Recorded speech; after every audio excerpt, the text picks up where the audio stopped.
Good morning to our match umpires, Paul Baldwin and Sam Hollingshead.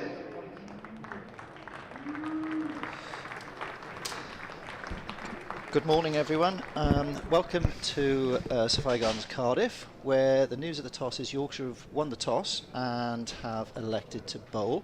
We've had a slight bit of drizzle here this morning in Cardiff, so it's been reduced to 47 overs, which will mean 2 bowlers will get to bowl 10 overs each and 3 bowlers of 9.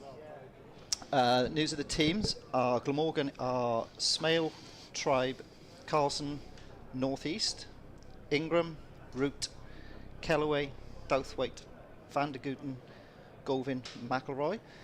And the Yorkshire lineup is Harry Duke, Noah Kelly, Will Luxton, Yash Vigadia, Jonathan Tattersall, Matt Revis, Dom Bess, George Hill, Dom Leach, Ben Cliff and Dan Moriarty. Good morning. I'm delighted to say that we have the ex-Glamorgan, England, Worcester, Hampshire, Bridgend, bowling legend Simon Jones on commentary with us today, sharing all his expert knowledge of bowling. Good morning, Andrew, and good morning to all the viewers.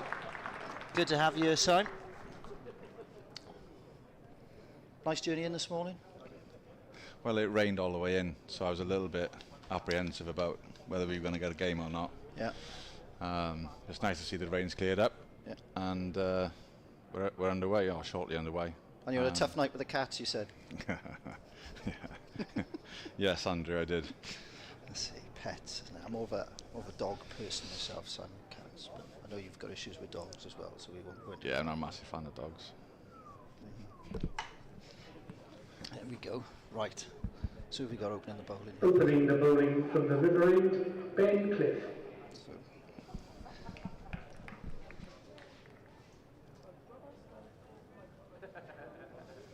So we've got Ben Cliff that's going to be opening the bowling from the river end, Glamorgan. We've also got Harry Duke, who's 18 years of age for Yorkshire today, making his debut. Great for the young lad. Lovely to see. Remember those days, Simon? Yeah, long time ago now. It's long, well, longer for me, mate, but yeah, it's a long time ago. Opening the bowling from the river end, Dom Leach.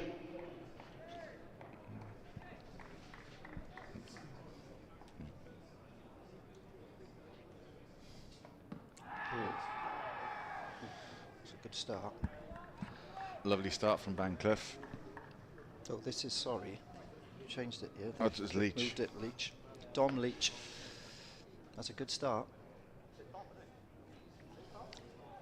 Asking questions already. Nice line of length.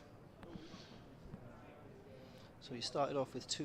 He's got a backward point, extra cover, mid off, mid on, mid wicket. Fine leg, A third fine man. leg.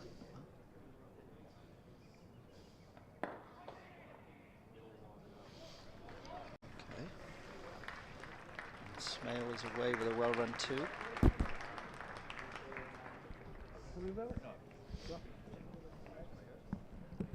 I'm excited to see some of these youngsters coming through today. Yeah. See what they can offer. It's great opportunities for them with some of the senior guys away. So yeah, just put them on the mat. Obviously they'll be nervous, I think, but nerves are good, I think. Shows you care. Yeah, I think Mike Powell, who's also on commentary later on today, he's I think you were talking earlier, wasn't he? I think Yorkshire's team have got about 8 or 9 lads away with 100 or on international duty. So you know the competition does lend itself to seeing a lot more youngsters coming through. You know, Glamorgan have only got 1 player. Well, he's injured, which was Cook, which would have been away. But in fairness to Glamorgan, I have played quite a number of the younger lads as well, which is really good to see.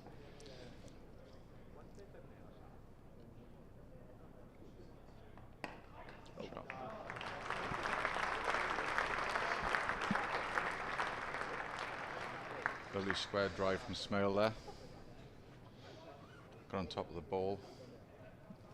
Nice start. I've heard lots of good things about Smale. Yeah, do you know what, Sam? Yeah, I've watched him this year playing. Fair play to, he plays a bit of club cricket as well at Usk, and I've watched him play, and he's you know looks the part, looks good. They've got a number of, you know, you've got Cook, Smale, you've obviously got young Alex Horton, and Henry Hurl as well on the staff, who are our wicket keepers, wicket keeping all rounders, should we say? Yeah.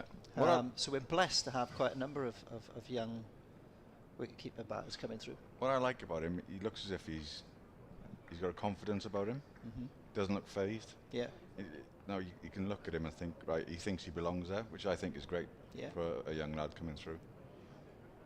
Is that the private school system, saying giving you that sort of? I think he's a King's Taunton lad. I had a brief visit at Millfield School for 2 years. You turned up, dear. Yeah. Turned up a few times, yeah. Okay.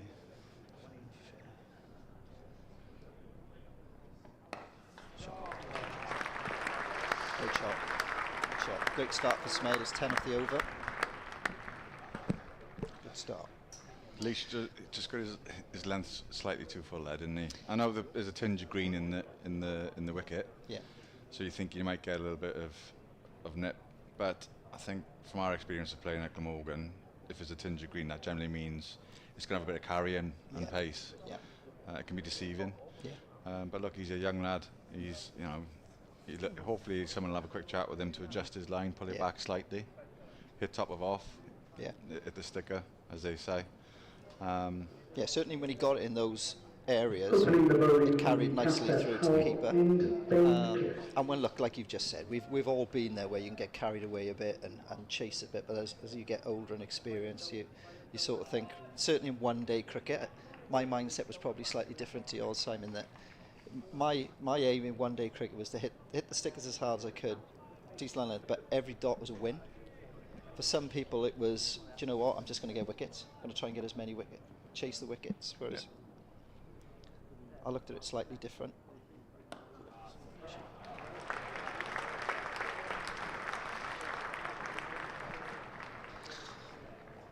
So Bencliffe coming in from the Cathedral Road end, just slightly onto the pads there, and nicely flicked away for 4. And that's the thing when you get young lads coming into this kind of environment, the shorter format. When you're playing the longer format, obviously you've got more leeway. So it can be a tough school at times. Yeah. But it's the only way you're going to learn. Yeah, don't know. Old is better. And again, it's a young lad opening about it. Ace of Tribe goes to Wicket in Cardiff. Okay. So he's part of the scheme. He's come over from Jersey. He scored a number of runs last season in the second team and got signed. But again, you know, a great prospect, a young lad coming through. Say something. He's only 20 years of age, 19, 20 years of age. I think I've heard you speak about him before, saying that he's very promising. Yeah. Well, Bold. Better.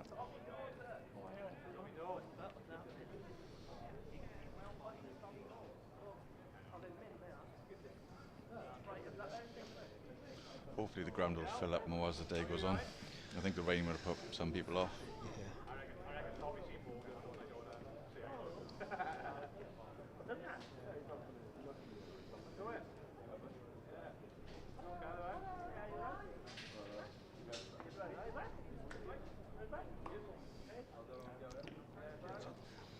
so was it Fletch that got you more involved in the one-day game time? Because you obviously you made your debut test matches, and then you got introduced into the one-day stuff later on, didn't you? Yeah. You didn't start off with, like so many people start off one days and then sort of find a way test cricket wise. It was more test match start and then one days for yourself. Yeah, I'll be brutally honest. When I first went into that environment with one days with England, I felt a bit undercooked because I hadn't been exposed to it. And I went in at the deep end. Yeah. I was playing against Australia, and you got Adam Gilchrist trying to get hold of you. So is that when you upset Matthew Hayden as well? Yeah, the ball slipped out of my hand, unfortunately. He wasn't too happy. No, he didn't look it. No. He's a big lad as well, isn't he? But as soon as Andrew Flintoff started getting involved, he quickly turned round. So he wasn't that brave.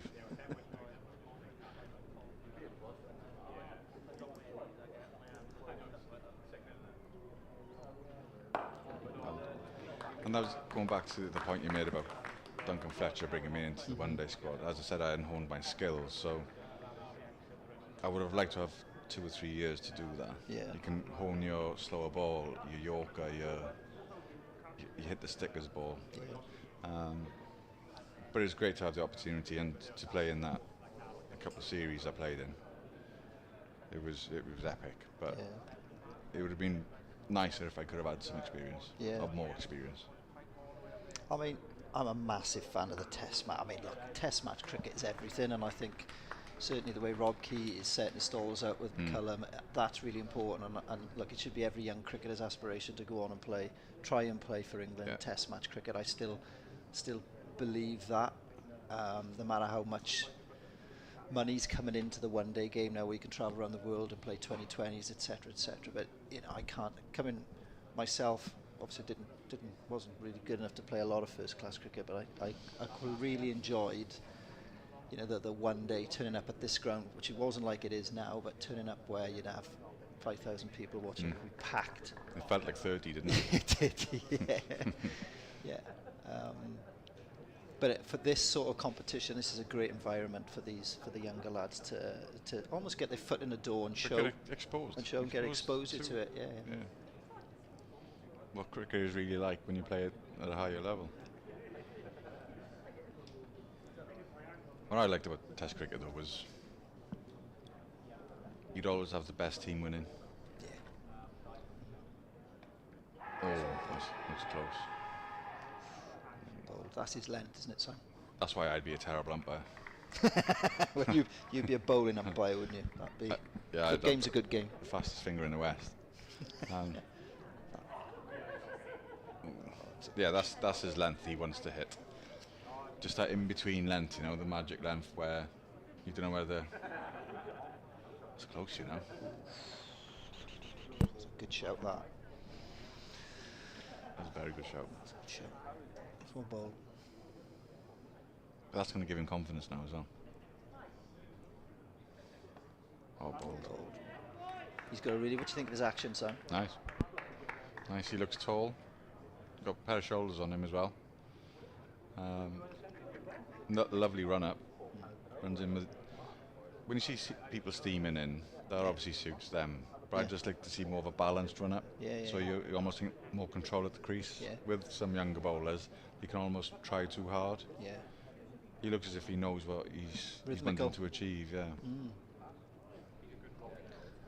don't know what it is about Yorkshire and Durham lads and some of the Lancashire lads. They, even like when you played against them through the youth sections, right? They were always big lads. You know, big lads used to bowling. Tall lads, and maybe they feed them different or something. I don't know. Did you play in that game, the second team game up in Mask? It was the coldest I've ever experienced, and Weeks and Hoggard opened the bowling. That's right, They just rolled us twice, didn't they? We weren't there long.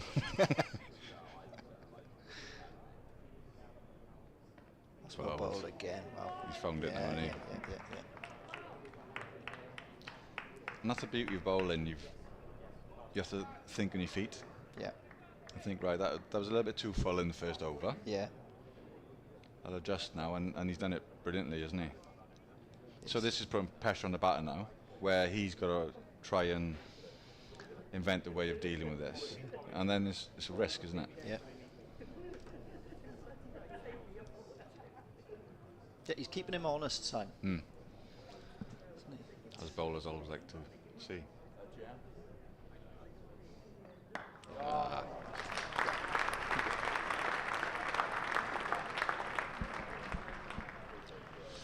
Bit of width. That's a good shot from Asa. Put it away, which you'd expect to do. Well, you think so, wouldn't you? So Dom Leach is 23 years of age.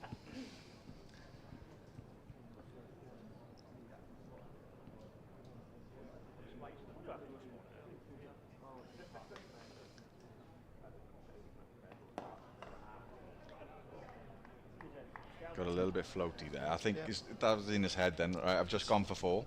Yeah. I don't want to go for another one. But look, that was a far better over, wasn't it? It's promising to see stuff like that. I mean, you know, as a captain, and you've got a young lad like that, 23 years of age, running in, going past the bat. You know, that you want people like that on your staff. He's got enough pace. Cricketers, yeah, for sure. Good pace. Tall.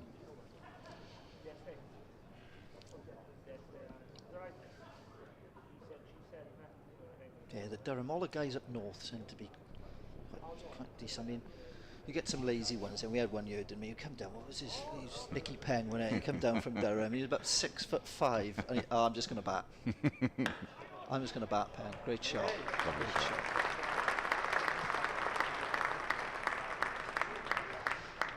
Penn, he was a tall lad, wasn't he? Yeah, he's tall. No interest in bowling. The worst bowling action I ever saw. He used to bowl in net sometimes. Penn.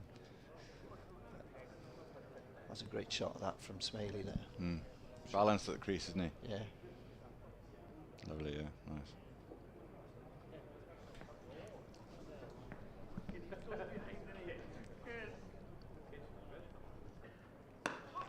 Great shot again. Great balance at the crease. It's not a bad ball, that. I think I had 2. Yeah, two to Smale. He looks in good nick. I don't want to be the commentator's curse, but he does look in good nick. It's one of those things you can't say stuff like that. Who was it? Mark Nicholas saying he's never been out in the 90s. Shane Warne is off peg, he'll go tumbling back. Nice.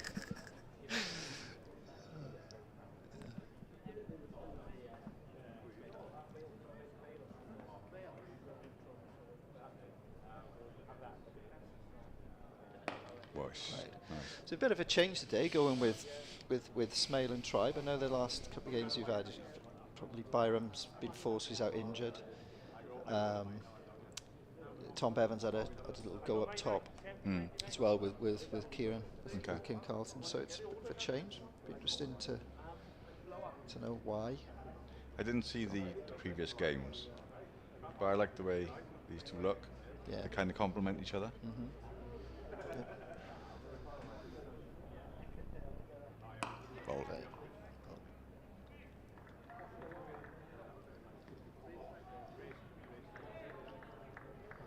You know, when people go on about the 100 being this competition that they don't, it's a waste of time, and it's not going anywhere. So there's no point whinging about it.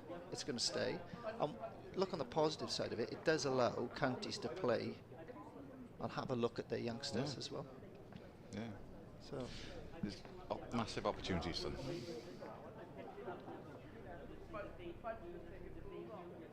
Oh. I think there's a big shot coming up here. yeah, it's 23.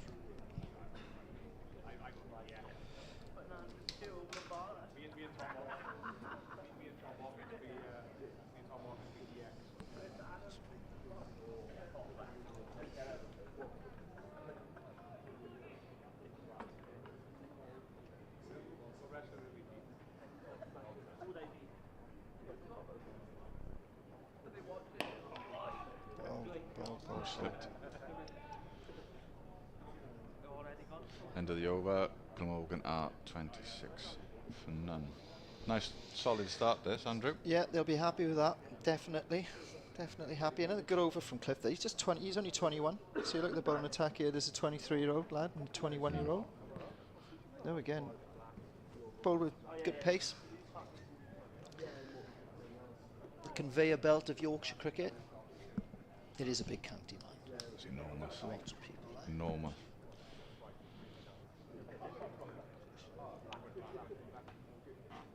And they love their cricket. Obviously rugby league is enormous up there as well, but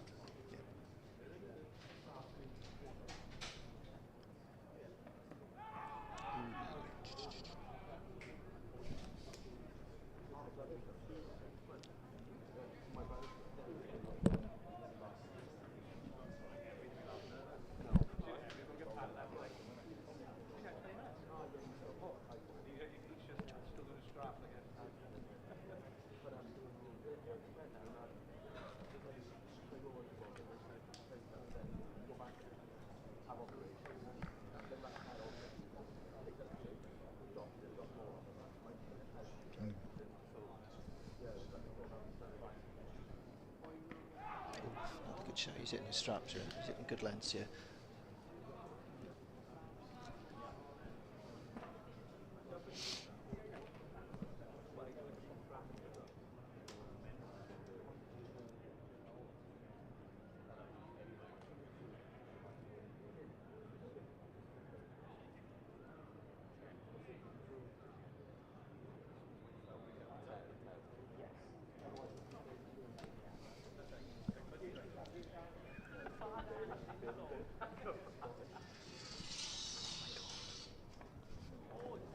Ball. Again, in Ace's position here now that the lad's bowling well. This situation, you try and get up the other end. yeah, just rotate the strike. Get off strike. Yeah. He seems to be. Seems to have found his length now after the first over that went for 10. Have a little time out at the non-striker's end just to collect your thoughts. Yeah.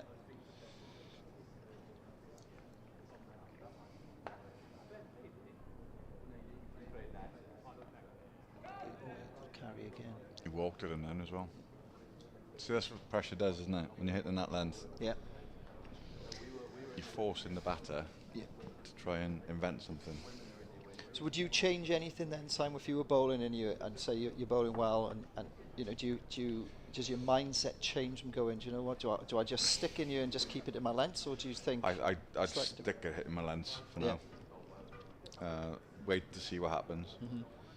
I know Matt Maynard was a massive believer in act, not react. Yeah. But this is perfect for him and what the team is trying to achieve. Yeah, no, and again, it's different formats. I always find that, you know, if we were playing 50 over games, whether it was NatWest or again the Sunday League sort of changed around from 45 to 40 overs, and then 2020s, I'd always think, like I certainly know when I talk to my two lads who are trying to make their way in the game now, I think if you in 20 over cricket, if you've bowled 2 dots, I always say then, right, something's going to happen. Yeah. You know, it's always a case of then, right, he's going to come at you, or you know, do you want to try and bowl a death ball, Yorker, or use your slower ball? Yeah. But certainly in this format, I think it allows you that just a bit of grace to just sit in and just bowl good areas. In this format as well, some batters will come at you really hard, but because of the time they've got on their side, they've got this. How many overs are they playing? 47. Yeah. It's a long time, isn't it? Yeah, it is. It's like that. But when you've got 20 overs, you've got to make use of the power play. Yeah. It's a different prospect. Saying that, yeah, as you say, you talk about different players. I was unfortunate enough to play in that game against Surrey at the Oval. I know Paulie in the background here was playing in that game as well, and I think Surrey got 4-3-6 or something, and we got a 4-2-7 or whatever it was. But my God, they had to stop. They had to redirect the planes into Heathrow that day because the Ali Brown. Ali Brown went berserk, 200 and something. I think driving home in the car, Darren Thomas and myself, we bowled 18 overs between us for 196. Yeah.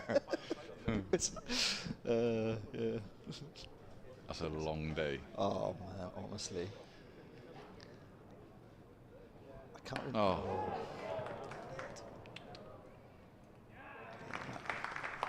It's well bowled. He's hit good lengths. I just feel. I think. Personally, from this, I don't know your thoughts on this. I think the bowler at the end has probably got him that wicket. Yeah, of course. They'll be working pairs, isn't he? Hunting pairs. Wicket pairs. So when you look at it, I know the last over I think was a maiden or close to a maiden. Yeah. I think they got a 2 from it, didn't they? Yeah, and I think he'll always make a beer there.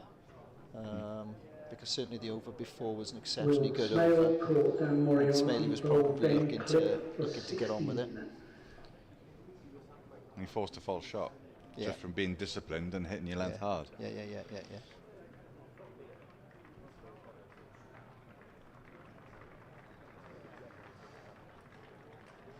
Seen the 12th man on with the drinks, with the bib on. I was one of the best at that job when you guys were winning in 2002 and 2004. Yeah. I was very good, wasn't I? Excellent, Simon. Make a good squash. Good squash. Apart from when we played at Swansea, because those steps, there's a long way to the ground, long way to the middle. So that brings the captain to the crease. I think Smaley will be a bit disappointed because he looked in good nick there. He will be. Form, he will be. You know. He'll be thinking, what if? What if? Yeah. But certainly the start that he had, he looked.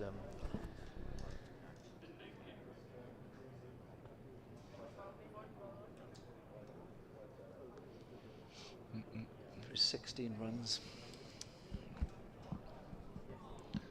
So in comes the Glamorgan captain. He's got enough time now to just get himself. So the first power play here is there's the first 10 overs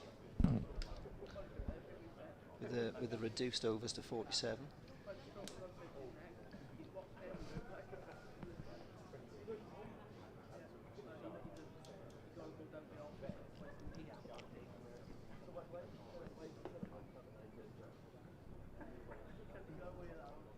Oh, well, yeah.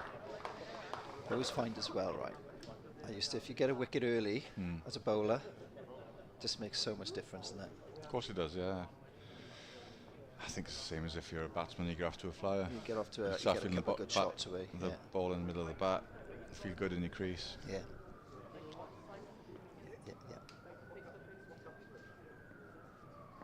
Certainly have a spring in his step now. He's got a wicket under his that eases the nerves, doesn't it? Yeah. Getting a wicket early.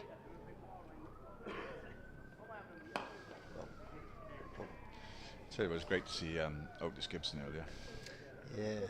Yeah, Must have noticed for a while. What years was Otis at Glamorgan? I'm trying to think. He was Mid 90s, I'd say. 95, yeah. Quality I was cricketer. definitely a year when he was on the staff. I was definitely at Glamorgan when he was on the staff. I was definitely on the staff when he was playing, because we had Hamish Anthony before Otis, and then obviously Viv Richards before Hamish.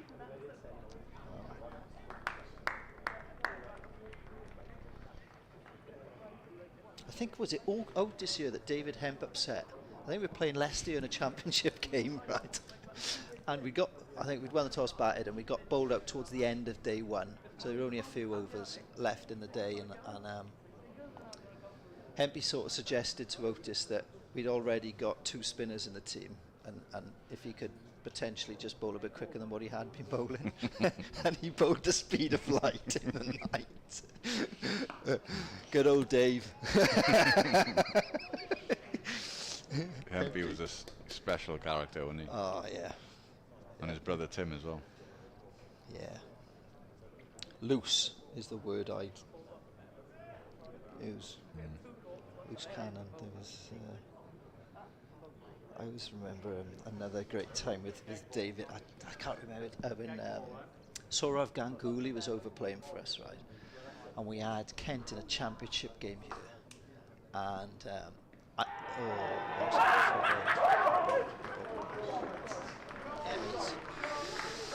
so that's the end of Ace Try about LBW. From here, that looked absolutely plumb. Ben Cliff, yeah, certainly hitting his straps now. He's found his line and lengths, and he's bowling exceptionally well. Ace had probably survived a couple of close LBW shouts Early on. But the Yorkshire bowlers here really... Aza Try, LBW bowled Ben Cliff for 9.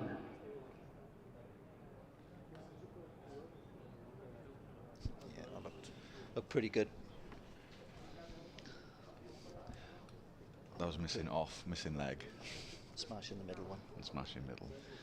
Yeah, going back to the MP story, we were playing Kent here, right? And we, so I've gone into bat, and I'm batting 11. Can't believe I was batting 11. Anyway, so I got time in the net, Andrew. Pauli shouting from the back, he New can. But batter number 16, Sam Northeast. And I've gone into bat, and Saurav is something like 96, 97 not out. And I walked to the crease and he goes, Davis, we must run to the keeper. It's like, no, I'll be all right, mate, I can bat. And he goes, no, we must run to the keeper. It's like, no. So the ball's gone through to the keeper. I was, oh, stop, whoa. So, and Saggers was bowling. And I've got a couple of shots away, and, Davis, you can bat. So we have this partnership.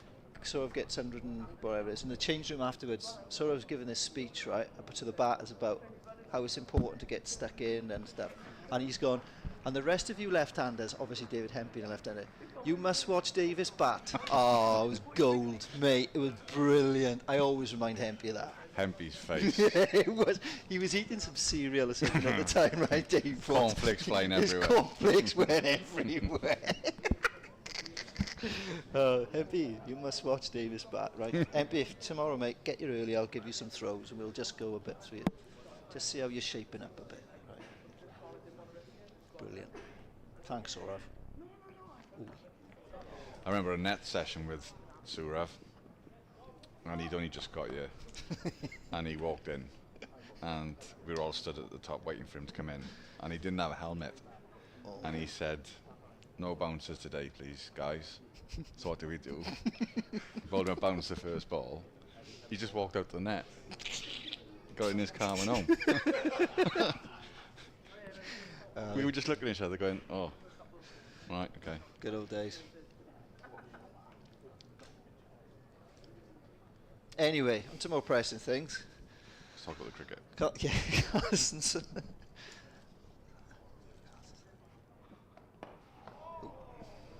So, Sam Northeast is off the mark. There's 2 out towards square leg.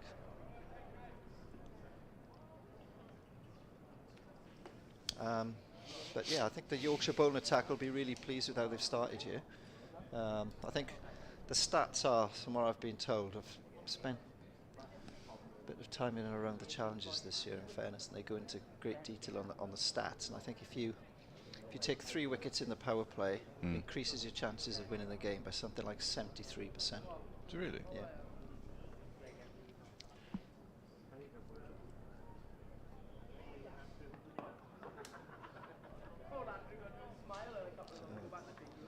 Two young guns opening the bowling have done Done a great job. it really well. Look, they're gonna bowl the Yeah. loose ball. Yep. As bowlers we do. Yeah. Especially at a young age. Yeah, You know, of I course. think it'll be interesting to see when you watch Tim bowl. I've had the pleasure of watching Tim Van de Gooten bowl a couple of times this year. You know, in fairness, he's been relentless. His line and length's been immaculate. You Yep. know, he's obviously a very, very, very good bowler. But he's also had a career Yep. where he's managed to groove that action. Yeah. So then he could do it with his eyes closed. Yeah. Because when you're young coming through, you're still trying to Find your way a bit. find your way a bit.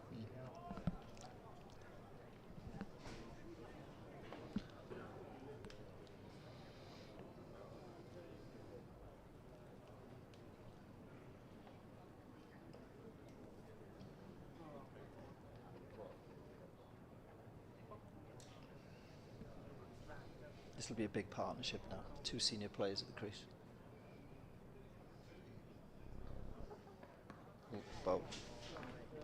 And well played as well. Played it late Played and as well. safe on the soft hands. Yeah, it's going to be a huge partnership.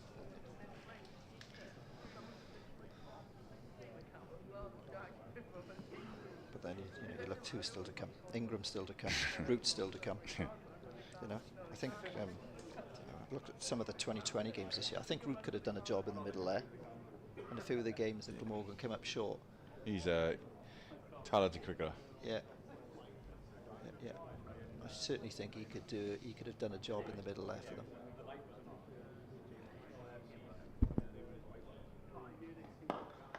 Sharp pass approach.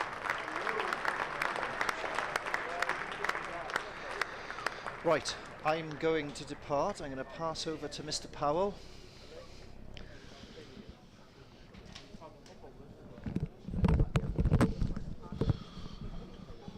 Thanks, Andrew. Lovely finish the end of the over there for Kieran Carlson. Full-blooded drive straight down the wicket towards the River Taff. As a batsman, Michael, you must have enjoyed that.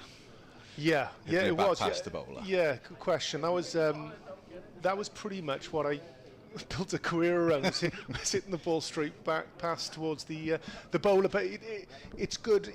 The reasons it's good as a batter because it's just showing your balance is good. It's showing you're presenting the full face of the bat, and everything seems to be in order after shots like that. So yeah, well played, Kieran Carlson. So yeah, as you alluded to earlier, Simon, that this is the partnership. These are, two experienced batters now. Kieran Carlson, experienced player, and obviously North East has been a great signing from Nottingham. I think he came in the end, so had most of his career down in Kent. Hampshire as well. Hampshire, I think he went on loan to Nottingham and then signed to Hampshire, and then from there he came to Glamorgan, but he's scored a bucket of runs since he's been down here at Cardiff. Oh, Tell you what, that looked a quick ball. That's flown through. that has nipped through. It's just the odd one, isn't it? It's just sort of, He's done it for pace, isn't he? yeah, off the deck, and there's enough in this deck to keep them. He's needed the keeper as well. Watch the way the keeper takes that. See, nip back. Stitching. Nip back and flicking the top of, looked like the leg at the end of North East. And that's the skill, as you would know, Sam. Just when there is a little bit in the wicket, just giving yourself half a chance and just trying to hit that handkerchief on a length.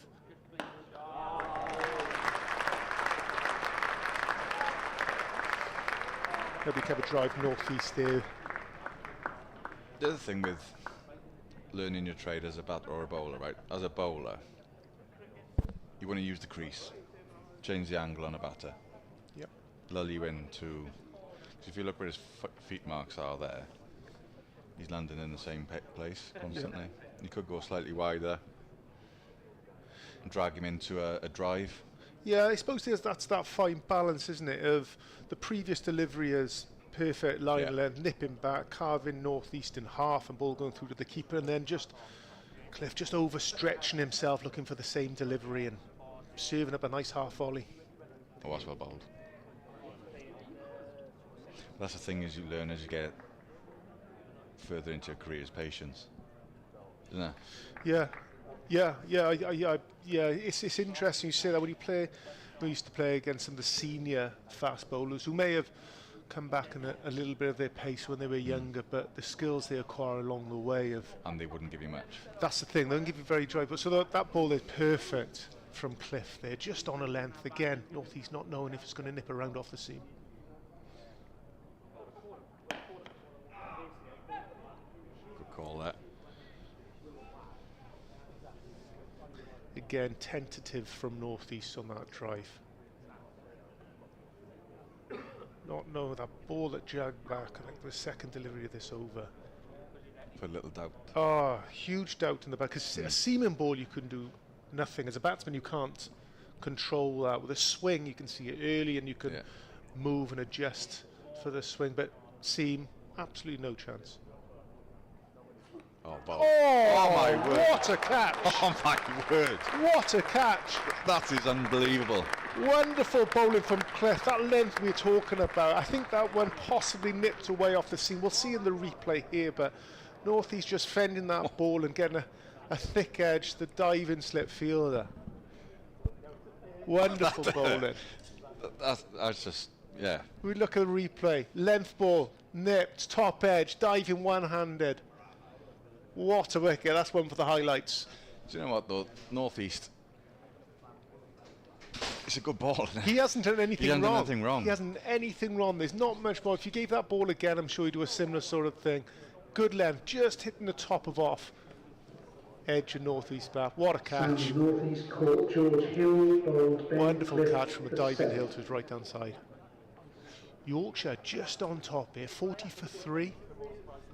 I mean, what they have got, and this is where they're very lucky in this competition with Morgan.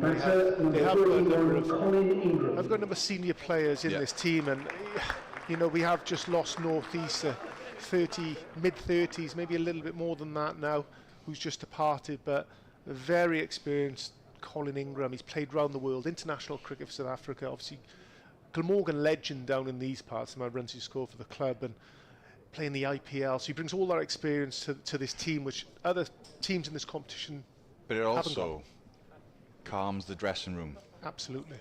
Because you're not thinking, right, we're three down now. You're thinking, oh, if we haven't got someone with his experience in the team, it can be almost like panic stations. Yeah, I agree. And if you were looking like for like, you're probably looking at a Revis who's in the Yorkshire team, who's batting in a similar position, and you know, these boys are young, early 20s. So yeah, you look at Revis Day, he's 22 with 24 first class games under his belt, so like for like, very lucky, very privileged position Glamorgan are in.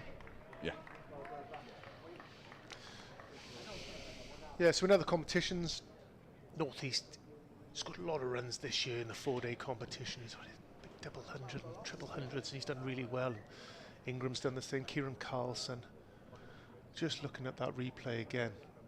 Wonderful line, nipping away, ball just holding up, diving hill to full stretch, and his hands underneath it. Perfect technique diving there. That's how close he got his head to the ball and he's diving there. Beautiful technique. But yeah, it's a young Yorkshire team out there, and they're doing their county proud at the moment. 3 wickets down. Run rate at 5. I think I'm only happy with that run rate at the moment. So that is a concern. 8 overs in. Slight change in the field. It is, but with the power play, you're going to leak runs at points. Yep. The key thing is to make inroads, isn't it? Get wickets. Yep. Put the other team on the back foot. And you know, these 2 young lads have bowled brilliantly. Look at that ball. That's jagged. So introduction of another slip there. So 2 slips in here in the 8th over. So Yorkshire on the attack, looking to put a huge dent in this Glamorgan batting lineup.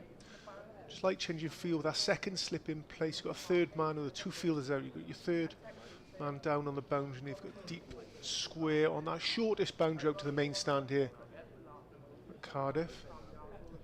Stretch out to the pavilion on the other side. Much, much bigger that side. Ground's looking good, isn't it? It's in great nick. Well played. Yeah, they would have done their homework, as most teams do now on North East, and he is very destructive. You know, he hits the ball to all pass. Probably a 360 player, but he likes to take his time. He likes to get a pace for the wicket. He isn't one of these players who can come straight in and start playing many shots. No. Around the ground, so you will see this sort of conservative approach in the first 4, 5, 6 overs of his innings.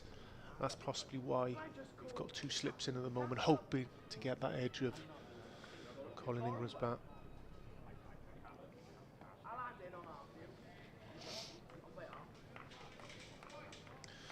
So Simon, so there's sort of a balance, I suppose, as a bowler when you do get a very good start like this, some Yorkshire 3 down, about being overly attacking. Is there a balance to be made in there? Yeah, you don't want to get carried away. Yeah. I think you want to try and keep yourself in that bubble, as they say, of, right, you're doing a great job at the moment, but let's not be silly. And then if you give the batsman a release, they're back in the game. Do you know what I mean? Their mindset has changed. I think what they're doing is absolutely perfect for the situation.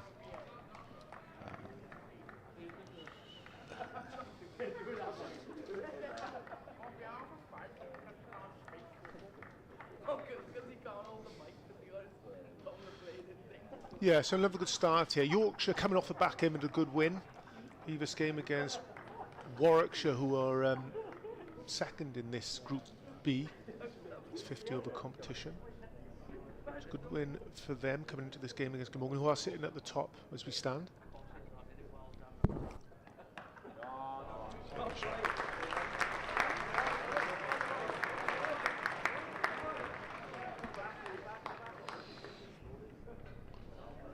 Yeah, just showing the extent of that boundary out to the cover region for the left-hander. Colin Ingram picking up 3 runs there. Not time it as well as we'd like, but lovely shot, lovely push away. So, yeah, how it stands here, we Glamorgan are top of Group B. I think we've got Yorkshire at 5th at the moment. They need few things to go their way. I think they need a win from, I think it's a loss from Leicester, obviously a win here, and they're waiting on run rates beyond that. So a few things got to fall into place for Yorkshire to move on in this competition. That's what makes it exciting, though, isn't it? Yeah, exactly. Yeah, nice that there is that squeeze at the top. As a team, all you can do is keep winning your games, and you take those kind of scenarios out of it. So. Yeah, a loss for Glamorgan here would mean they'd have a quarter-final. I think that would be Friday, possibly against Worcester, and possibly here because I think there's an under-19 England game up at Worcester at the moment.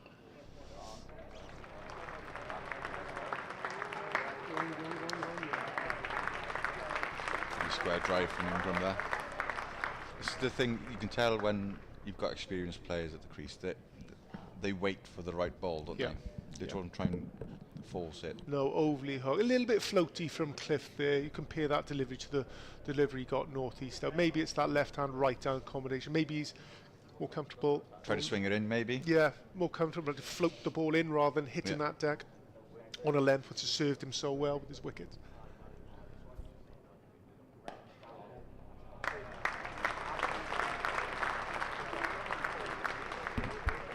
Those 2 boundaries that meant a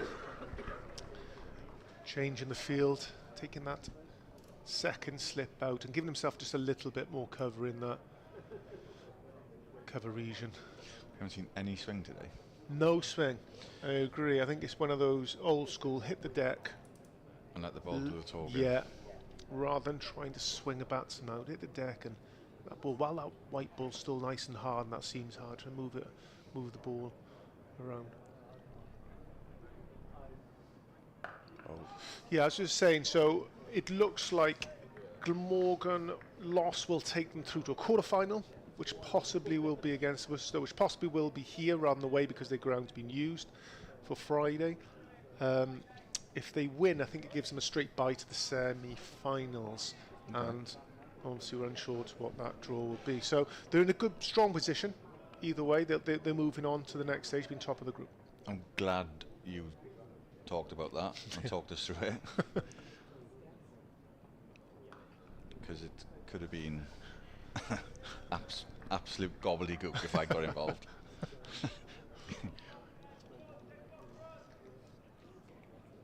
So, Simon, what have you made of this wicket so far, then? I think the tinge of green would make you want to bowl first. Okay. I think there's a bit of pace in it. That's right. Yorkshire won the toss. Yeah, they won. Yeah. Look, it looks a good wicket. It's got a little bit of nibble, but you expect that when it's been raining, as it has. So, look, I think it's a good wicket. Play yourself. If you apply yourself as a batsman and wait patiently for the right ball, then fine. I think it's a fair wicket, if you know what I mean. Yeah. I would say that as a bowler, though, wouldn't I? Yeah. You'd want a shirt front. Absolute feather bed. Yeah, exactly. Just bullying the bowlers. Nice and flat. Old ball. That'll do me. Standing tall, punching Yeah. it. Thank you. Yes. I just feel he's bowling here, Cliff, to the right hand. He just seems a bit more Comfortable. Yeah, a bit more comfortable, a little bit more behind him. He's hitting that deck with 3 wickets from his 5 overs so far. It's been a great start. One of the things that Duncan Fletcher taught me, we were in Zimbabwe in 2004, and I struggled slightly against left-handed batsmen. Right. So he worked with me in an extra good hour.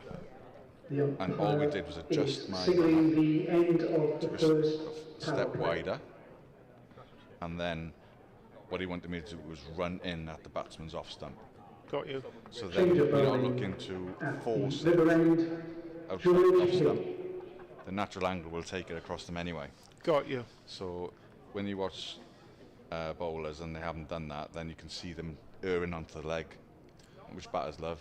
Yeah, I got you. So rather than change anything at the crease, you're changing the angle of approach. Of the run up, yeah. So you're fundamentally bowling the same ball Yep. with a slightly different angle towards the left-handed batsman rather than Yeah, the right-handed you can batsman. do it from round the wicket to the left-hander as well. You just take wider and run in at their off stump. Problems with that? With the chance of... Oh, you've got to change your bowling here. Hill coming on at the Taff end.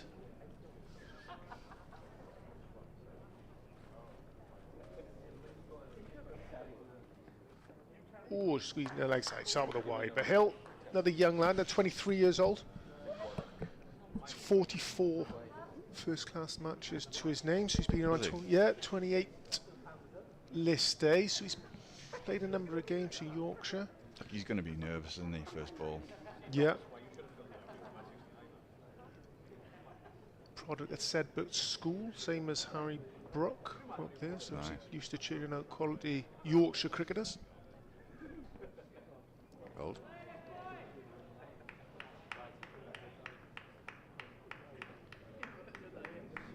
Gingerly walking back to He's his got, marker. that's just a typical fast bowler, isn't it? And when Andrew Davis used to bowl his first ball of the third spell of the day, and all he could hear was a scream because of his ankle. It's painful work, isn't it? Fast bowl. Not that I would know. It just looks like you wreck your body doing it. Oh, you watch me walking later. Bold. I think that's the length, isn't it? Just hitting the top of off. That's what where they've got to be in. I mean, that unfortunately for Yorkshire, that's pretty much where Van der Gooten, the bowler for Glamorgan, pretty much where he sets camp and hammers a length on there, and he's done exceptionally well all year. A good pace as well. Yeah, good pace. So they've got that to come in the second half of this game. But yeah, Yorkshire are learning quickly. I mean, young bowlers that they have here today, but they've done a very good job with 3 wickets for 50 on the board already.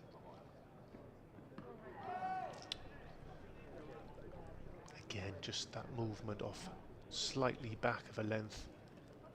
And there is that balance, I think, as a seam bowler, is you've got to be brave enough. I remember coach we had here, brilliant coach called John Derrick, years and years ago, sadly passed away.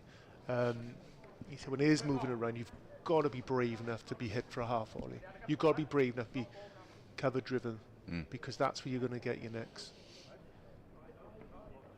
So if that ball there, you're slightly back of a length, and it's fine, it's a dot ball, and it's wonderful. If you're looking for wickets, you just got to be brave enough to be hit through the covers, and that way the keeper and first slip they've got in place will come into the game. Yeah, it's a double-edged sword at times, isn't it?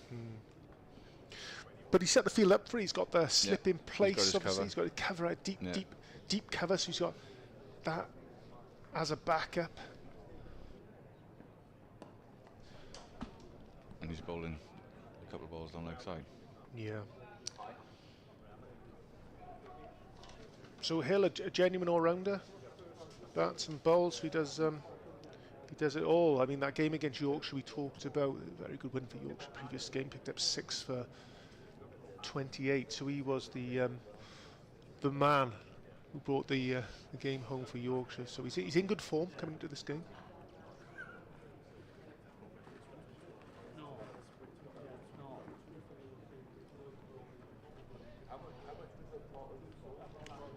Solid start, just the 3 runs from the over. Big wicket there of North East, just going for 7. Very happy there. Ingram, I say, is going over, just run a ball at the moment. Nice job, Carlson fighting his feet as well. So 9 runs was a 11. So yeah, this is a big partnership that Yorkshire need to break through. Change of bowler at the Castell Howell end. Matthew Redis.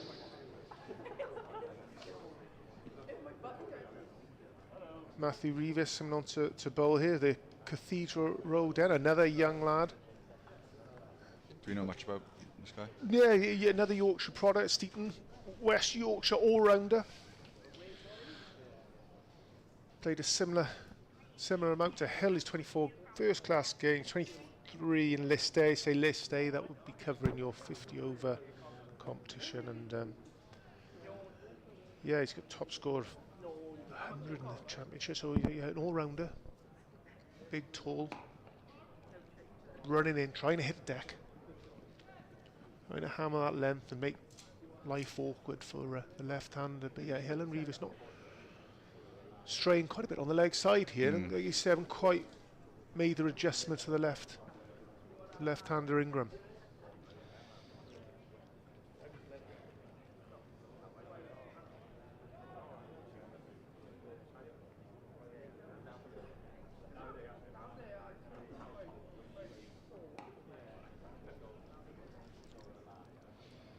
It's an easy off, isn't it? Easy to get off the marks, a left-hander. As you know, being a left-handed batsman, Simon. How would you describe your batting, Simon? I was there for a good time, not a long time. Yeah, that's fair enough. That's fair enough. I saw some footage the other day from some of old tours. Yep. With England? Yeah. Yeah. Some of the shots I played were atrocious. Duncan Fletcher must have been thinking, what are you doing?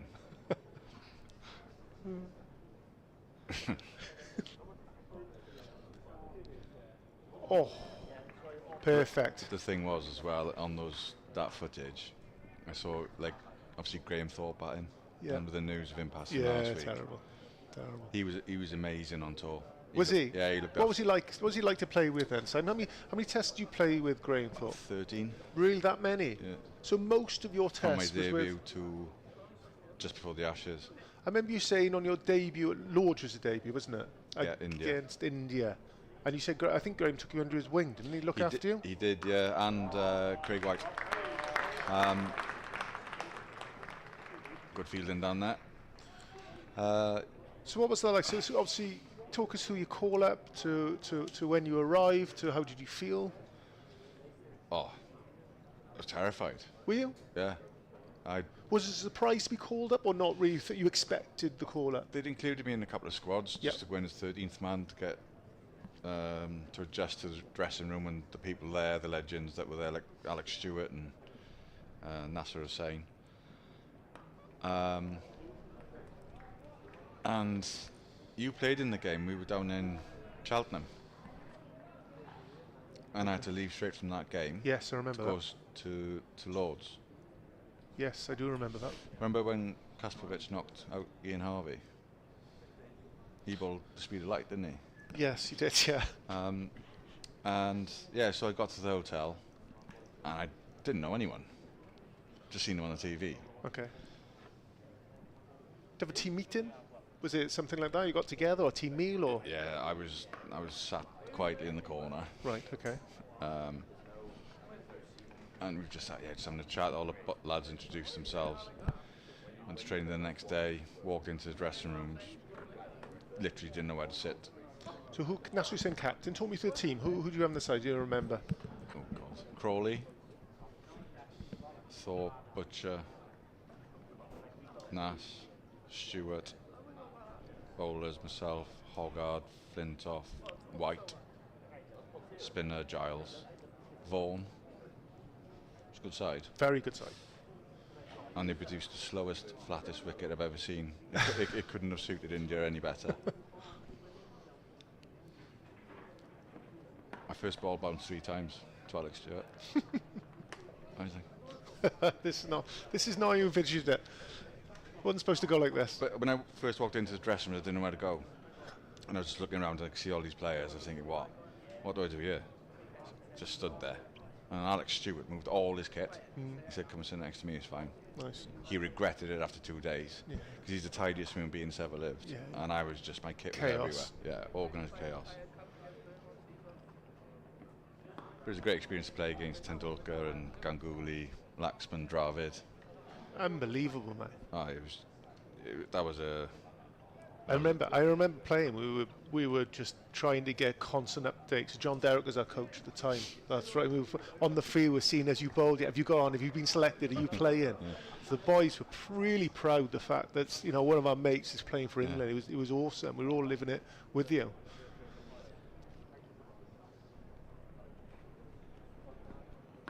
Old. Nice from Hill here. Do you know what? I've been really impressed with Yorkshire's attack. For pretty young Very young. guys. I mean, you could probably say the average on here if they're bowling, I'd say probably 23. I think you Yeah. could get a lot of the boys are 20, 21, 22. I'm just looking at the ages here. So Yeah. you're very young. Yeah.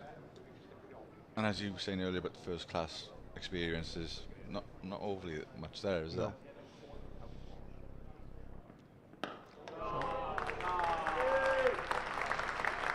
See, I wouldn't mind that as a bowler. Okay. I would not mind that at all. Because you've forced a batsman into that shot. Yeah, I think there's a batting angle there. I think what Carlson's thinking is the Hill sort of setting in on the length. Yeah. He's not trying to do too much. That was a great shot. Brilliant shot. I think Brilliant shot. probably not too much movement. Or Carlson feels that there's not a lot of movement. So what he's doing there is he's coming down. He's turning that back of a length ball into a half volley, and with the field is up, he's to get half a bat on it. A wonderful shot over mid-off. And that's probably slight inexperience from Hill there, is that Kieran Carlson's make something happen, so he's come down the wicket, He's overcompensated. and then he's pushed the ball down leg side, which gets a nice single, get off strike, get up the other end. So good batter from Carlson, good thinking. What's been the pass score for these things? He has varied quite a lot, really, but we're looking about 240. Okay.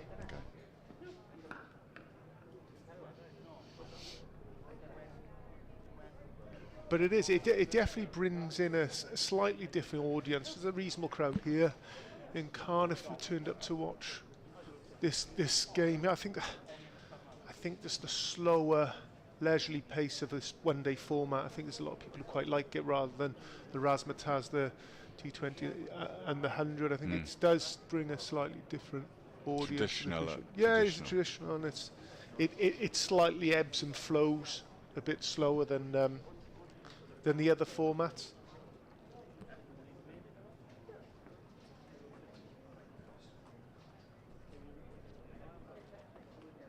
Oi. That's your length. That's your length. It's unlucky from the bowler there. Good from Revis there. Nice and full, enticing the drive from Carlson. Not quite full enough for the full-blooded drive and getting a thick edge. Unfortunately for Carlson, running along the floor for 4 runs, down to a wide-ish third man for 4 runs.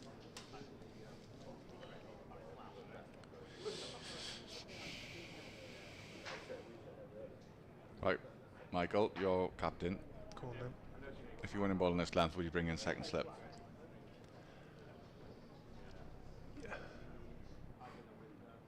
Yeah, I think I would. I think the horse may have bolted. Yeah. I think when they were Glamorgan with early 40s, 3 down, I think I would have attacked a bit more. I would have stayed. I think it's worth that gamble, 3 down, knowing that this is the partnership to break, and the ball is nipping around. I probably would have backed my bowlers slightly more, and I would have been reasonably happy to go for the odd boundary through the covers to possibly get that opportunity for a caught at slip. But it wasn't to be. Morgan moving on to 70, 3 down.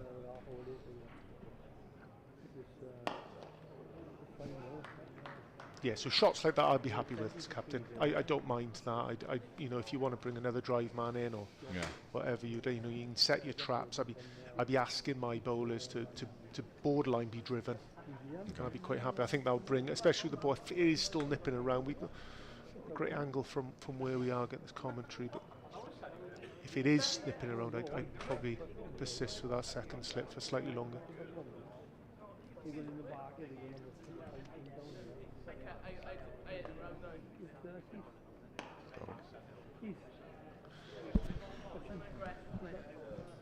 Yeah, so not a bad little spell from Morgan the last 4 or 5 overs. I mean, run rate just over 5. You happy with that? Carlson's run a ball, and Ingram's doing something very, very similar. So they're in the building phase they're going through, and they'll be quite happy what was happening out there at the moment. You can just tell that they're getting used to the conditions, pace of the bowlers. Yeah, it's looking good at the moment. Sure. Nice for bowls. The odd one zips through, doesn't it? It does, you're right, and it's just that length. And I'll say it quietly, is a similar sort of length that Andrew Davies used to bowl very well for Glamorgan many years ago. He used to bowl that length and used to nip around on that length, and if Yorkshire just hone in on that for more often than not, I think they'll get the rewards. Good run.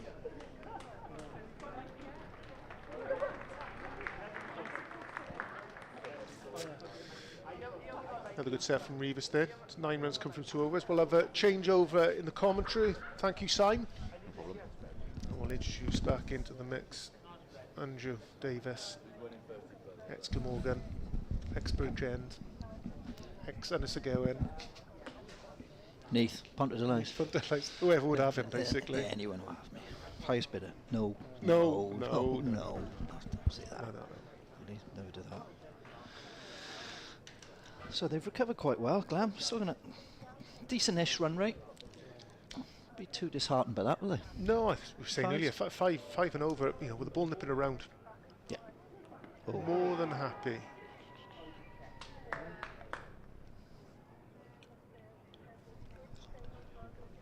Half-hearted appeal from Yorkshire. It's not a good sign when the keeper's flying down leg side to retrieve the ball and starts appealing from flying leg. You never did that. Never did that. You? No, never no. did that. Oh no. It's always doubt in the umpire's mind when he sees that happen, but just shows the ball possibly nipping around still, so there's enough out there to keep him interested. I'm sure the Glamorgan bowlers will be looking at this.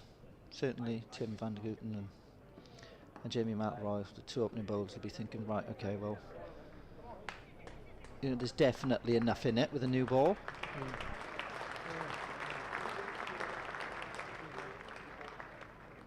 And you'd like to think they'd be doing that, wouldn't you? They'd be sat there now thinking, right, there'd be the monitor on in the changing rooms, and they'd be thinking, right, if I hit these lengths, I'm going to be very difficult to play here.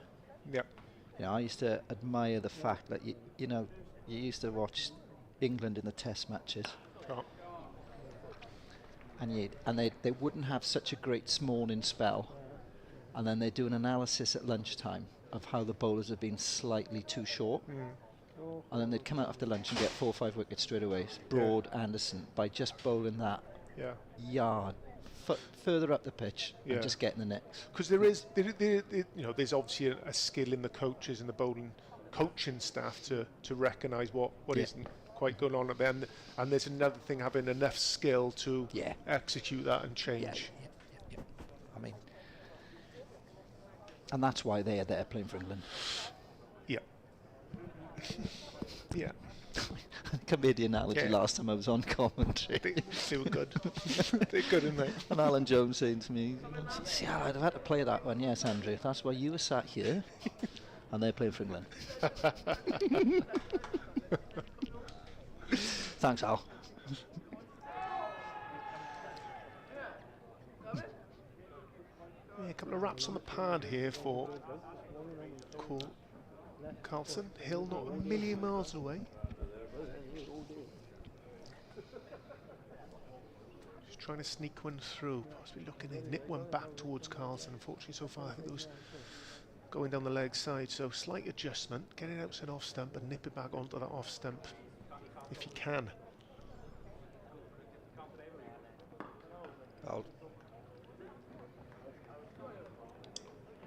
It is great to see such a young bowling attack, Paulie. I'll be honest great. with you, mate. It's you look at them, the 21, 23. The lad Rev's bowling this end now. I've watched him in the 2020s. He's bowled in some pressurised situations in 2020. Which Revis? Yeah, 22 years old. You know, I've watched him bowl in 2020 Blast games, and you know he's performed, done really well under pressure. Yep. Are we both here? That's not easy at that age. 22. That's a. I'm generalising here, but it always seems Durham and Yorkshire do produce fast bowlers, and they do produce, medium, quick medium bowlers, Hardens, and they almost seem. I mean, when we come, they always seemed older than what they were. Yeah. So it almost like a 21-year-old would almost operate like a 26-year-old. Yeah. A very good system up north. Yeah. That's what I was saying earlier. I was surprised, Nicky Penn came down. What's Penn? He's 6'4", 6'5". Yeah. It's like, Penn, you don't bowl. It's too hard. Penn's not bowling.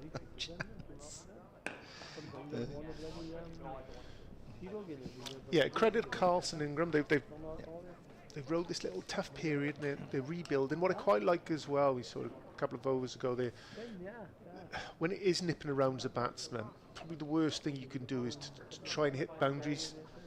You know, hopefully boundaries will come. You pick up what you can, but if you're running well between the wickets, that'll be the difference. That'll get you at the other end. That'll keep the scoreboard ticking over. And I think, Paulie, when we were on at the start, if you looked at the opening spell, I think Smale got into a situation where he'd got a couple of boundaries away, and Tribe struggled a bit with it. Yeah. And then I think that led to Smale getting out because there was no singles. It was a boundary or dot. Yeah. As a batter, usually you'll have probably two areas at that stage in the game, wherever that stage might be, you'll go, right, if the ball is there or there, that's probably my boundary options. Yeah. And from a batter's perspective, Paulie, is right, like that, right, okay, he's got away with that. But if I bowl a ball that's got hit for a boundary, I never used to worry too much because it's predominantly usually more my fault. Bad ball. Yeah. Right. There's a couple of good shots in there, but generally I've missed my length or whatever's happening and it's gone for a boundary. What really used to wind me up was good ball, dot, one. Yeah. And good ball, one. And yeah, and the reverse as a batter, that's exactly what batters are trying to do. Is go, right, they're my boundary options here and here, and then beyond that, can I get the other end? Can I get a single, or can I make that single into a two? Yeah. Shot. Very good straight drive from Carlson. Just back to our point there. Big, juicy half volley. So Carlson might go, right, that's my 4 ball. If he goes wide, Carlson, very good cutter of the ball. That would be probably my second option. Beyond that, he's looking to pick up singles. That's a big half volley. Yeah. Lovely shot, executed perfectly from Carlson. Moves himself onto 26. Building this innings nicely.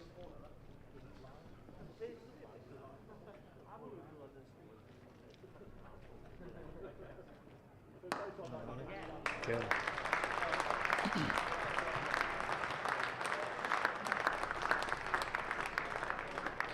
Yeah, we used to be disappointed with those two deliveries. It's almost a full toss, that wasn't it?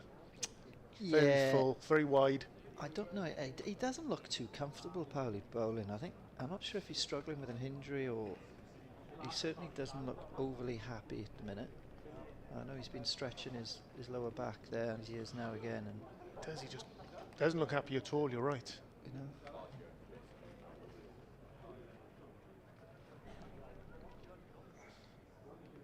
Much better. yeah, Much better. yeah, I think he's struggling. Well, you've called it there. Yeah, I'm sure. I think he could be off here. The way he's I think he's struggling. limping around. Maybe he's disappointed he's gone for as many runs as he did, but yeah, head down. Keeper's gone to have a bit of a chat as well. Yeah, he's gone in the back, mate. Do you think His so? lower back, yeah. I mean, the easy thing to do is just turn around and kick the footholes in it. You know, when you bowl a bad ball. That's generally, but he's going. You're right. Reeves could be off here. Yeah, he's It's a shame. Just hold his 3 overs. Whether we'll see him again in this innings or whether he'll be fit enough to come back with a bat in his hand the second half of this game. Because he 50 not out in the previous game before this where they beat Warwickshire, so he's in a bit of form there. But good cricketer. Yeah, good cricketer. And I've watched him quite a bit, probably of the last season or two, you know, and certainly then watching him bowl, he just didn't look right. Yeah, it's interesting. It's a lot of cricket going round at the moment, a lot of overs, a lot of nets, with like the mix of the season now, aren't we? The thick of it. Yeah. So as an all-rounder, it's graft. Unfortunately, that could be the end of his bowling for this game. We hope not. Normally when it's back, yeah, you got to mess with backs, do you know what I mean? It's like your shoulder's a bit sore, or your back is. Yeah, it's fundamental as a bowler, isn't it? I mean, see a lot of stress fractures, a lot of injuries. Especially big lads, grown. There's a lot of force going through that back. Yeah, unfortunate. So yeah, there's a bit of a reshuffle here for the bowling attack for Yorkshire. Who's going to bowl those 7 overs? This lad he's a young lad as well, Paul. Oh, he's given him. Wonderful bowling from Hill there. Excellent length. The length we talked about. Has strayed slightly onto the leg side previous to this, but beautiful. Enticing the drive, as we mentioned. For Ingram, that's a huge wicket. Yeah, that's a big wicket, that. It's 18 runs. For Ingram, he makes his way back. Just there, Tyson a drive. Ingram. Yeah, I think. Looks slightly disappointed to be given out, but keeper, first slip. Best both look very happy that that's out. Huge wicket, that. Big partnership to break as they're just getting going. Yeah, big wicket.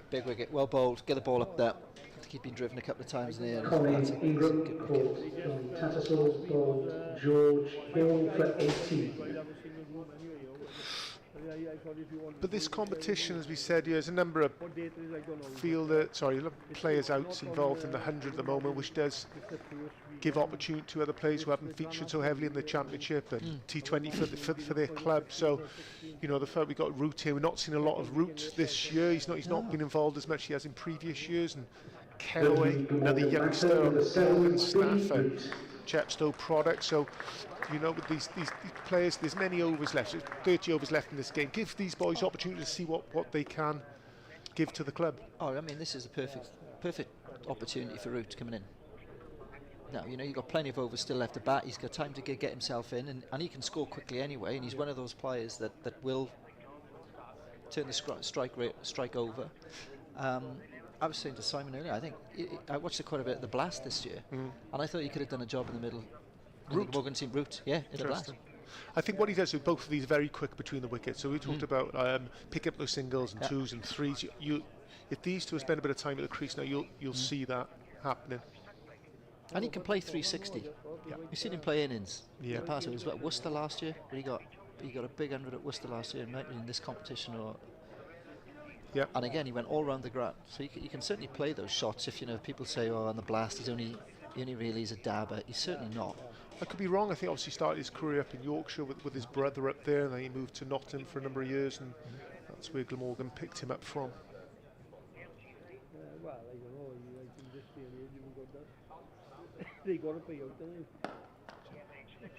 That's what I like about him as well, pals, right? You know, when he's available, he'll play every Saturday. Is that right? Yeah. So who's he play his club He's cricket playing for Ask now, but he's played down in Ammanford, right? And they've loved him. You know, he'll travel. So he's living in Usk, which is obviously easy for him now. Yeah, but when to he give was the playing at listeners Ammanford, he would drive. What's that? Hour and a half? You got to love cricket if you're doing that. You've got to love cricket. Or hate your wife. One or the other. I know. Or a combination of the both. Maybe I they're don't know. both. I don't know. I wouldn't want to say. Yeah. Oh, there we go. Nice straight drive from root first ball, and then an extra cover drive, picking up 3 runs. That we say these two will be very fast between the wickets. The time they'll spend at the crease. So these will be busy cricketers out there. But his attitude as well, Paul. You know, when he's there on a Saturday, he's all in. Like he's probably He's brilliant. In fairness. Ja, hier de bus aan Yorkshire, he books it all. They've gone with him for years though. They go to Belgium with him, they go few places, Germany, they've been to Germany with him. You know?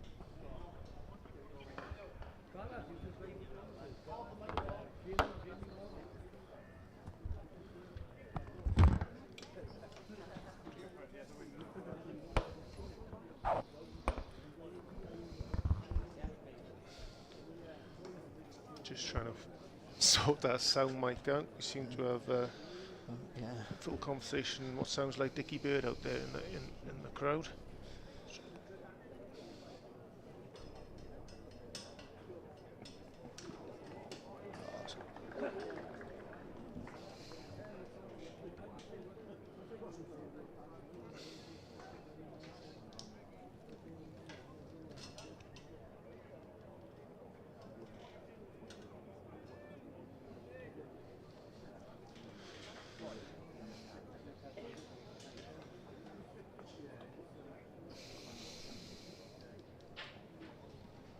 It's gone.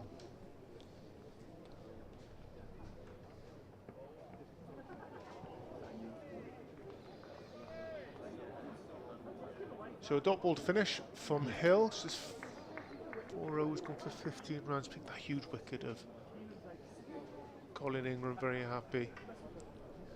You know, Carlson doesn't seem too pleased with that wide. Or On the lack other of side. wide. Yeah. So one of the quirks of this competition is that we have 2 white balls. Both stay at each end, which will keep the ball nice and hard, which would have been, I don't know, back in the day when there was just a 1 ball played. I mean, this is a 40, flirted with being a 40 over comp, then a 50 over comp. Huge difference as a bowler to have the a new ball for basically different day because you're short in form, but usually 25 overs of a white ball rather than 50 overs of a white ball. Yeah, I mean, you'd obviously try and get the most of it with the new one, but then it was almost a case of then trying to get it as soft as you can, so you couldn't get it off the square. I think that's why they've brought this in, haven't they? Because people got a debt to, right, we'll get the ball soft, we'll throw it in. I would never have done that. How would you have cheated and got the ball soft accidentally on purpose? You'd never. I've never have done that. Like that no. Simon's behind me saying just squeeze it. Just pick the halo up off the floor. Yeah. But you get the ball to some of the bigger lads. Wharfie was one. When Wharfie could squeeze the ball, another Yorkshireman. It just those massive mitts of his. Just give it a Wharfie. Like Wharfie, squeeze the ball, mate. It'd be like an orange coming back. Surely, in the international umpire he is now, he'd frown upon that sort of activity now. Oh, no chance now. The moral compass now, Wharfie, isn't he? You'd throw the ball from deep into the dry patches on the wicket as well. That would soften up the ball nicely. Yeah.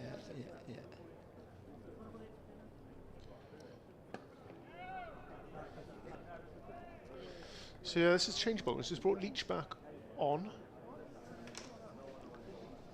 5 overs so far. Oh, well.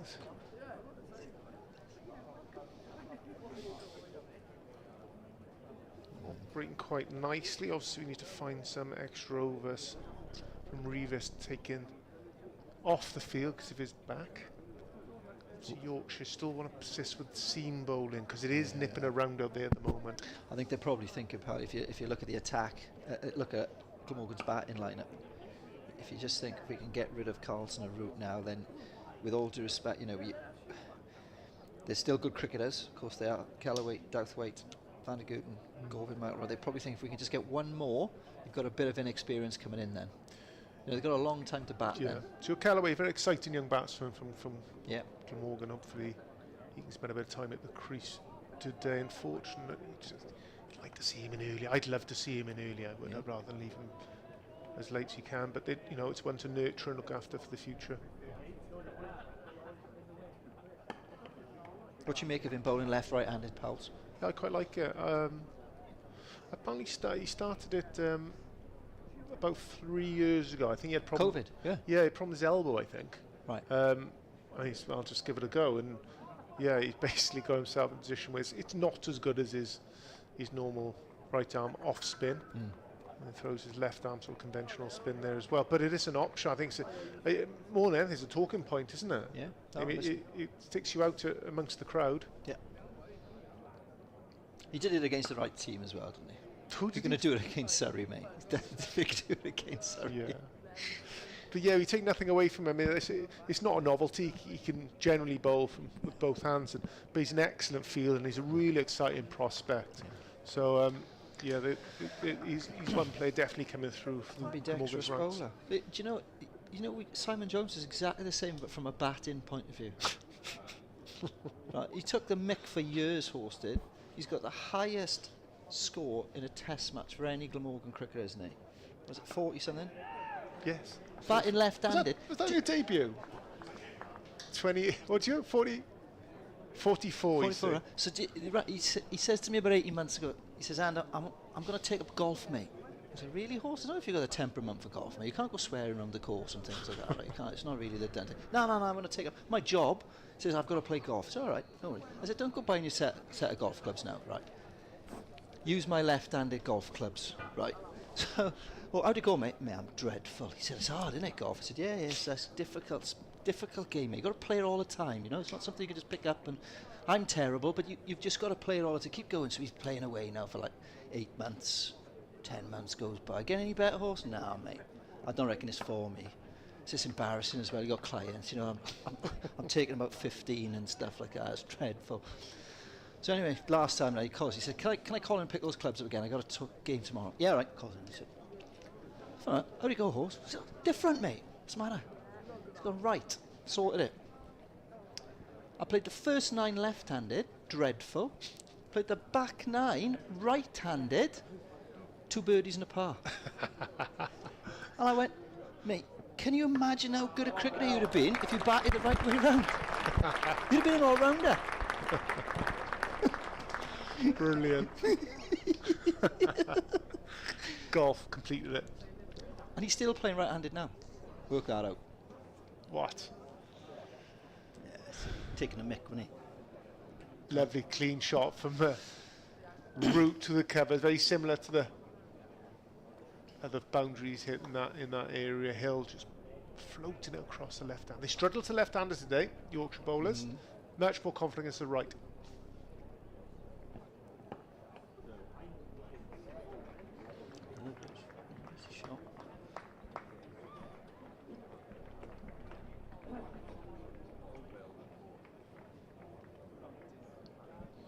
Yeah, it's been a little bit floaty, the left-handers, and then beyond that, they've sort of strayed on the leg side. There's a lot of balls that Ingram as well as Root has just picked up off their legs. I don't know what it is sometimes with left-handers. I think sometimes you sort of want to angle that magic ball to them, and then you get too much into the thigh pad. I mean, personally to left-handers, given them I had a really bad bowling action, so it naturally just went away from the left-hander. Yeah. So I probably preferred bowling at left-handers. But I think sometimes when you look at youngsters, they try to bowl that magic ball round the wicket where it sort of angles in, nips and goes away. Yeah. The Stuart Broad sort of David Warner ball. Yeah. Which Yeah, it's not many of them flying around. Nah, not many, no.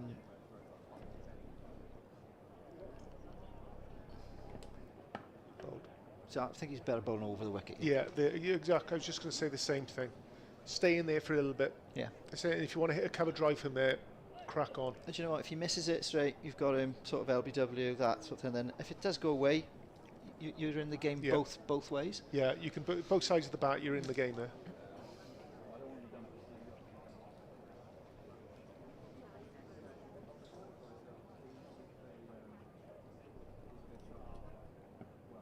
Oh, what? Yeah, definitely over the wicket.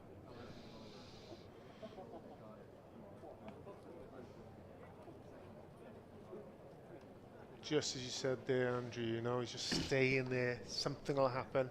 I mean, like you say, with left-handers, you're looking for the ultimate delivery, sort of forcing the issue, trying to search for that wicket. But I think every now and then, just staying there. Can you have 2 or 3 quiet overs? I think you can in this format. Yeah. I was talking to Simon earlier. We might have been. There were 2 different types of bowlers. And mine was always, do you know what, mate? I'm just going to try and hit this length as hard as I can, as often as I can, Yeah. and hit the stickers. And every dot to win, for me. Yeah. Whereas I think other bowlers like, well, I'm going to chase wickets here. So you could look at my view and go, well, that's quite negative, but it's what worked for me. Yeah, I don't think it is negative. I think, like you say, if the game isn't going anywhere as a batsman, you get jittery. You try and score runs from balls that probably aren't able to score runs from, and from that just creates opportunity as a fielding bowling team. So yeah, but I think just by hammering a length, there's a number of players we could pick in there. So John Lewis at Gloucester did it for years. You know, just brilliant bowler. skillful bowlers that would make life very difficult for you. Yeah. So right, if you want to score runs, you have to play a magical shot. I always say to youngsters now, like, when you're bowling, trying to think like a batter. When you're batting, trying to think like a bowler. So when you're running up to bowl, what doesn't he want me to do? Right, he doesn't want me landing this good line and length. That area, horrible areas about where you're not too sure to come forward, go back. He doesn't want me doing that. Right, let's do that. Yeah, you talk about greats of the game. So Glamorgan, I don't think his plan would have gone far away from that. Going to find a length, and with obviously his pace and bounce that he was gifted with, make life hard work.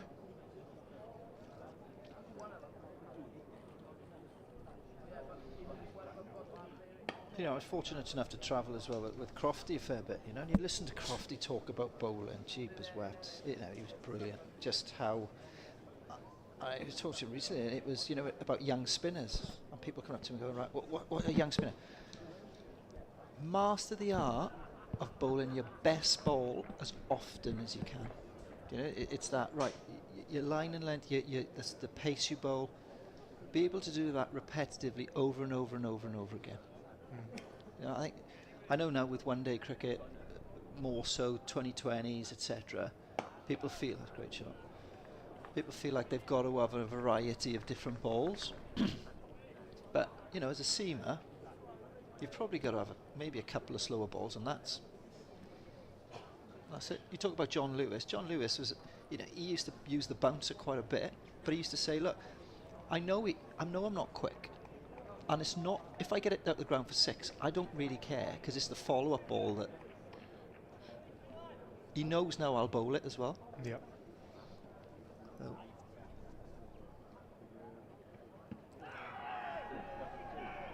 Just Leach getting a little bit greedy there. That's well run, that. And and that's what we talked about. You'll get from these 2 batting out there. Billy Root just giving a big thumbs up to Carlson, running back for that 2 there. I mean, most batters would have got a single there, but picking, but it makes a huge difference. You'd have had a plod down the other end. Oh yeah, just one off the pad. Well, you have a go, mate. Go on, Pat. 4-dot balls. You could crack on. But good set from Leach here, hunting the wicket. Just a single coming from that first ball of this over, and a few dots. When I say being greedy, going for the stumps rather, maybe just outside and hammer at that length. See if he's got this last delivery. No. Oh, no. Oh, out. He'd been out there, wouldn't he? Yeah. Carlson looking for that single there from Root. Root sending Carlson back, and just acknowledge to Root there, knowing probably wasn't a single there. Throw coming from point. Would he have made his ground back? Not sure. Nah. Maybe we'll get a bit of a replay on this. Root's coming down, he'll tap on the shoulders. So You involved in many run-ups, pals? I was all right. I wasn't too bad. I wasn't. Yeah. I mean, It happens, doesn't it? it happens, and I And it is weird because you want to get singles, and you want to push the scoreboard along, and at the end of the day, it's only one more run. So if Carlson got out there, it's massive. only one run, but it's a huge massive effect on the score, game. Oh, well bowled. Stay in there, Hill. Yeah. That's where you need to be. Stay again, in there. See that angle he's got there? Yeah. Perfect. Don't fight it. No. I remember saying to play a league game the other day, and left armour bowling for Bridgend, Alex Jones, who was a staff player. Remember Alex playing? And there's a few times the ball's not swinging back into the right-hander for him, and he was trying to force it, and got a hit through leg side a couple of times. I'm just saying to bowlers, if it's not doing that for you, don't force it. Just keep going across him. Yeah. You know, rather than try and do something that's not there and you get a 4 ball. It's 100 up. 100 up, Morgan. Polite round of applause. It's gone a bit grey again, pal. Yeah, I was just looking round there. It was raining, but I think we'll be all right. I think it gets better as the day goes on. But again, just Hill, first ball away from root perfect, and then just a little bit greedy on the stumps, picking up a single on the leg side. And again, that's just inexperience. That's just, you know, when you look at the potential these bowlers have got, and you can try and fast forward. If you looked at these bowlers now and fast forwarded 3 years, yeah, wow.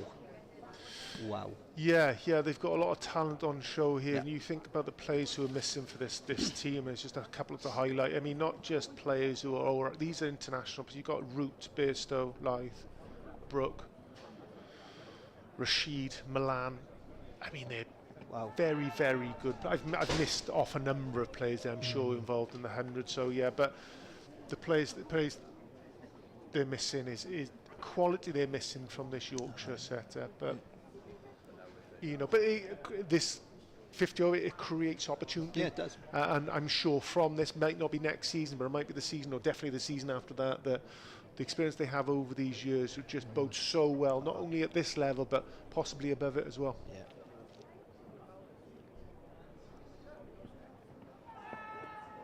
When you look at this, you know, I always try and say that to people, right? Fast forward 3 years, what you see. And this is a seriously exciting bowling attack in 3 years' time. Yeah. Yorkshire, definitely. You know? Definitely. With what they've got as well. Overseas, what are you going to add to an overseas to this team all of a sudden? Yeah. I think I was looking the other day, Surrey, right? Surrey got like something like 50 with England duty, 100. It's like 15 players in.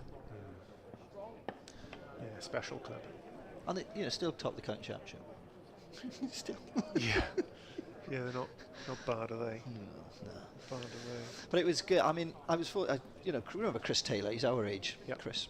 And Chris is in charge of Gloucester. Gloucester, Chris. Yeah. Done a bit of fielding with With the England that's side, right, yeah. And I was talking to him one day. He's taking the Surrey pathway team. I said, Chris, talk me through your pathway and talk to me about your thoughts and stuff about young cricketers, stuff like that. He said, oh, look, Andy. He said, like, so his role at the moment is he's like head of pathway at Surrey, right? So academy, all that sort of, all the youth all the way through. It's a good job. So he said, look, Andrew, our budget is huge. He said, we've got, you look at us today at under 18s, we've got Alex Stewart's brothers here, we've got 3 other coaches here, we've got our bowling coach here, everyone's here. You know, we've got plenty of coaching staff, so all the players get plenty of opportunity we can coach them during the game, speak to them, etc., etc. And so we moved on sort of to the academy, and he sort of said, look, again, he said, look, we're different. So we put boys on our academy to play for England. Trust him. Not to play for Surrey. If they don't play for Surrey, that's our fault. Trust him. That's our fault. Because these lads are on our academy, they're all good, very good cricketers. So we're just helping them on their journey. But in helping them on the journey, the standards that we set are, we want them to play for England. Not play for Surrey. They'll play for Surrey for sure. And I just thought, yeah, it must be nice to have that sort of. But should every county have that thought process? Yeah, it's slightly different, sorry, to Yeah. most. Only, like you say, going back to the budgets they've got, it creates its own sort of pressure. So, for argument, at other counties, now I wouldn't want to pick any out. You could have a batsman, for argument's sake, and they would have a reasonable season. Yeah. And they might have a dip the following season and then come back with a reasonable season. But I think at Surrey, with the resources and money they've got, if you have a dip, you're gone, and someone else will come in, and There's always someone the waiting. standard will always be at that stand. So it sort of creates its own competition with it, which is amazing. And if you could recreate that at every other county, English cricket would be unbeatable. And we'd all produce that Surrey standard of player, but unfortunately, resources at most counties and how they can operate, it isn't the same.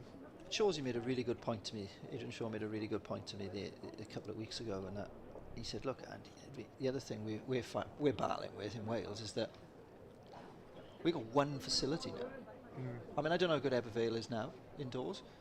Neath's been condemned, pretty much. Is that right? Yeah, Neath's been condemned. So when you're looking at it, Shawsey's gone to me, and we got Cardiff now, right? Say we've got a good up and coming young cricketer from Llandyssil.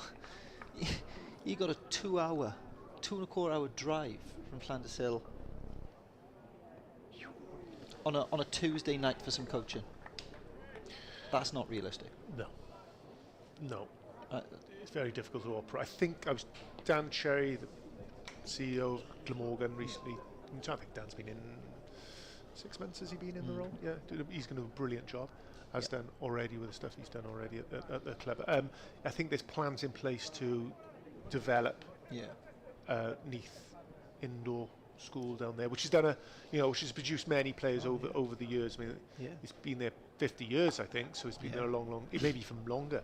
I think it's to upgrade that facility down there and hope facilitate the cricket down in West Wales. Bridge that gap.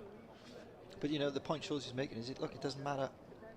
Going back to your point about Surrey would just build that. They would all of a sudden they've got resources. Just going back to your point, how other Yeah. counties can't operate in the same way. Yeah.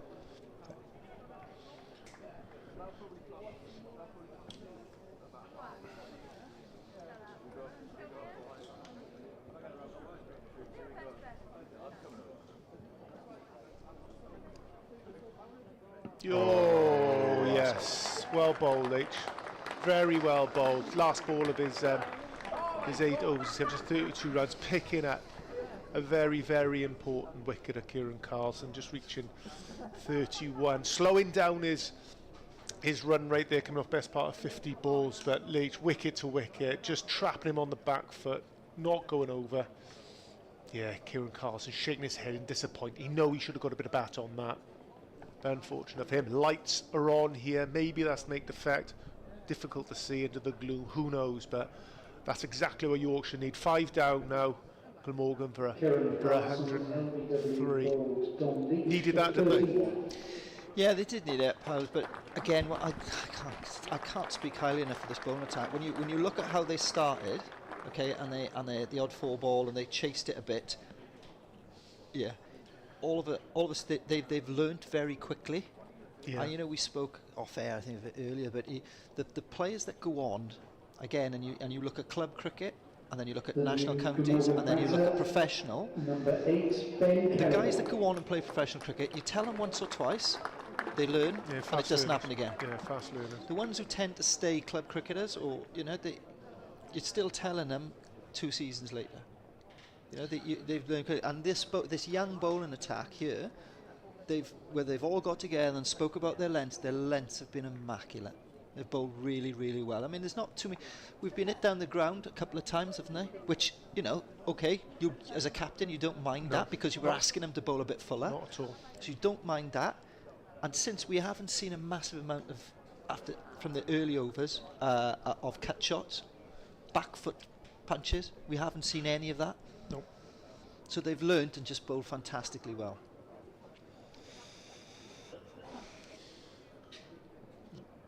If you're the bowling coach up there now, Yeah. you go in. Yeah. They've done all right, yeah. I'll have this, yeah. Because there is a difference in age in the players they're playing against. There is a huge difference. Unfortunately, I haven't got the ages of the Glamorgan bowlers, but very young attack from Yorkshire. Again, full drive. Yorkshire still operating with a slip in place. 22 overs into this game. Yeah, good. Shortened version. Good. If you don't know already, it's 47 overs. We lost a bit of time earlier on to some light rain, so half hour late, so we've cut overs off this game for each team. As you said, it is gloomy out. The lights are on, but just taking effect, the shadows of the players here in the outfield. Oh, great shot. That's a Yeah, great shot. it's a nice shot from Root. What he's done there is he's as Hilly, like you say, he is just he's doing a really good job hammering a length in. Root just coming down the wicket, walking over to his off stump, getting his bat well in front of his pads and clipping that ball through mid wicket. Not trying to hit the ball too hard was the key part of that shot. Present as much bat face as he can. Even though it's been a while, he'll still want to do well against Yorkshire, won't he? Of course you do. Yeah. Of course you do. Told you so. One of those.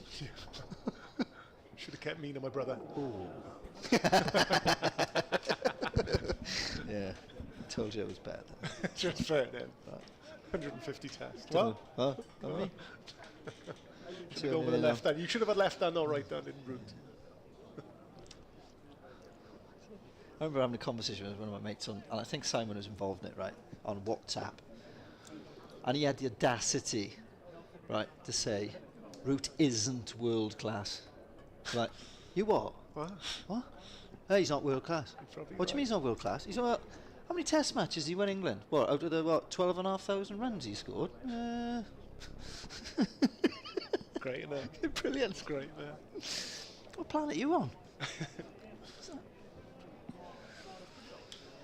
Yeah. That wasn't. So Kellaway to the crease, so his first ball here. And we said earlier, product of Chepstow Cricket Club. He's played a number of his debut in this format for the club last year. Exciting prospect coming through. Making a name for himself bowling with both arms at the moment, your left arm and right arm. Obviously favouring his right arm off spin, but can bowl with the other arm. Changing the fields, but it's deep square up inside of the inner circle. That's the They delay. don't want him getting off the mark here, do they? Nope. They'll keep him on strike. Keep Root off strike. Again, good captaincy. Fine All leg. knowing what they're doing. Good plan. Fine leg third man of the two fielders outside the circle at the moment, but yeah, slip still in place.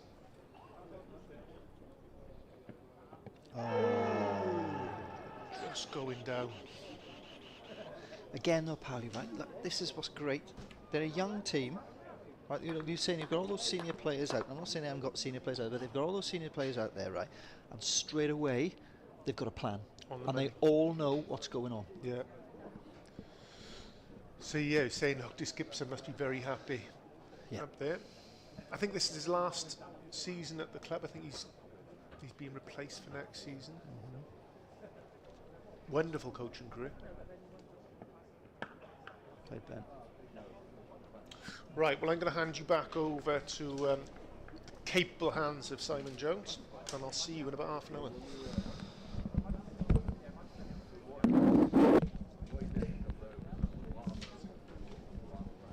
Thank you, Paulie. So Glamorgan moved on to, I can't actually see it, we're 110 for 5 off 23. Root 21 off 20. Kellaway yet to get off the mark, but only faced 2 balls. So we keep saying it. This is a big partnership. No, I don't think we should say it this time. Don't say it. Okay, we won't say it. But you know, what we can talk about, Simon, is, look, I don't want to be boring people at home, but honestly, it's amazing. It's great to see such a young bowler attack doing so well. Yeah. The same as they all know, they haven't missed their lengths from the start, where they maybe bowled a bit short wide, and they've just honed in on it, and they've got the rewards from it. Oh, let's be honest. They must have put in some serious graft to, at this age, be as consistent as they are. This doesn't happen overnight, obviously. No. They've had good coaches. They've had senior players around them as well. Yeah. Guiding them through plans, ideas, and you know it's working. There's still a fair way left in this game, but from what we've seen so far, they have been superb. Yeah, there we are. I've just seen Matt Reeves warming up on the side after he went off with a sore lower back, or it looked like a sore lower back, but I'm not sure if he's actually come back on the field. But Simon, when you look at the Yorkshire blueprint, right, having watched it from under 11s right the way through, and I know people in Cricket Wales have maybe gone on a chat with people up in Yorkshire about how they do things, stuff from the minute, like from under 11s, they've all got the same kit as the first team. They've all got the same tracksuits. They've all got the same fielding drills. They've all got the same. So when that lad walks all the way through from under 11s right through into the senior, when he walks into the first team changing room, everything's the same kit. Yeah. Everything's the same. And like, why wouldn't you do that? Why change anything? Why? It's, it's natural to them, and it certainly looks like that. The way they're performing, it looks like they're boys who are already comfortable playing in the first team. Even though some of them, one's making his debut today, Harry Duke's making his debut today, and I'm sure quite a few of the others have only played a handful of games in this competition. They all, the bowlers, look as if they're like senior bowlers. Yeah.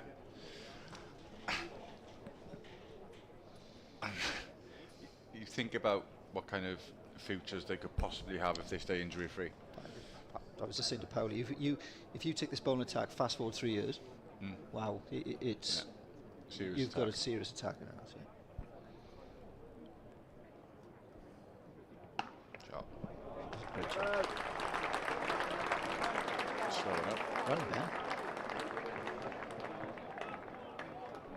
Run. It's a great shot to get off the mark. Yeah. I've heard obviously quite a lot about Callaway. Looking forward to watching him bowl as well. Yeah, I've been fortunate enough to see he's a Clifton College lad, so obviously been lucky enough to see quite a bit of him over the years and through age group cricket, and he's obviously very, very serious talent.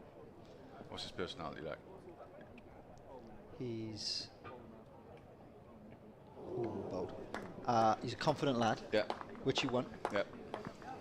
He's confident in his skills, confident in his ability. Very likeable lad. Good. Yeah, great. I know his dad. He's well brought up from his dad. Just a good, keen to learn, coachable. I think that's the key thing, isn't it? Yeah. You've got to want to learn. You've got to be hungry for it.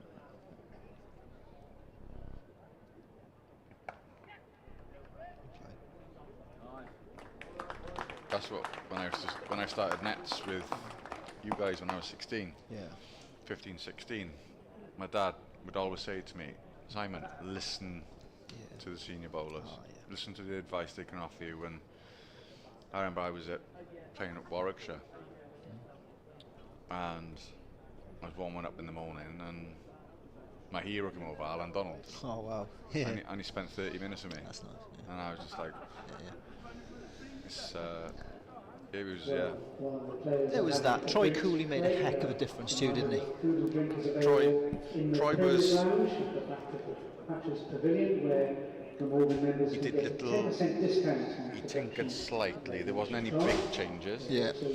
He knew his job inside out. Yeah. We became best friends because we spent so much time together. We had to make alterations to my action when I first went to the academy in 2001, which changed everything. He was a bowler. You changed massively. With all due respect, you were on the bowling staff early on. Yeah. You were raw. You were rapid. Yeah. I remember the first time watching you bowl, thinking, "Holy mother! Wow!" You were seriously quick, raw, and then you almost like went away for a winter and come back, and just looked a completely different animal. But the biggest thing he did for me on that tour with Rod Marsh as well was he took me to one side. He said, "Look, Jonesy, you're not going to open bowling. Yeah. Not unless someone gets injured. You need to be that bowler that bowls the tough overs in the middle when the ball's doing nothing. You've got to learn to do something with that ball." Yeah. So I spent the whole winter bowling with the oldest ball in the bag. Yeah. Like Steve Kirby, great lad. He'd go in, pick the shiniest, hardest ball he could find. All the rest of the bowlers did. and I was just pulling one out like it had been chewed by a dog. Yeah. And I learned to bowl there all that winter and into the spring. Yeah. And you saw the results when I came Oh home. yeah, massive. And it was just probably one of the best bits of advice I ever had of someone was learn to be different. Find a space for yourself in that side. Yeah, a role. Yeah. Yeah. Yeah. I spoke to James Harris to start before coming up here today, and you know, I've watched a lot of youth cricket, youngsters coming through pathways, blah blah blah, and that's the one thing I'd say to all coaches is that I know it's very difficult when you're taking a team, especially like a Welsh youth age group team, because they all bat, they all bowl, right? That's how it is at those ages. But if you can try and, if he's this day he's bowling, right, give him a role, give him, right, do you know what, I want you to try and bowl 6 overs for 30 for me. Or when you're batting in the middle overs, I want you to try and get off strike, or I want you to try and keep them improving on different skills all the time. Just evolve your game. Just evolve your game, yeah, 100%. But then, they've got a reason for being there as well, and a focus for being there. I think so many youngsters go into games, and if you ask them, right, what's the plan? What's your role? I don't know. Yeah. Right. So all of a sudden, then you get carried away with, oh, he's bowled 2 maidens at me. He's bowled 3, and then they bottle it and they get out. Or I get it for 4. Oh, right, I've got it for 4. Right. Okay, you've still got 5 others. We've still got. Yeah. I think there's communication within cricket between coaches and players. I still think needs a heck of a lot of improvement. There's one thing that being outside of cricket that I've learned from being in the business world is communication is everything, and don't leave it to assumptions. Assumptions are the start of all major balls-ups, pretty much. So if you can communicate better, and if you've got a good communicator, then it makes things so much easier. And players are fully aware of what they need to do. A huge thing for young bowlers as well is realising what type of bowler you are. Yeah.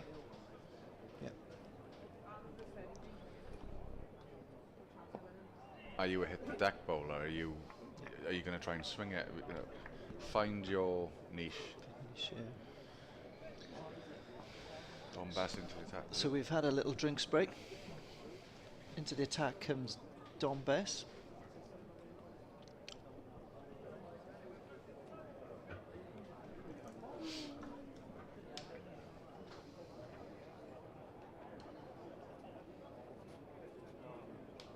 So a bit of respite for the Glamorgan batters. Now the seamers are off. Let's just see what the spinners can do.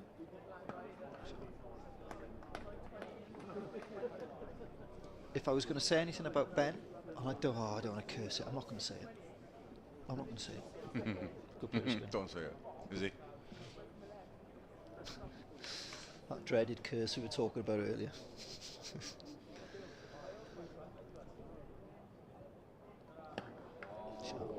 I know Billy Root is very capable against spin. Yeah.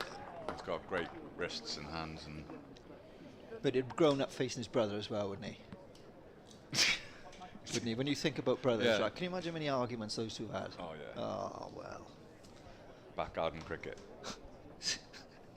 Not out. What do you mean not out? Right. Be interesting to see how Don Bess goes here. Highly experienced. Where did he start? Somerset. Somerset it was, isn't it? Somerset, yeah. Highly experienced. See.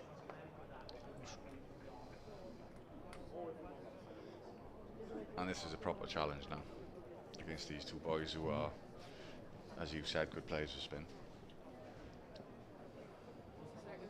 But he'll back himself, I think.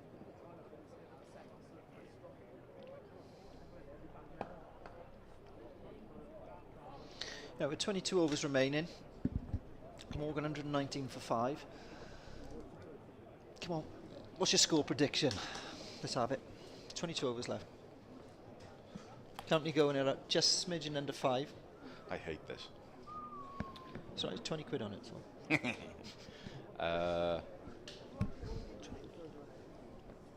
How many overs left? 22. 22. It's another 100 and a bit. 250. 250. Here we go. That's Simon Jones's prediction. We'll have to get Powley's when he's. What are you going for, Powley? 251. Are you going 249?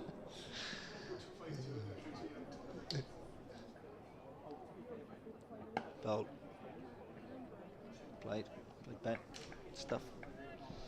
There's plenty of time. Now, you almost give yourself a few overs to get in. As Powley said earlier, keep the scoreboard ticking over. Can't really afford to lose too many more wickets now. I mean, we're 5 down. With, we can say, the all-rounders. I don't know what Douthwaite is. Is he a bowling all-rounder or a batting all-rounder? Bowling all-rounder, Powley. He batted well the other day. Jeepers. Strikes a good ball, isn't he? Clean ball. Yeah, he's a strong-looking lad, isn't he? He's a strong lad. He's obviously got a good eye as well.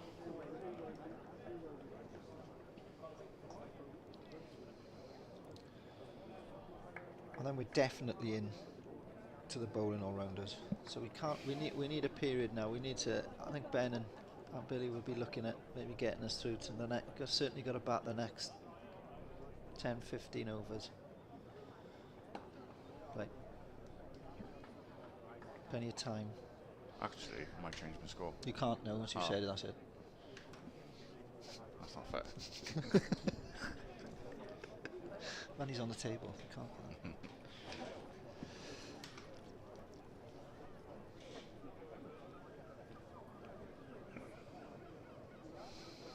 Seagulls are back.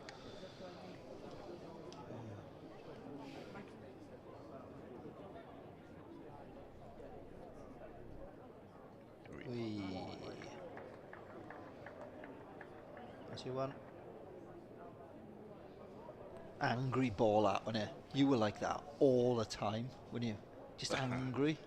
That's rich coming from You you. were One of the angriest You people were I an ever angry met. bowler, you were. I was, yeah. You were angry, definitely. One of your pals, use angry bowler. The angry bowler pals. Just.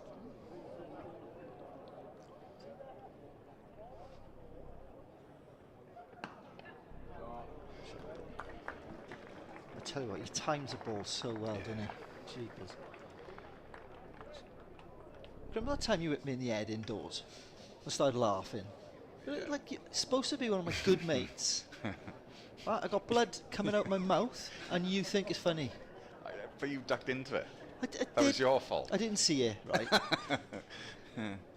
And then what did the physio say when he came to see you? Be careful what you wish for. Yeah, but if you tell the start of the story, you kicked off. I as you wasn't normally do, overly happy. Whinging. I wasn't overly happy about being left off the batting list. So I've just gone in to speak to Mr. Derrick, bless him. He said, Coach, why aren't I down to bat? I said, well, you can bat tomorrow. No, I need to bat today, mate. No, you can bat. No. John, I got to bat. Okay, so he jumps up out of his chair. I think it was Adam Harrison. I think he scratches Adam Harrison now, puts Andrew in, boom, puts bat. Okay, cool.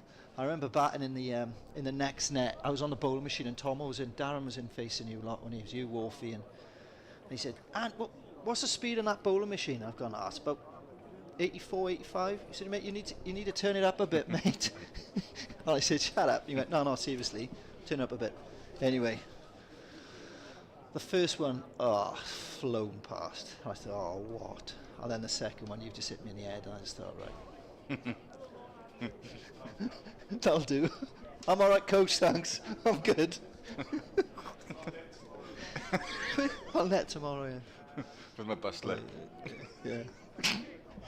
I was like, I remember taking my helmet off and looking up, and you were wetting yourself laughing. Yeah. I think it's because I'd known you so long through my older brother. Yeah. I just found it highly amusing. Like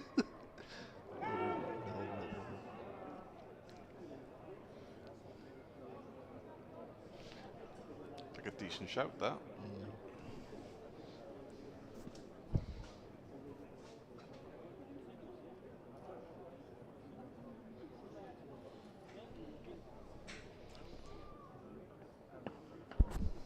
Just keep doing that, Ben. For a few. Keep getting off strike There's for a bit. plenty of time. He'll catch up, Ben. He's got so many shots. He'll catch up.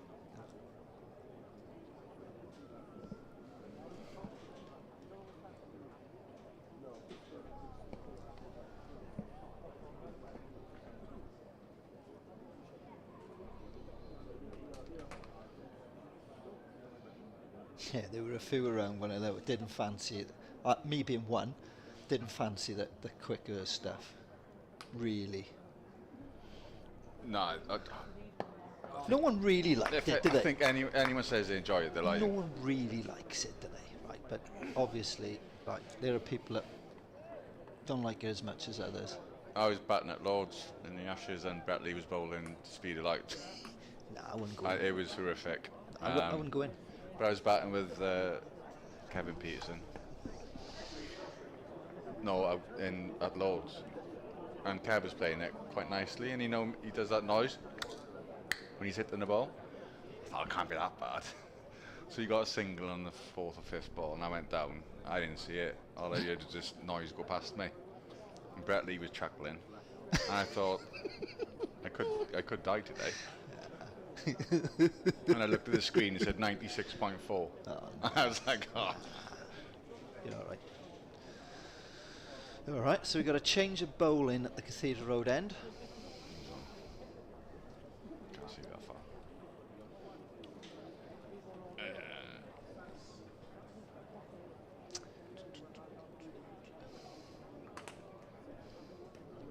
Moriarty, Moriarty. Bowler from Cathedral Road end, Dan Moriarty. So you've got an ex-Surrey, Yeah. ex-Surrey left arm spinner. I'm guessing he's another one off the Surrey Academy. Gotta be, isn't it? I think there's a load of Surrey lads like playing out of the counties from their academy because they're that. Strong. Yeah. It's an unbelievable outfit though, isn't it? Oh, mate.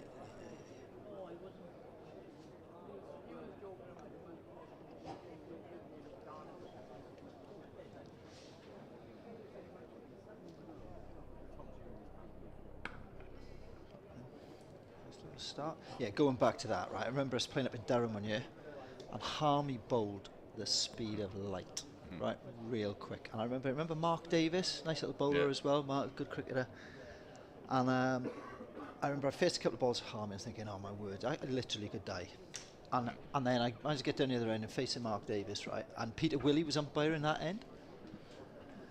So I've gone back to play one now, and it sort of hit me on the hip. And Mark Davis has gone, and Peter Willey's giving me out, right? And I'm like, you've got to be joking. You know what you're going to say. You've got to be joking. So I like trudge off, right? And I think Lurks goes in, out, Yeah. pretty quickly, out.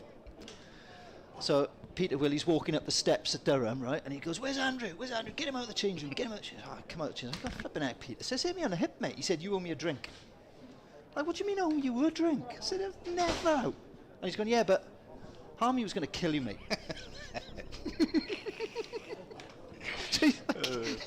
I said, Pete, you can't give me out because Harmy. He said, yeah, mate, you were pleased, really, that I give you up. Pete Willey had a Oh, great yeah. sense of humour, didn't he? He was brilliant, Will.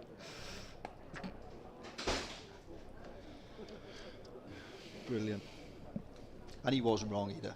No. Harmy was, I don't know what, horrible. He was horrible to face. Oh, jeepers.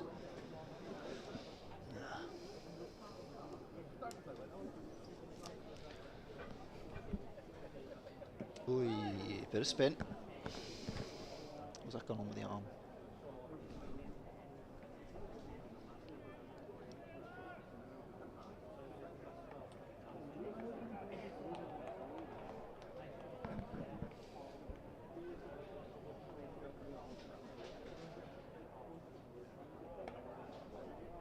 Oh yes, delicious. It's a welcome 4. 8 off his first over. Just the first, we'll take that. Yep. Right, I'm going to make a. Okay. I'm going to make a dart for you. Pass you on to Mr. Powell.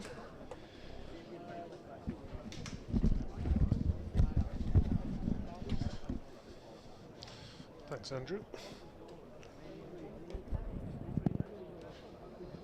Yeah, Moriarty going for 8 off his first over there. No idea. So yeah, a bit of spin here from both ends. That's patience again, isn't it, Powley? I Just agree. hit him down the ground for a couple ones, and then wait for the ball that you thought you could score off, and It's just, yeah. It's an easier game when you look at it like that, rather than trying to force it. Absolutely. So, best is you're saying, yeah, product of Somerset originally.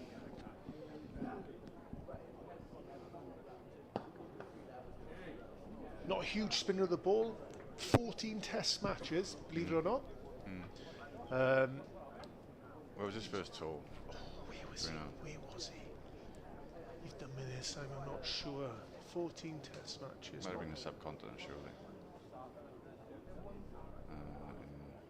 Would have been India?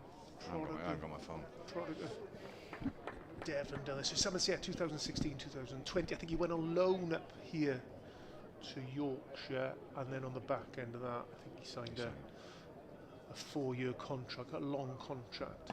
Oh, is he? Yeah. Oh! It's one of the worst feelings as a fielder, isn't it? Terrible, right through his legs.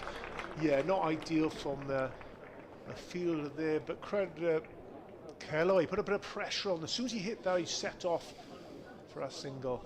Both fast running between the wicket route and Kellaway, and just putting that pressure on the fielder, rushed him and got his reward of 4 runs. I'm sure Bess won't be too happy with that.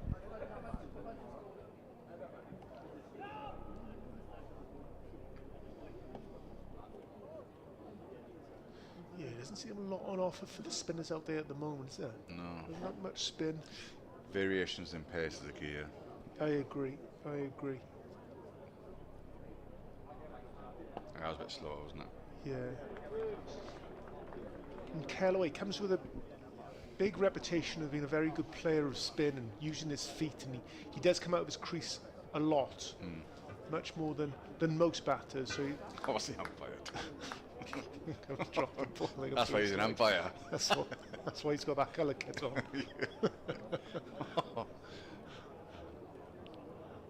Do we know where it is? Not sure.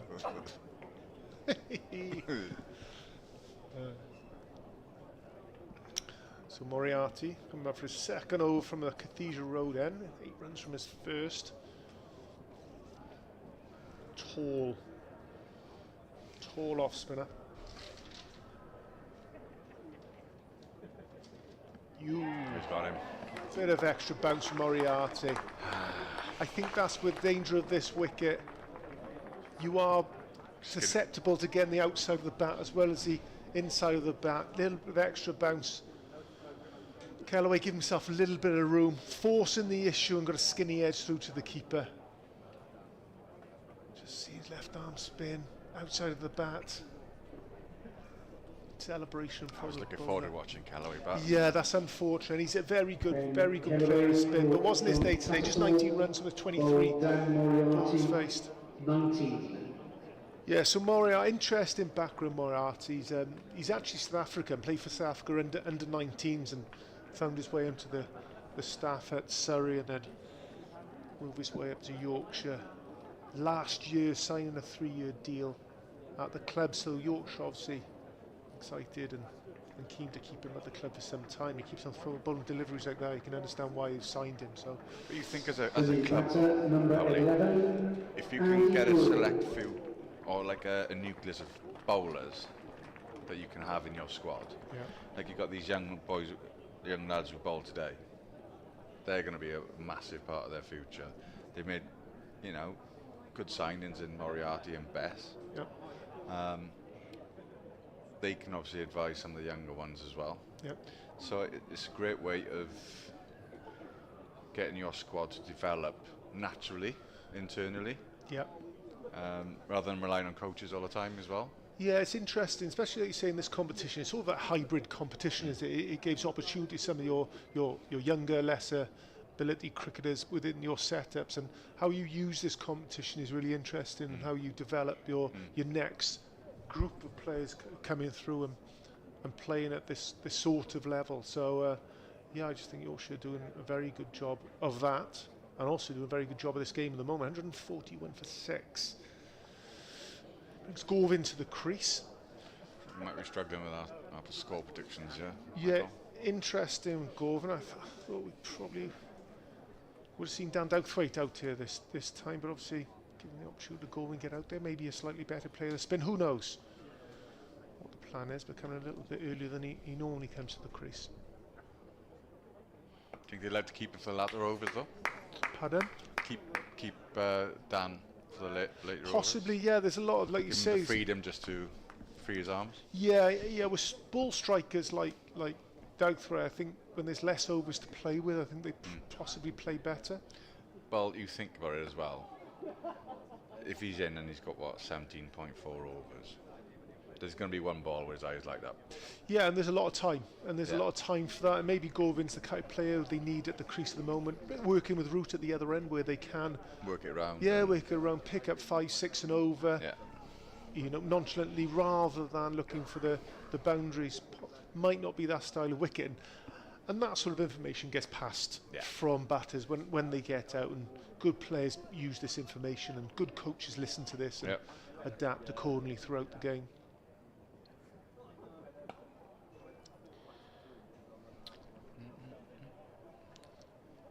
It's a good set from...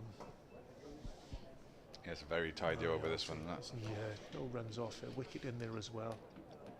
Only put a squeeze on and get a wicket made off this delivery. A little bit quicker. Push through. Lovely, very good set. Wicket maiden. Well bowled Moriarty with that big wicket there of Kellaway. Little partnership there of 38. Root and Kelly just getting themselves going. Yeah, like you say, 17 overs. There's a lot of cricket left in this game for Glamorgan in the first half of it. It would be nice just to have a few more wickets left in the hutch though. 4 left. Yeah. It'd be nice to go into the last 10 with a few more there. Shot.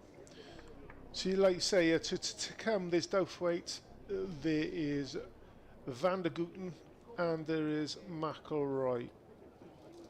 Full respect to McElroy, be the lesser of the batsmen to come. So Douthwaite, you know, he's got a lot of runs for this club in a short amount of time, and Van der Gooten proving the seasons go by he's much more of a threat in the bat than he once was.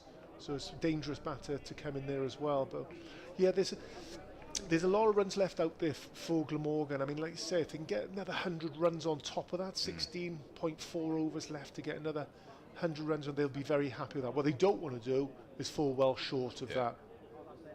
You know, give your bowlers a bit of freedom then as well. Absolutely. Oh, well bowled. Well bowled. I think that's the threat of Best.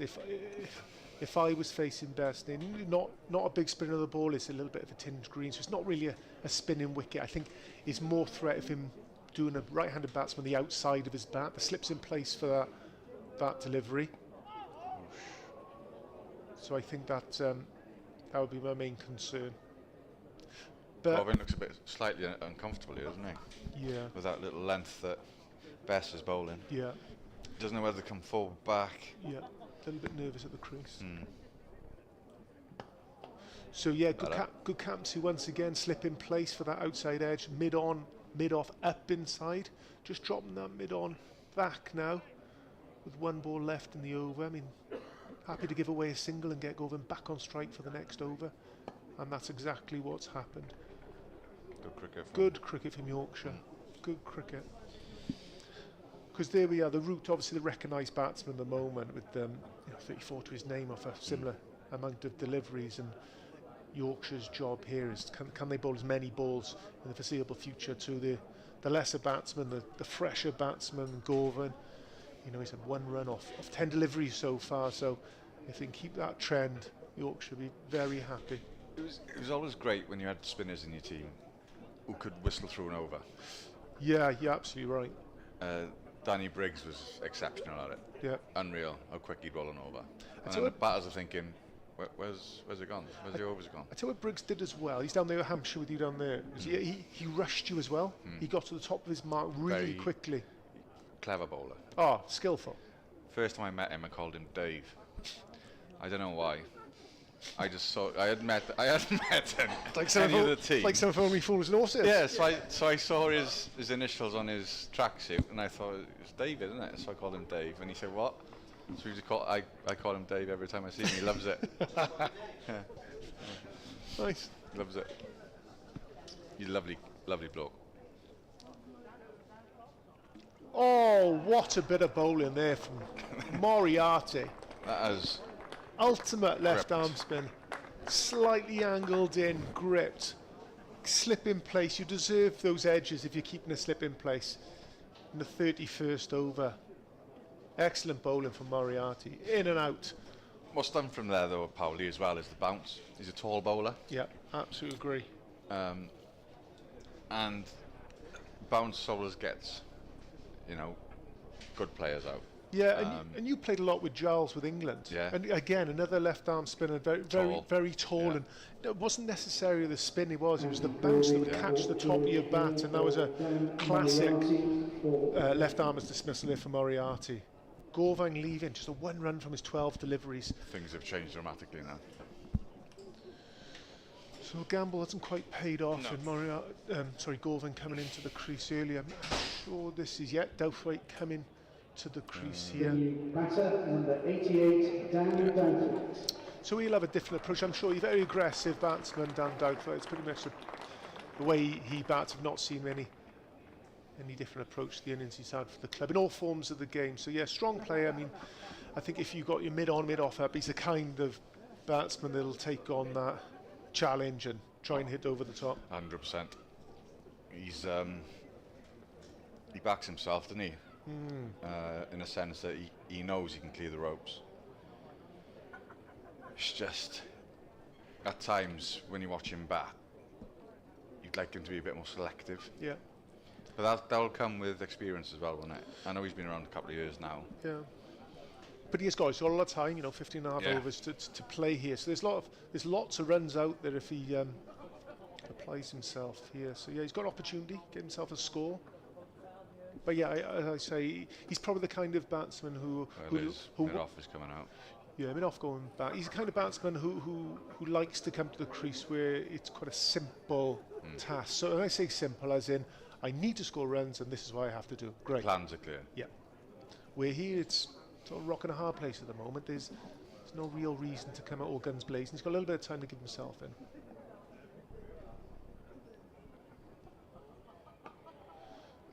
Nice for Moriarty. Right on the money here. He's quite wily, doesn't he? Yeah. Moriarty. Like you say, Sam, you're absolutely right. I think that though tall is just that extra bit of bounce is a threat. Just toying with his mid-off there. Slightly moving him wider. Oh, Job. full toss. Absolute gift. It was a gift, wasn't it? Absolute gift for Douthwaite. That's exactly what you need. Full toss, leg stump. Thank you very much. Clip through mid-wicket. Douthwaite feels better about himself. He's off the mark and he's happy with life. Yeah, rare bad delivery from Moriarty. Unfortunately, he went to the boundary.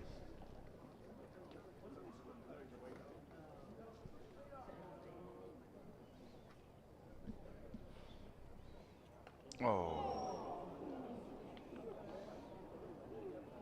Slightly quicker there from Moriarty. Yeah, Douthwaite trying to work that ball down to third man. A little bit too full, a little bit straight. So bottom edge through to the keeper. Would you prefer as a batsman now just to see him playing down the ground? I think, yeah, I Do you know what I mean? yeah, exactly. I think there's time. The position we're in. Yeah, there's a time and a place for try and create a shot, and that's what Douthwaite tried to do. They tried to create runs or scoring opportunity from a reasonably good delivery. I think there's any reason to force the issue. I think we're Glamorgan, for argument's sake, to get bowled out for 190. I think another 40 odd runs that would be a below par score. But I think especially with Root in at the moment, who's going along really nicely, pretty much run a ball for his 34. I think there's an argument to play second fiddle here. I would, if I had Douthwaite's skills and the substitute, I would just get Billy Root on strike. Just get him on strike. Get him face as many balls as you can. Sure. So if Root is hitting the ball down to long on as he's just down there for a single, I would be looking to a similar sort of job Yeah, and getting back on and strike. that's what I mean about just playing down the ground. Just do what they did earlier. Remember when Moriarty's first over went for 8? Yeah, 4 singles and they waited for the bad ball or the scorer ball. yeah. So there could be an opportunity, if he's comfortable, come down the wicket, Yeah. covering his off stump, hit him to long on, or dropping the ball into mid-wicket for a single. That's probably his runs. There we go. So Nice. down long on, perfect. Rotate the strike. Great. Scoreboard's moving. We all feel good about themselves. And the game's moving forward. Worst case scenario for Douthwaite. Dot ball, dot ball, dot ball, dot ball. Pressure. Pressure builds up. He feels that he has to score runs. Big shot comes, wicket. Here we go. Really good cricket. And it's, I think we can probably operate in 4, 5, 6 overs of this for Glamorgan as they move on to 150s. That's the polite round of applause from the crowd here. Generous crowd here. Show good support down here in Cardiff.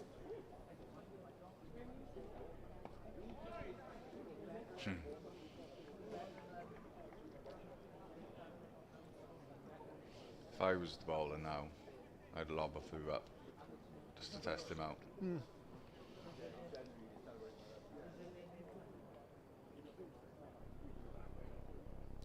Oh, very nice.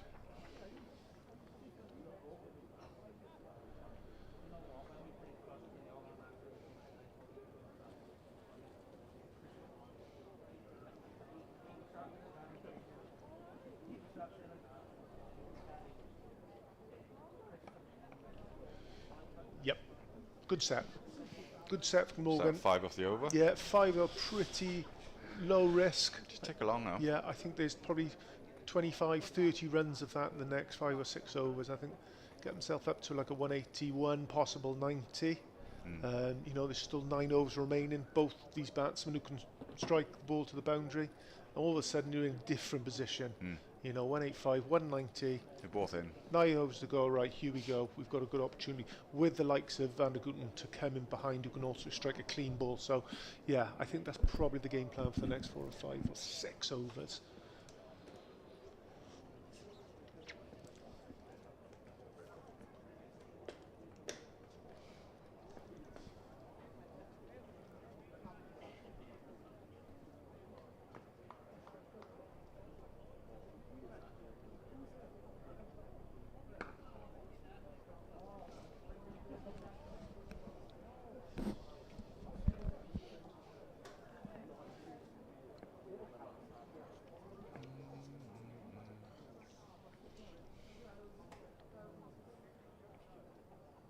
Shot. Beautiful.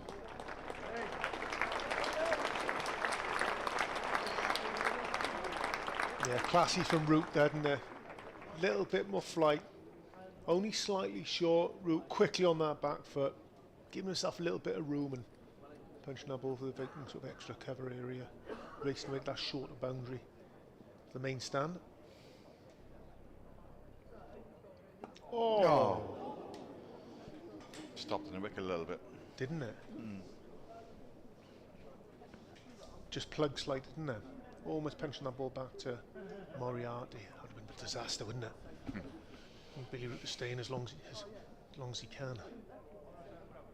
Well bowled.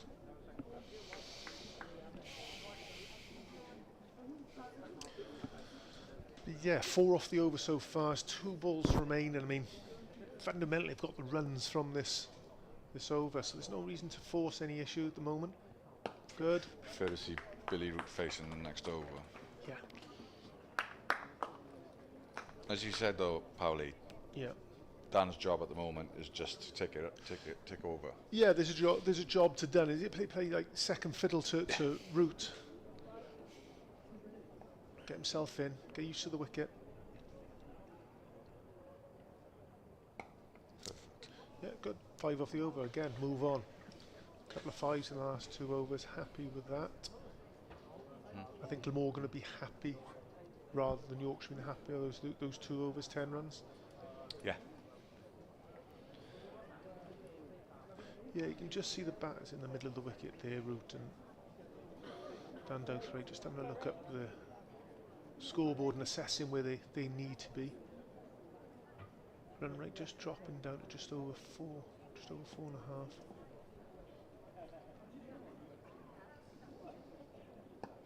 Must have been at most of the game, 4.95. Yeah, I think, to Just get over. themselves up to that, 240, 250, something along those sort of lines. I think that's where Glamorgan going to be comfortable. Then they're coming into this game in quite a privileged position, which they work very hard for, but to end a position where, look, we know we are qualifying to the next stage.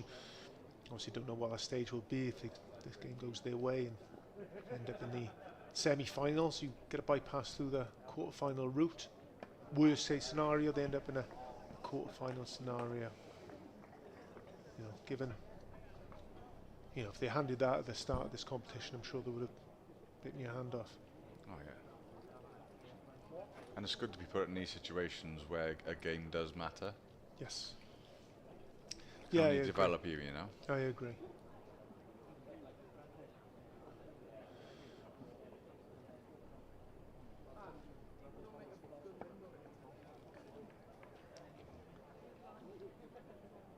Yeah, what you get from Bess, I think, is a huge spinner of the ball. You get that slight change in pace, change in angle. I would say change in angle where he delivers that ball from the crease. Will he go wide? Will he come nice and tight to the stumps? He's removed his slip now. A little bit of protection on the offside and the leg side. Bowled a very tidy over here, isn't he? Hasn't he? There he goes, got one ball remaining. It's the one so far. He's dropped his mid off back for a little bit of protection.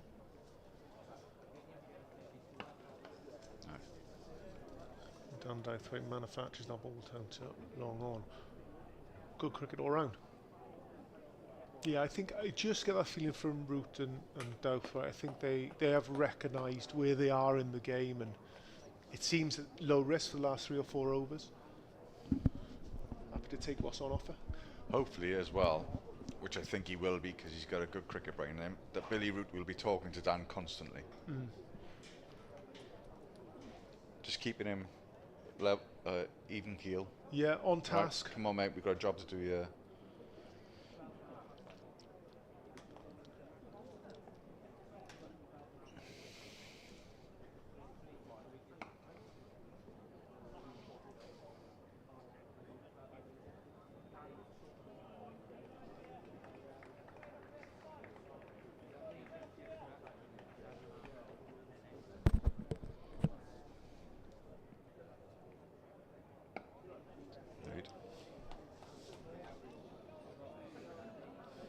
You just know inside. Just He's there. itching to go. He's bubbling. He's bubbling.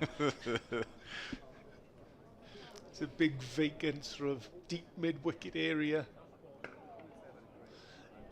Yeah, he's trying to hop on this back foot here, Douthwaite. He feels that's probably his opportunity. Would be a sweep slog, big area out there. If he's looking for a boundary, I think he's looking to get on that back foot and punch it through cover. There we go. That's his Nice shot. Getting himself up 2 runs there. So obviously Moriarty trying to get this ball as full as he can. He's going to be tempted by this shorter boundary though, isn't he? Yeah, so that's the leg side of Douthwaite. It's probably a 55 metres. Yeah, it's compared to the offside, it's probably 30 feet, 40 feet short. It's quite huge difference. So yeah, that is on the back of Douthwaite's mind. Could probably miss hit a 6 there with his sweep slog. Strong play.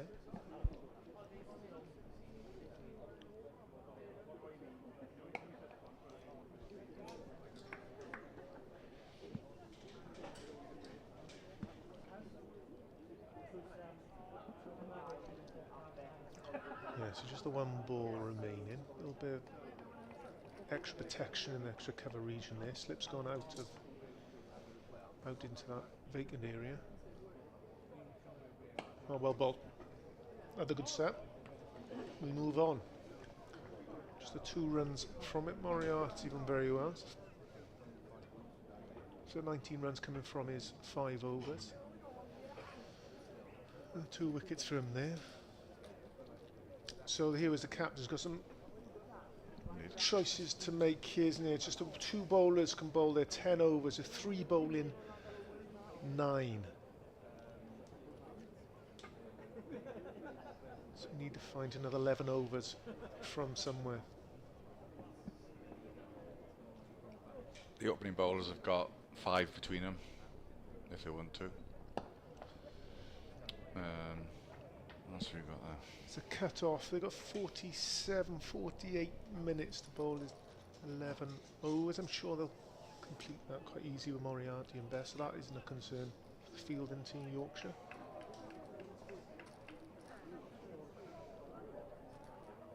Oh, Yo.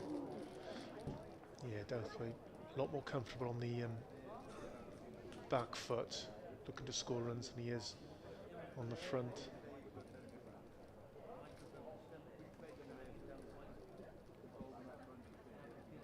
Yeah, Best recognising this and getting nice and full.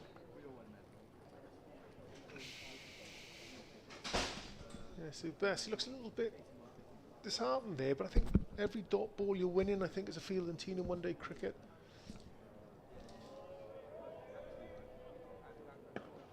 Joe. Well fielded. Excellent fielding out there in the deep. It's the 2 runs.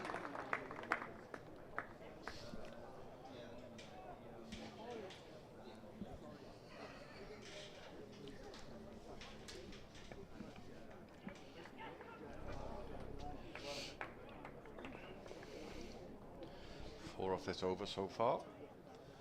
Yeah, it's been quiet. So 4 or 5 for the last 5 or 6 overs here. They've done, well, both teams seem to be quite happy opening in that sort of region. Oh, well, slightly quicker from Best there. I mean, what Best has got, like we said, he's not a huge spin of the ball, but will change his pace, he's changed his angles, and that's his skill that he has. Yeah, but you say, Simon, 4 runs from there. We'll change in the commentary box here. Thank you, Simon. See you in about half hour or so.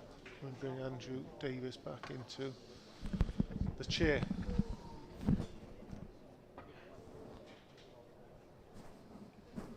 What are your thoughts, Simon? Who's happy out there at the moment? Oh, sorry, Andrew. Who's happy out there at the moment?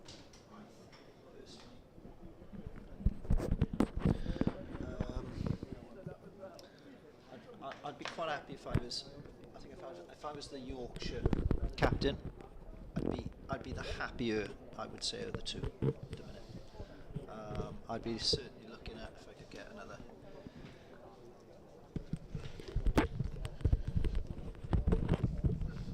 If I could get another. Sorry, just adjusting my headset. If I could get another wicket, looked at maybe squeezed Dan Douthwaite. Keep Rooty off strike. That's what I'd be looking to do. And certainly, I mean, as they have been doing by the looks of it, you know, if we're not picking up wickets, then we're just adding pressure by bowling dots. What would you take if you were Glamorgan at the minute? 225.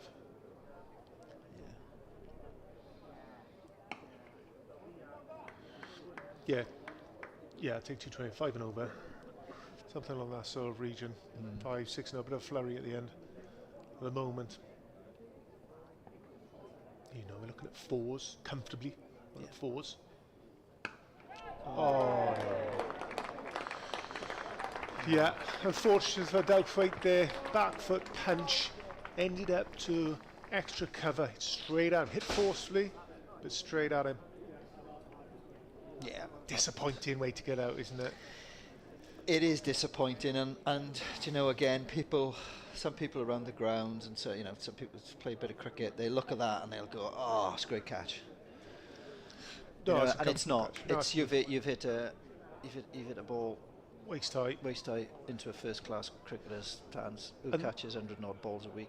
He's not going to drop it. And firstly, Yorkshire, they've got 2 men in for that. Yeah. They were there to stop the runs. I think the plan was to keep Douthwaite on strike.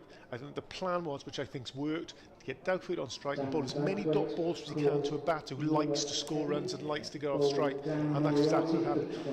The ball probably was there to play that sort of shot, but they had the fielders there as well. If he hit it softer, he would have scored runs. So it would have gone squarer. Instead, he was desperate to hit the ball and desperate to hit it hard, and he's hit it straight to the trap the Yorkshire set. So fair play to Yorkshire. Plan worked. I think the last 3 wickets, pals, that they've got, if you look at Kellers was going nicely, you know, forced back foot nick. Then you've got Gorvin kept the slip in. Yes. Right, and they've got the wickets from still been attacking. Yeah, good cricket. Right, good cricket.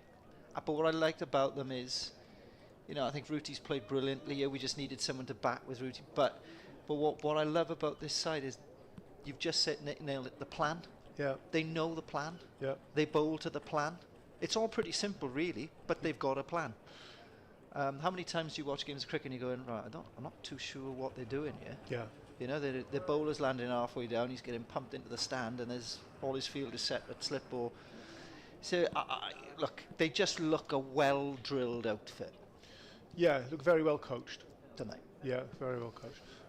We've got Van der Gooten in at number 10 for Glamorgan. He, for my money, he's better than a number 10. I think he's. He is.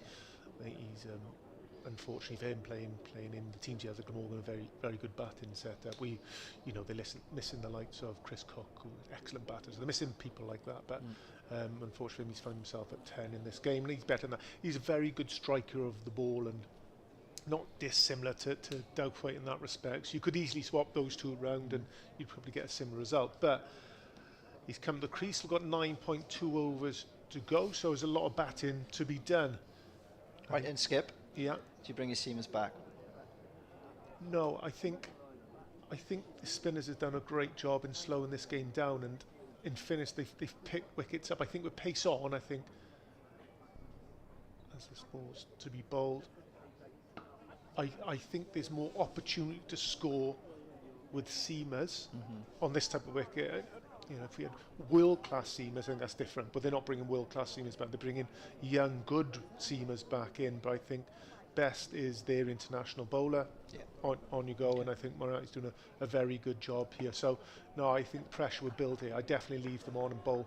So Best has got possibly another 3 left. Moriarty will have another 3 left as well. So that's possibly 6 of the 9 overs remaining. Whether they bowl that much, who knows? I mean, Revis is back on, isn't he? Yeah. Revis is back on. Is he back on I think with he his back injury? I've just seen him. Has he just gone off down to... The umpire is signalling the start of the 3rd power play. Oh yeah, down to mid-on. Yeah, I think he's gone down long on, yeah. Down there. Yeah, is it worth risking him? Probably not. Probably not. I think they've got him back on the field to keep him mobile so he can bat. Yeah. So I don't think he'll bowl. Yeah, genuine all-rounder, somebody you need to look after.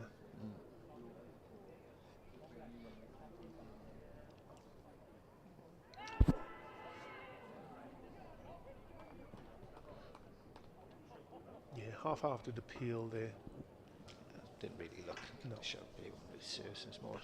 So Root's role will slightly change here. There's run out of batsman the other end. Yeah. So batting really well, 44 from his 50 balls. He's done a great job for his teams. He usually does when selected. Yeah, will he need to be slightly more aggressive? Now he's batting with, respectfully, Van der Gooten, and McElroy will be number 11 today for Glamorgan. You know, can he just get one and let 5 balls face to those two? Probably not. So maybe his role slightly change, be slightly more forceful. Get Glamorgan up to a 200 plus score. He's obviously backing Tim though, isn't he? Yeah. You know, he's taking a run first ball there, so he's obviously confident that Tim can do. I don't know whether he'll do that with McElroy. As a slip comes in. It's good cricket. It is good cricket because Best, you know, because he's not a huge spinner of the ball, he does get edges, does get outside edges because he can offer both sides of the bat. Push.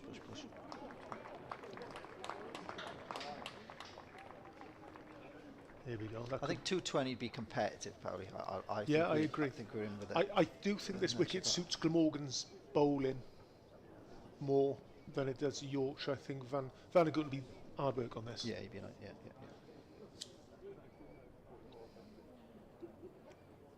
Right, here we go then. I think Van der Gooten's showing his hand here. He's going to be the aggressor in this partnership out there.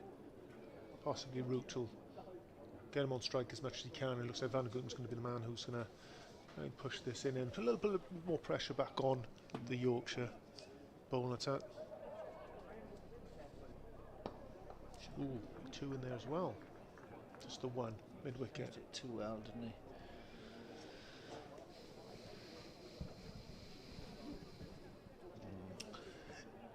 How's that feeling, Andrew? You know, when you've got the last 5 overs, we're all going to be very defensive. There's a lot of dot balls. Is there a different feel when a batter comes out and looks to be more aggressive rather than defensive pickups? So Van der Guggen out here, all of a sudden it just feels a little bit more edge to it. Do you feel that as a bowler? Yeah, you do, yeah. And again, I speak to certainly my 2 at home and stuff about situations of games and reading situations and not waiting for these things to sort of, you can generally get a feel straight away for if he's going to come out and looking to be aggressive, right, okay, well, you need to look at your plan, what you're going to get. You've spoken about it so much. Have a plan of what you're going to do. Right, invariably when things go wrong, it's because you haven't got a plan and you're reacting to something that's already happened. So you definitely get a feel. Plus as well, Paddy, everyone would have watched Tim bat. Knowing how well drilled they are, they'll know how Tim's going to bat you. We all used to, when a batter used to come in against us, we used to know exactly how he was going to play and what he was going to do. I mean, okay, he used to come up against some cricketers who, I'm using an extreme here. Callis was unbelievable how he played. The scoreboard dictated how he batted. You know, if we were ever 40 for 3 or 4, he'd find a way of getting in and getting us to a score. If he walked in and we were great shot. If we were 150 for 2, he'd accelerate and he'd be away. You know, I know I'm picking an extreme there because he was just one of the best cricketers has ever lived. Yeah. He was good. Yeah, he was good. Yeah. He was better than us.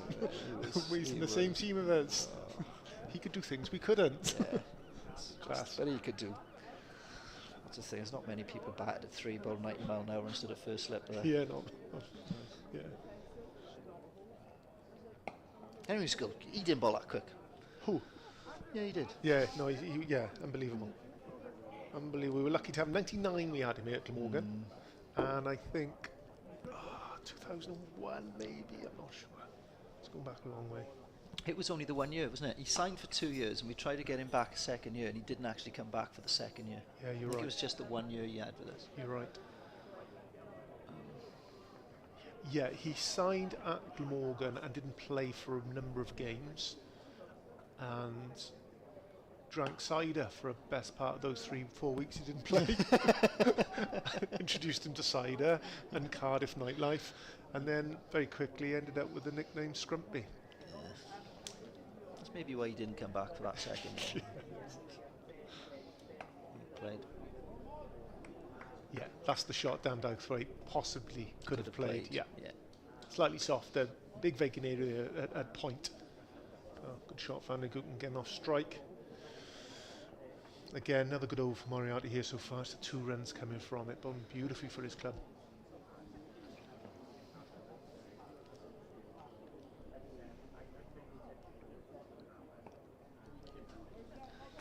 Right.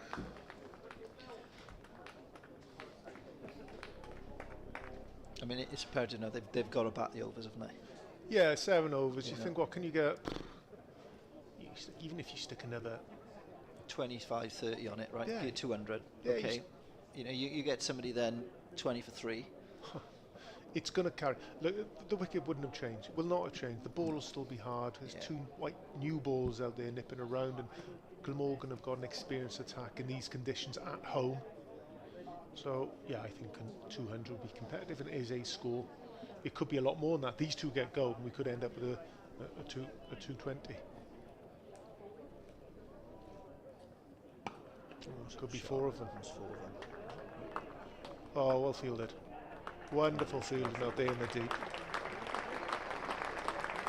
That's a side of the game that's massively improved, Paddy, isn't it? I agree.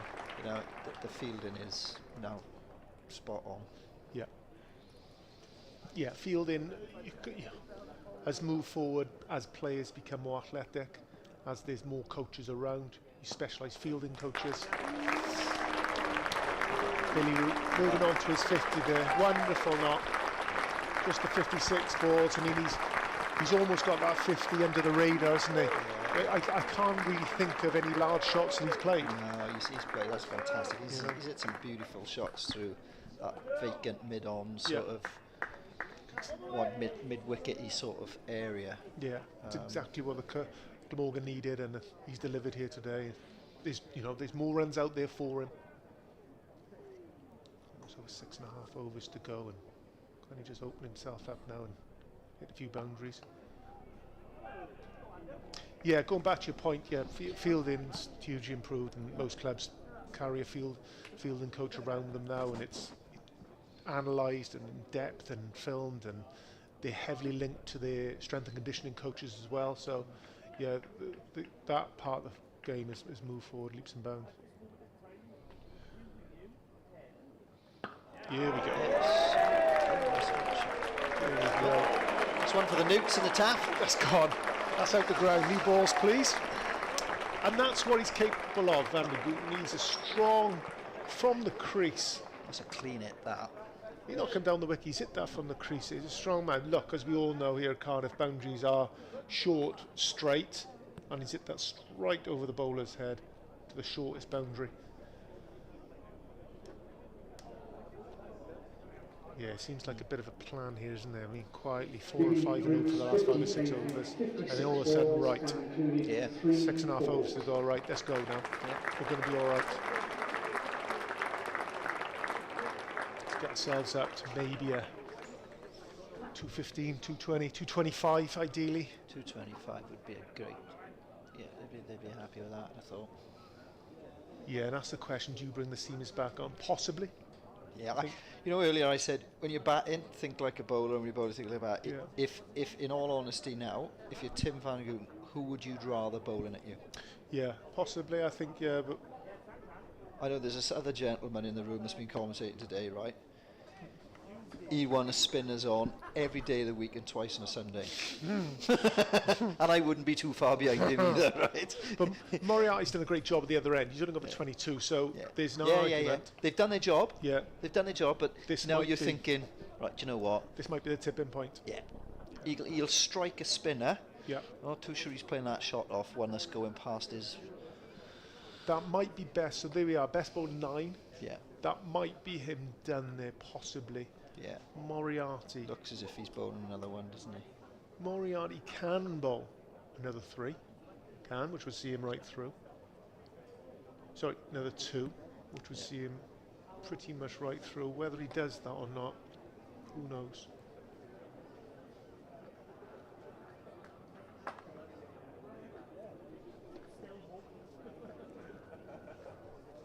Yeah, they got plenty of bowlers. They got plenty of overs to get them. If you think about it, no one's bowled their full 10 there yet, have they? No one's bowled. So you've got 2 bowlers at 10, 3 bowlers at 9. That's right.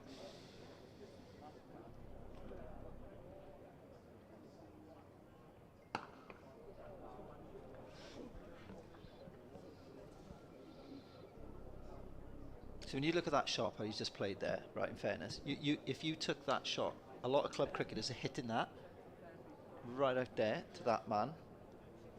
To mid-wicket. To mid-wicket, Yep. out court. Yeah. That's a good shot. Yeah, that. yeah, he's hit on the floor to Yeah. the fielder out in the boundary. That's a measured shot, from a good batsman.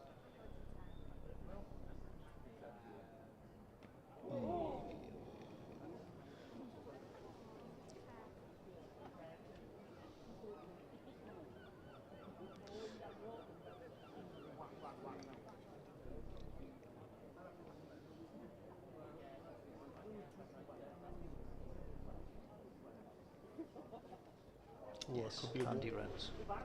So wide there's you got a little bat on it. Oh no.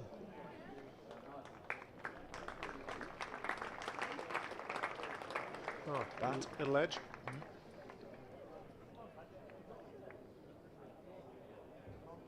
we got the umpires today? Do you know the umpires on? I'm sure they're down there. No? Paul Baldwin. Oh, that's handy. That's nice. Skinny little neck, like it. He'll say it's played when he. Joe Root's looking at him going, well played, mate. Yeah.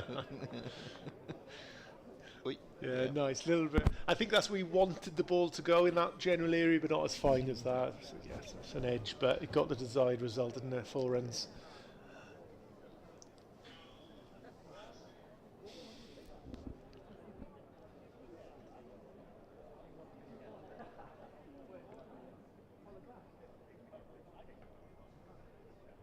Right. See what he's done here now. That's 7, right? I think this is definitely Moriarty's last over now, and the seam is about. Yeah. They just. I think it's. The 6 he hit the over before. Yeah. This one going for 7. Now, mate. Right, that's it. Yeah, I think it was 8 off the previous over as well. It's just accelerating. Probably get a little bit of pace on. Oh, that could be more. That's 4 more. Oh, that's great runs. That.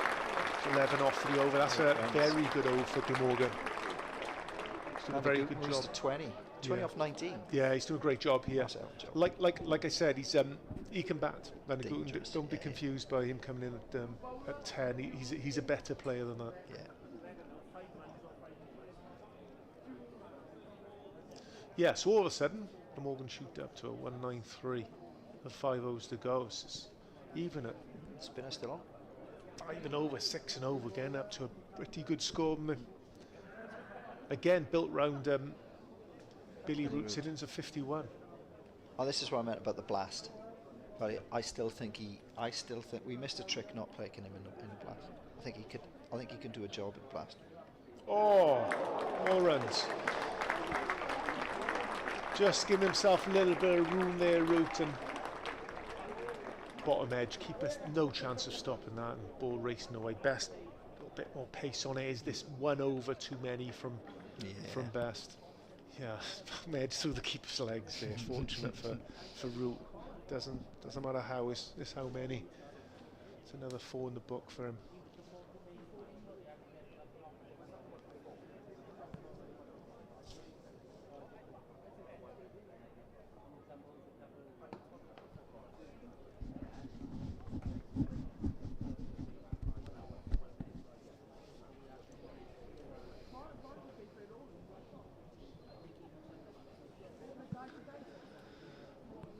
To brighten up a bit.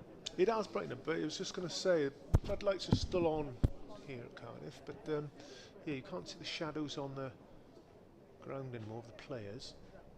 So yeah, it's slightly brighter. I'm not sure who the operating officer is now that Dan's moved up to COE. He's chucking those 50 pences in last night. In the meter. In the meter. I tell you, we have got. Get these lights off. we've got full lights now. It was a period of time we had one of our floodlights down here. What did you? Was taken down for a while. Those T20 blast games are dark. A bit dark. Dark. Sure. That's the 200 up for Glamorgan.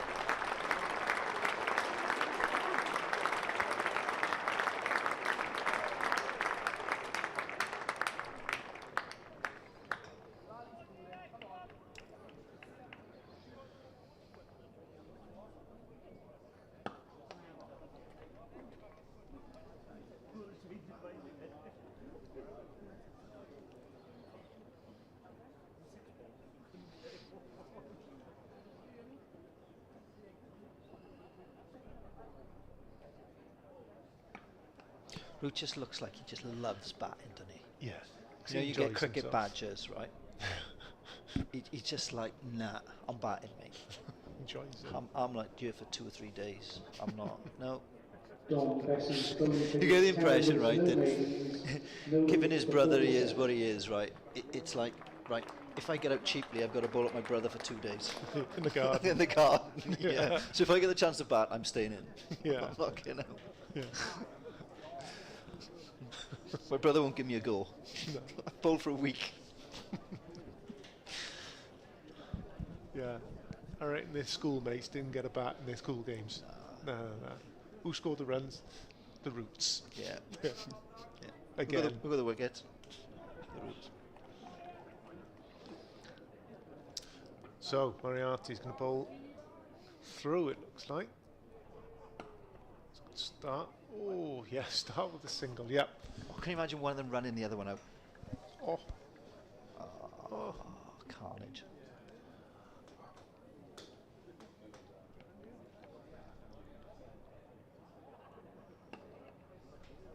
Two dot balls.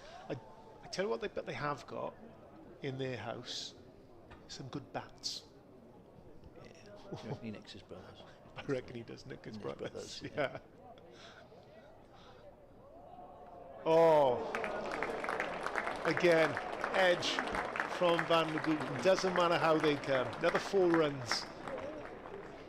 I think he said, didn't he, once, that he turned up and he'd gone into his garage and nicked a couple of his... Well, Billy nicked Joe Root's bats from Joe's he had one garage. of his garage. I'm sure I heard that somewhere on commentary somewhere that he'd... You would, wouldn't you? Oh, yeah, definitely. Definitely. What else he got, right? A lot of kit. I've seen this on the commentary before, right? How many tracksuits, right? Steve Walken got. Yeah. Oh, loads. Yeah. He's been on staff like 30 years. Yeah, and son. All those tracksuits, all the kit. Yeah. Oh, I still love a kit as well. When we used to turn up pre-season, pick your kit up. Oh yeah, those are the days. Reebok Classics. Park used to go running, hadn't he? Who's that? Park. Park used to go running. I got a stress fracture. Yeah, no shit. No shit. You can't run in there, mate. I played for Wales for 40s the other week, right? I'm still about 2 weeks ago, whatever it was. I'm still feeling sore now. Anyway, on seeing him in bits. I feel like I've been dropped off a plane. And believe it or not, I picked a bat sponsor on the back end of it. Have you? Yes. Get on. Danny Wilson, Danny Owens from up in Northwest said, "Can I sponsor you?" I had to make it perfectly clear I'm going to play 3 games next year, but he seemed happy enough. It's like being 18 again, like you say, picking up. He's in.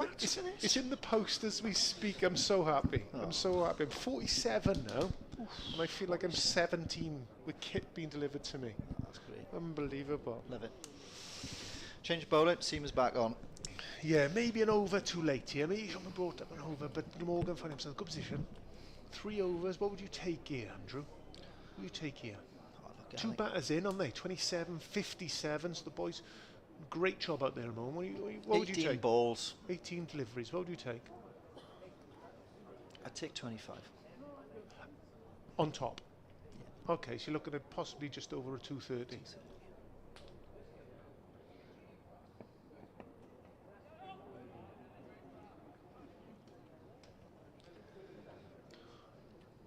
Yeah, Van der Gooten just indicating a little bit of extra bounce. And at this point now, skill-wise, if I'm Van der Gooten, the roles change now. I'm literally getting root on strike here now, because he will be able to access different parts of the ground that Van der Gooten cannot access. Yeah, I agree. Right. Against the spinner, Van der Gooten, I'll go down the ground and I'll clear the boundary straight. When it's in my arc, to Seamers, different game now. You need your batter now. We talked about earlier. You've probably got 2 areas where Van der Gooten go right. If you bowl here or here, might be back length, might be half volley, whatever your strong shots are. Those 2 will go to the boundary. Beyond that, I agree. Right, I shut up shop and I'll try and get off strike as best I can if they're not on my 2 desired areas. Yeah, but again, you look at the plan straight away. The bowler, young seamer, brilliant. Right, gone. Yeah. So you got 3rd man, fine leg up. Yep. A deep point in front of, deep point behind, wide, almost like a wide 3rd man, a long on. There we are. Good bowling. That's good bowling. Good bowling. Bowling to his field there.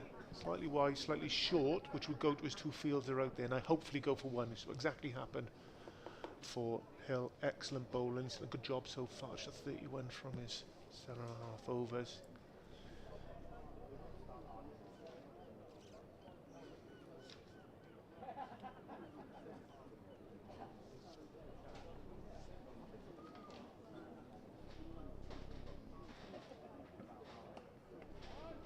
This could be a couple.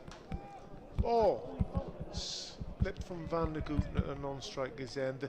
The two wickets either side of the wicket they're playing on are very green, very lush, and possibly Van der Gooten batting his half spike, half rubbers, and as he tried to turn then found himself on his backside, so just got the single from that, but it does leave Root on strike with 2 deliveries to go.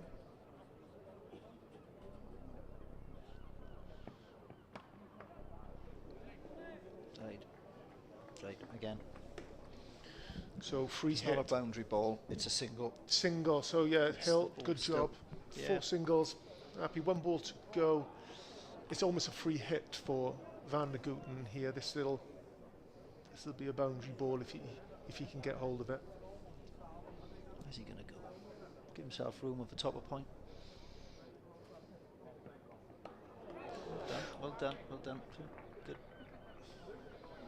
Well Bowled as well. Yeah, it's rush Gooten that. A little bit quicker onto him than he thought. Very good, just a 5 coming from it. As far as Yorkshire concerned, the less threatening batsman, Van der Gooten back on strike. 12 balls to go. 211 on the board. I think it's a score that Glamorgan will be happy with, and probably quietly confident of the score they can probably defend. So this is probably bonus time. 12 more balls. Again, it's the opening spell, isn't it? Oh, You know, it's that first power play. If you can get 2 or 3 down, you know, it makes such a difference. If they're none down after that first power play, you've got to think, right, we're probably up against it now. yeah, and that's what Van der Gooten's done all year for Glamorgan. He's been great, and this wicket does suit him with the ball nipping around, so he'd be difficult. Because when he's not taking wickets, he's going for very few runs. But again, I think I watched the game at Neath, and even though I don't think he got wickets in the first game, he's not, but he was immaculate. Yeah. Just didn't go for anything. He could have picked up 5 easily. The amount they played and missed at him.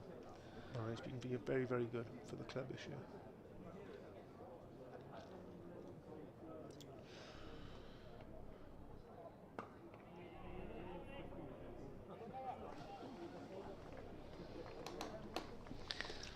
Yeah, so Moriarty's going to bowl. He is going to be the 10. one of the bowlers that can bowl is a lot of 10. Smart so far.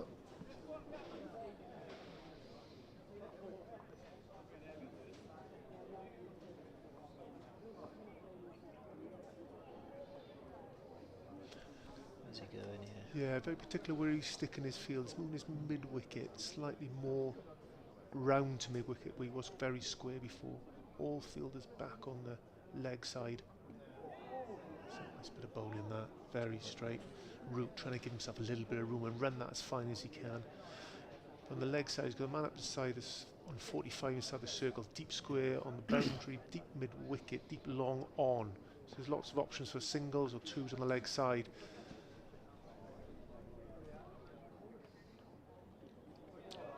Oh yeah. Yeah, good smart batting from Root there. Very few options for the boundary on the leg side. So what does he do?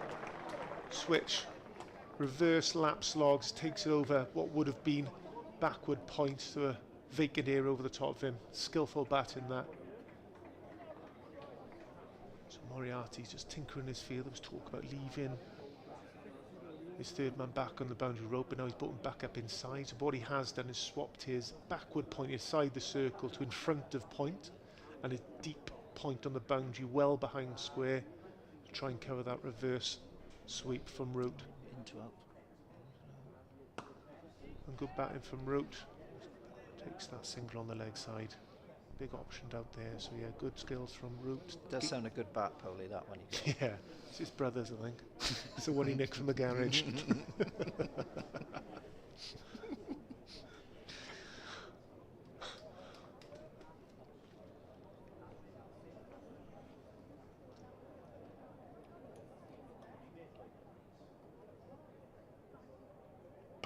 Shot.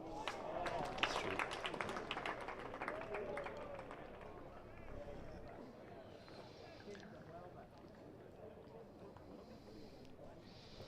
Seven balls.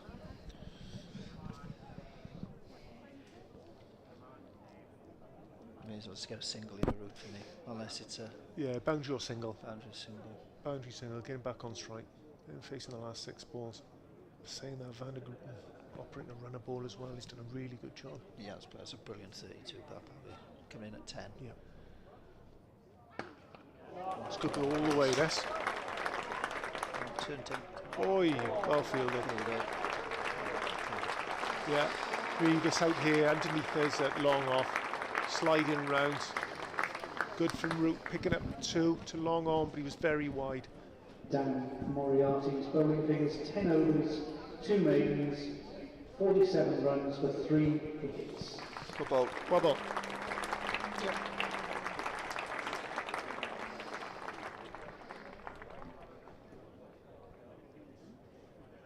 Yeah, Hill's going to finish at the River Turf End. He's been very well so far. It's just 34 runs from his 8 overs. The 1 wicket. This is.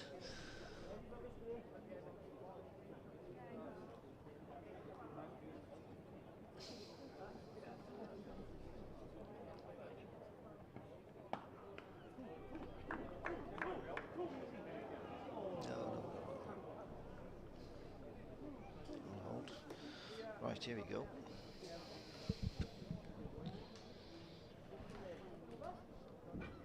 Yeah, Tim's played out of it, didn't you? Yeah, he's done great. He's done really good. You know, he's almost taken pressure off Root, so he can play quite naturally and pick up what he can. And he's got the boundary when it's been needed. Yeah, he's played very, very well. Oh, shame. Little skinny edge there. Brings the end of Root. Well bowled, Hill. Deserved that. He's done very well. Root trying to give himself a little bit of room. Again, played a fantastic innings there, Billy Root. Wonderful. I mean, there was a stage there where Glamorgan were going to fall well short of the mark they found themselves, but he's held it together. Yeah, a lot of credit has to go to these two players out there, but Root has stood tall in the middle of this innings and saw him through to a very decent score. Yeah, when you think the wicket's been falling around him as well. Yeah. You know, it's just difficult, I'd imagine, as a batter when you're in that role, when you've got people going or falling around you, to stay consistent with what you're trying to do. Yeah, I quite like the innings where there isn't too many highlights within a score. So the score, guess you got 66 or 69. I can't. There's no real standout. The reverse sweep he's just played then, which was right at the back end of his innings. But beyond that, so real classy innings from Billy Root there. He's done a very, very good job, as he normally does when you get selected to play in this team, which hasn't been the case for most of this season. Brings in McElroy.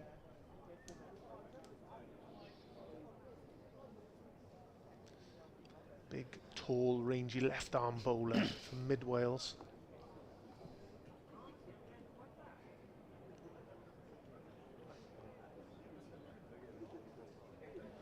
Just the 4 balls to face. There's a strong argument to get Van der Grooten strike. Let Van der Grooten have three deliveries. I'm guessing that was the chat that they had. It was right. Just try and get something. Let it hit you, whatever it is. And we're going. Yeah, let's get off this. The fielders mid-off, extra cover, backward point, third man, all inside the circle, but on the edge of that, so there's plenty of opportunity to drop and run here. Oh.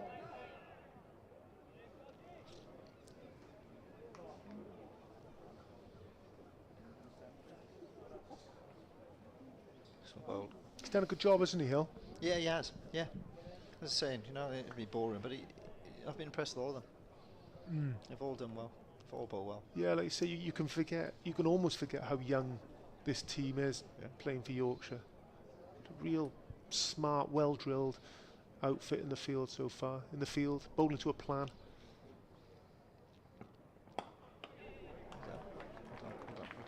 Well bowled, well played.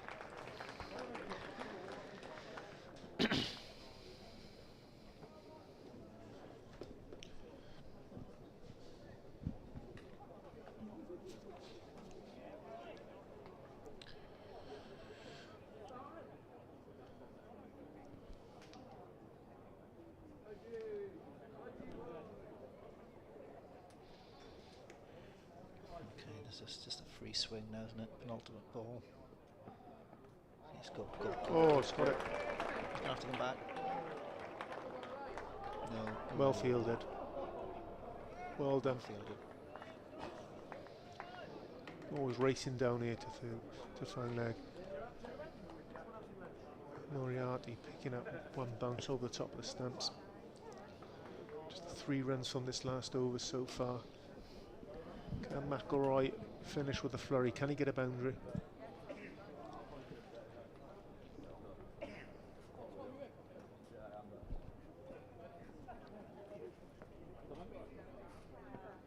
Oh, Yes. no ball. And no ball. It's a no ball as well. 3 runs. Yeah, Brew, that's a Okay, shame that. McIlroy. See the blemish on the back end of Hill's performance. He's done very well. Well played, Jamie McElroy. 4 no ball. 230. If you're that You good, take that. can he do it twice? Let's have another rant, McElroy. Let's have a look at it. If it's worked, let's do it again. I don't know if he's going Yorkshire yet, probably. He's, yeah. Oh. I was going to say, it's never going to be. Well I'm done. not having that done to me twice. Not sure. Well done. So there we go. 230 for 9s. They finished their allotted 47 overs. Shortened game due to the weather we had at the start of it. I think it's a score. Do you thought, Andrew, score that Glamorgan can be happy with? Yeah, 160 for 7. I think we were around about that when we 165 for 7. So I think anything we looked here and we went 230. That would be a big challenge. I think Tim van der Goot has played a brilliant innings along with Billy Root, but Glamorgan, that balcony at the minute, they'll be happy with a 230. I'd have thought. You see there the scores. Joe, we held it together there. I mean, a flurry from Van der Goot. That's a wonderful. That's a big reason why they ended up on 230 that they did. So really good innings. Carlson threatened but didn't really kick on, unfortunately for him. But yeah, flurry from Van der Goot and held together by Joe Root in the. Billy Root in the middle of that inning. So yeah, 230 for me is a very good score, and we'll take some beating. So right, we'll say goodbye for now, and we'll be back, have a little bit of a break, and we'll be back in the second half of this game. Units, Chang's Watt, Daisy and next to gate 2, selling drinks and snacks. Free to use water refill stations situated around the ground, and if you're looking to stretch your legs during the interval, the Glamorgan Club Shop, run by Mizzou Sports, is open now just inside gate 2. It has a full range of Glamorgan clothing and cricket equipment for sale. That's well worth a visit. And the Museum of Welsh Cricket is open on the first floor of the National Cricket Centre, and they're focusing on a past Glamorgan versus Yorkshire match in there today.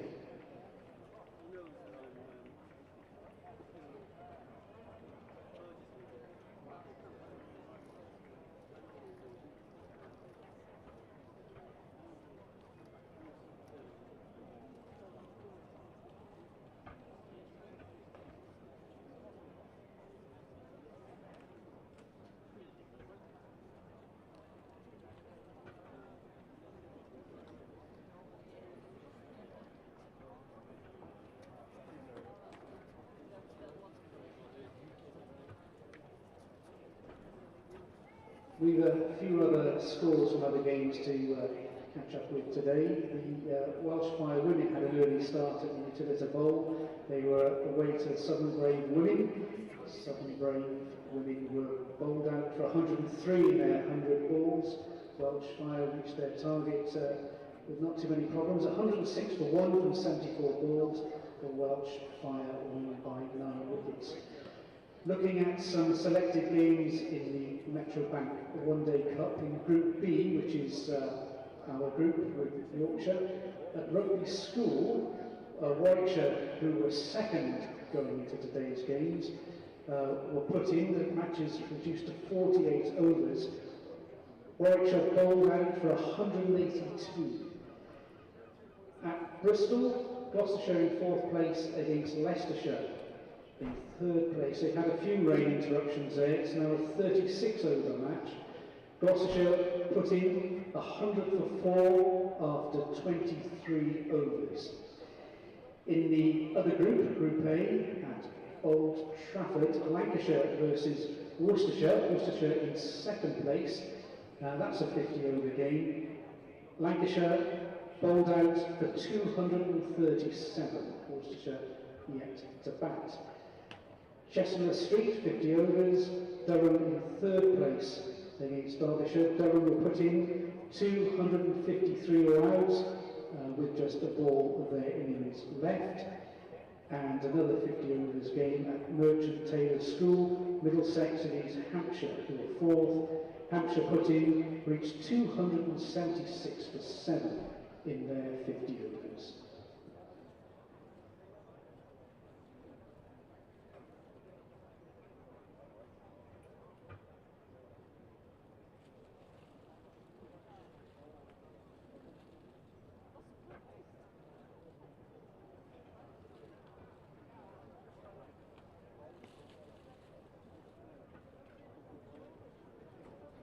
The Yorkshire bowling figures coming up.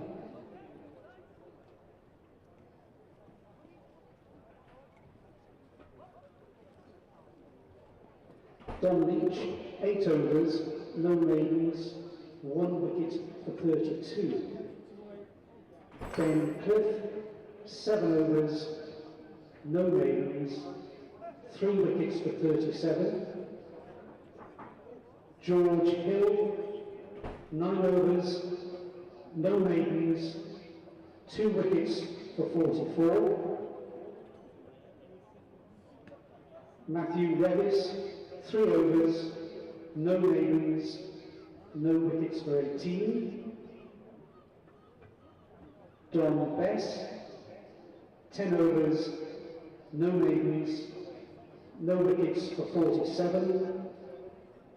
And Dan Moriarty, 10 overs, 2 maidens, 3 wickets for 47. We will be back with the Yorkshire innings starting at 3:10.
Because things are funnier when you're not allowed to laugh, and oh, yeah, we're looking like I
I said that the side, right?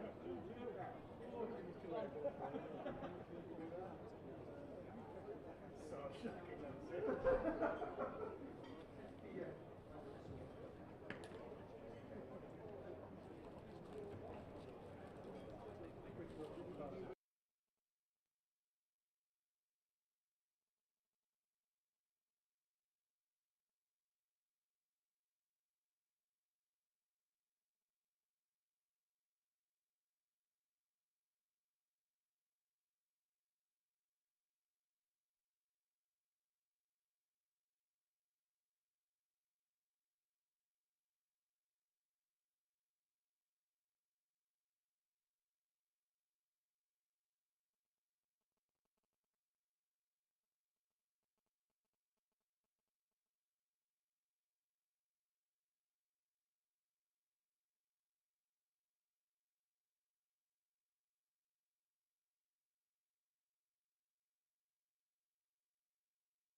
back. Just waiting for Glamorgan to take the field as the Yorkshire batsmen make their way out to the field. Glamorgan will be looking for a great start again from Jamie McElroy and Tim van der Gooten. Both bowled fantastically well at the start of innings this year so far. I've been corrected as well. So it's Noah Kelly who's making his debut. I was misinformed by someone who should know better, who's been doing the commentary for a long time, that Harry Duke. But Harry Duke is a wicketkeeper that I've seen play quite a few times actually in the Yorkshire second team. So he's definitely not making his debut today. But I'm told that it's Noah Kelly who is opening the bat in apparently and making his debut today.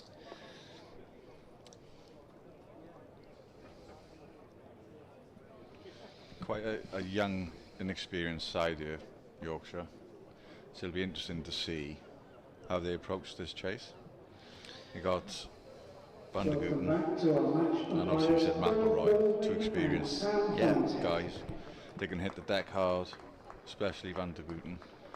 So it'll just be a little test now of where they're at really, which can be exciting for them. It's good to test yourself. So yeah.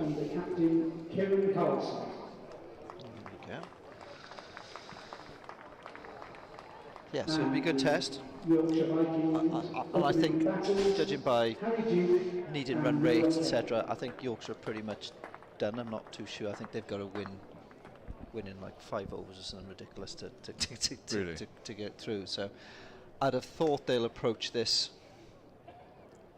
in a way that we're just going to go out and bat and try and win the game as you would normally. Yeah. Just under 5 and over. Glamorgan will be looking for a good start from the seamers.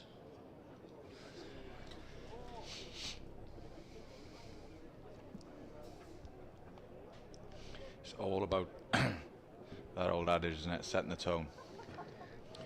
And that means not just the bowlers, the fielders, energy in the field, doing those stops which matter, diving around. Opening the bowling for Glamorgan at the Cathedral Road end. Yeah, it's all part of the plan. And facing the first ball, Harry Duke.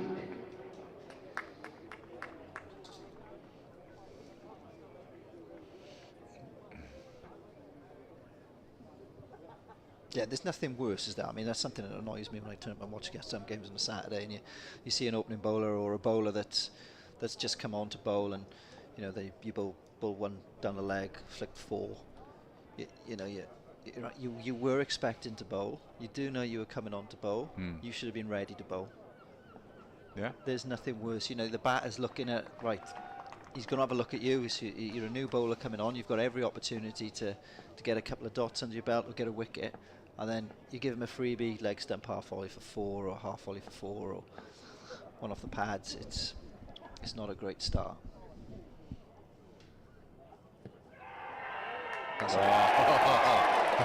Just the start we needed. Just the start. Beautiful start. Good pace. Wicket's a wicket. He didn't seem too impressed with that decision, did he? No. And he's still not impressed by the looks. Let's have a look. I Tim mean, looks fired up here. my first impression is high. And he's not exactly 6'8".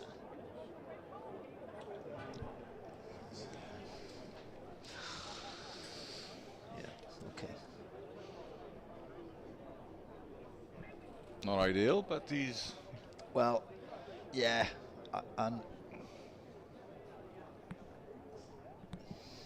Yeah. The less... I'm not going to say too much about that one. No. As a bowler, you'd be quite pleased with that one. I think. Yeah. I'm going to go height as well. Height going down. Other than that, close.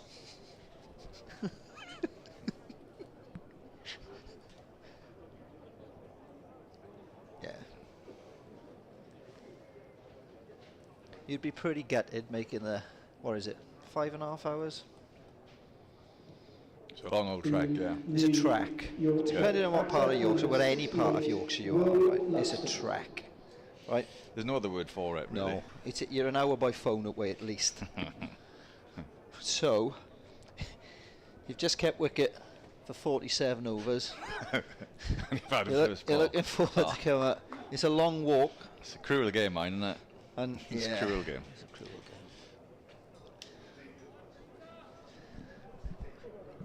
Yeah.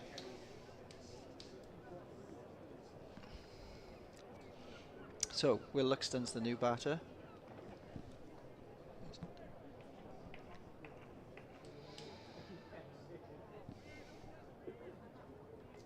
We spoke about it earlier, starting well, and as a bowler getting your tail up, getting a wicket early. Well, not much come better than that, do they?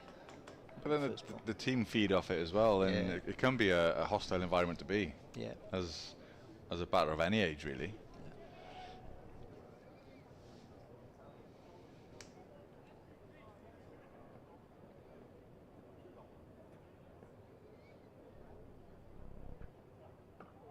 Oh. It's close. He's Yeah. found some rhythm in the last couple of games. Ah, yeah, in fairness, Simon, right, he's bowled seriously well. I mean, I've watched him for most of this tournament, the Metro, and in fairness, even when he hasn't picked up wickets, I know we said with Pauli earlier, he could have got 5 for in some of the spells he's bowled. You know, he's gone past the bat enough. He's bowled seriously good areas and gone for any runs.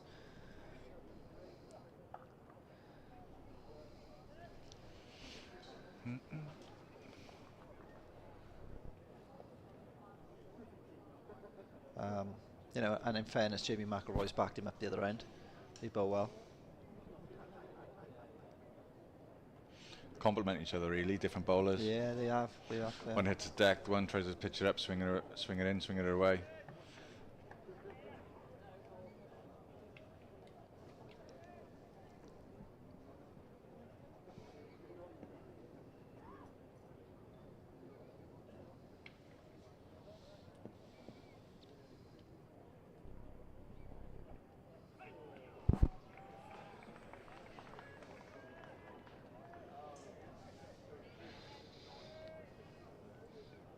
Beautiful length, that.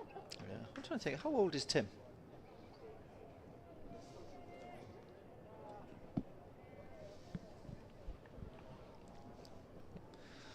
Yeah. So it's Noah Kelly facing. This will be his first game, making his debut today.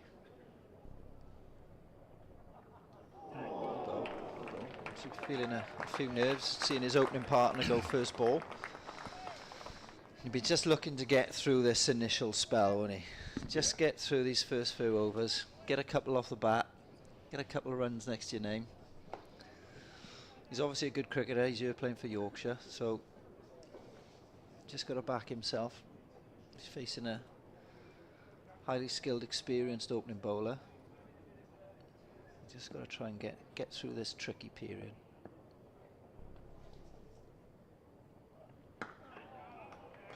It's a beautiful start. Start. Just one run off the over. It's exactly what Glamorgan needed. Yeah, you're going to win this first power play. First 10 overs, get them 2 or 3 down. 230 looks a long way off then, doesn't it? Mm. And in the changing room, you know, we've all been in these situations where you look and you've got a side 160 for 7, then you get 230. Momentum's probably with Glamorgan coming off the field at the halfway point, and then you lose a wicket first ball. The change room's a bit, you know, you've got to have some seriously good experienced batters in there then to sort of calm things down, go out, build innings. You need a Mike Powell in there somewhere, don't you? Oh, go and calm innings down, get himself a nice little dig in. 80 odd not out. Win the game for you. Might even get a drink off him after the game then. Nah, you won't get a drink off him after the game. Oi. Swung.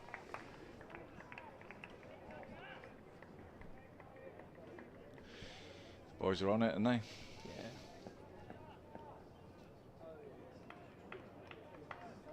There's added incentive here as well, isn't it? Because if they lose, do they have to get on a coach and go to Durham? Right, yeah, I tell you what.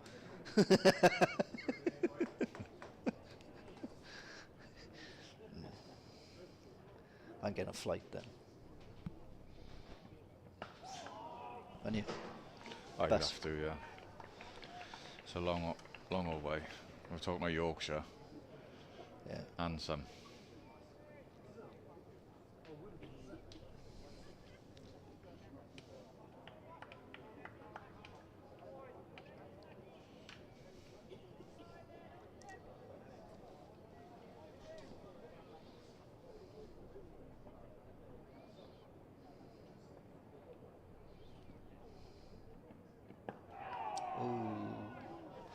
Bold.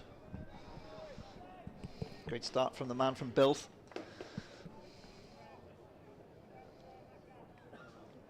The good thing, right, as a swing bowler, is obviously they know he's going to come back. You can have your natural variation there where it doesn't swing and it just goes away. Yeah. If you have got the away swing, that's a massive bonus. But you could get some nip. Yeah, the angle will. Yeah, the angles. Yeah. Oh.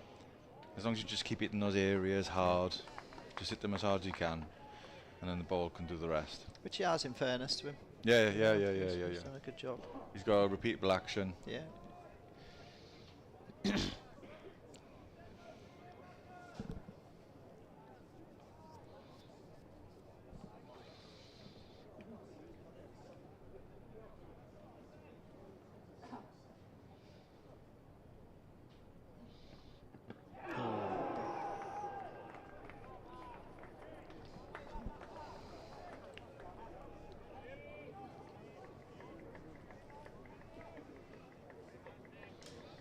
I think the big thing looking at the two sides is that Glamorgan look as if they've still got a couple of senior players in there. You know, Billy Root, North East, Kim Carlson. Yorkshire have got a younger team, but I still think Glamorgan, in fairness to them, have played. They've managed to get some youth into the team as well. So it's a kind of a win-win. It's a good start for McElroy. It's maiden. It's a great start. You know, they've still managed to get young lads in the team. Ben Morris has had experience. Henry Hurler's got in the same orbit. He didn't get much of an opportunity, or the game was rain affected, or got cancelled. So, but he's been in and around the team. You know, you got Asa Tribe, you got Smale. So they're still playing quite a few youngsters in the team. It's not like it's a side full of older players. But then it's not just about the playing side as well. They're all training as a big unit as well. Yeah. So you got a chance to rub shoulders with the senior players and learn and pick their brains. Yeah. Oh. Gee.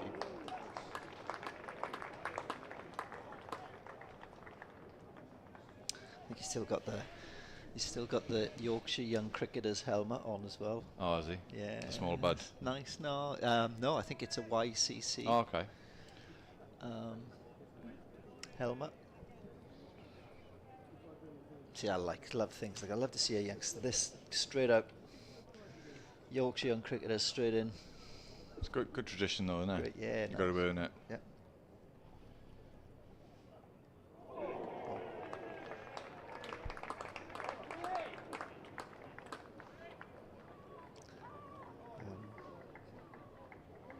No, Ben Callaway again has played more cricket again this year, which is a good thing. So,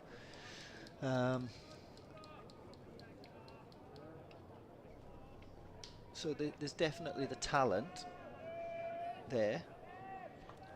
Yeah, it's just the timings now, isn't it? It's the talent. And they'll get more exposure. Of course they will. Sure they will.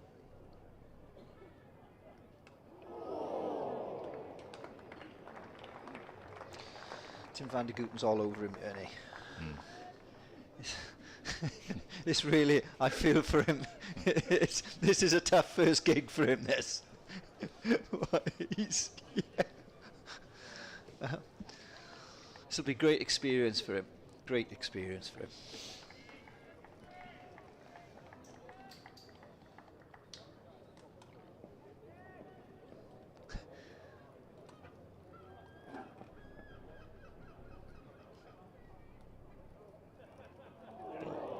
Remember Steve James facing on a South Africa tour of Pretoria, Rudy Bryson, and I think Tim van Gorvik or something like that his name was, out in Pretoria.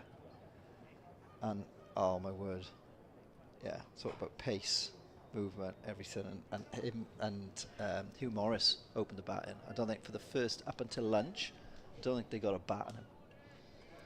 And it's quite a similar thing watching this at the minute. You got a experienced pro running in at you. Well done, good lad. Good lad, that'll help.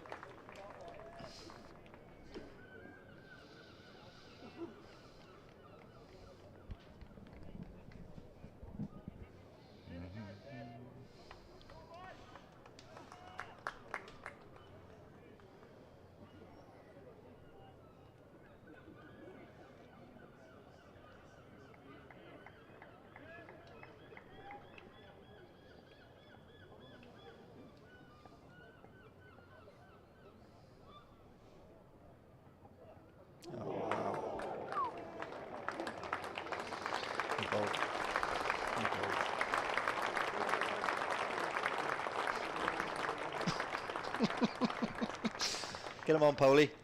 In you go. Go on. No. Yeah.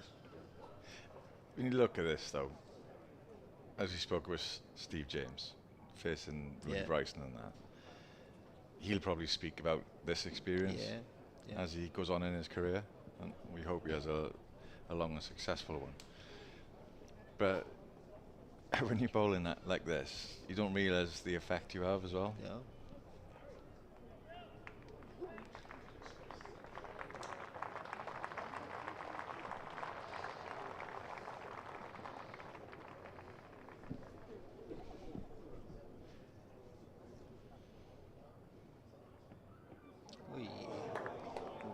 What's up there?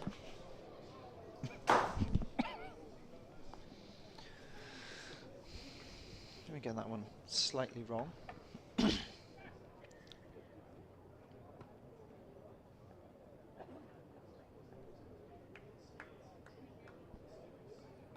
I like the fact they've put another slip in as well. So we've got 3 slips now. Yeah.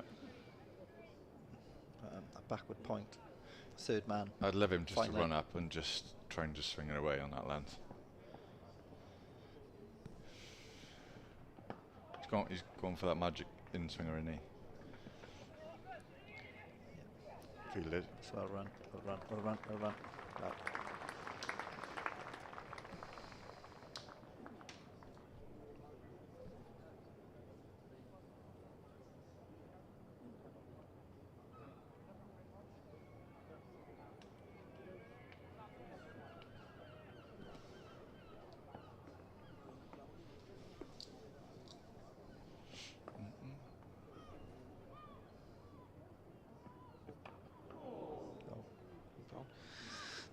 It's not always easy as well when you've got, I mean, I'm going to say Tim's the more experienced, clearly the more experienced bowler. I think, having been in this situation quite a few times where you've got like a Kasparovich bowling the other end and you're bowling the other end, it's like, well, it enables you in one way to pick up some wickets because they're probably looking to maybe go after you a bit, and because you are the lesser bowler. Yeah. But it doesn't always work out like that either. When you're bowling like Kasparovich or as Tim is bowling now, and you can't get a bat in it, you're thinking, right, do you know what? The bloke the other end's going to go. That's our scoring opportunity. Yeah, he's going. Yeah. And then as well, you've got Crofty bowling into the wind, which is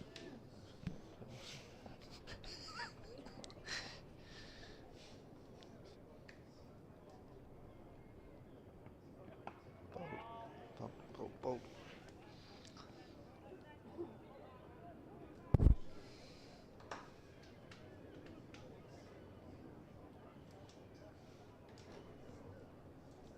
Yeah, I just think Yorkshire at the minute, they'll just probably looking to get through this initial phase of the game. The bowlers are on top, but I think if we can get through the power play 1, maybe 2 down, I think they can build in a platform to get up to that 230. the run rate isn't exactly, you know, coming in and having to go to run a ball or above. So they can afford to just get themselves in, give themselves a bit of time, let the opening bowlers have a few overs of wins, if you like, without the run rate getting away from you too much. And then you also slow the energy of the opposition, because they're thinking, oh, we're on a roll here.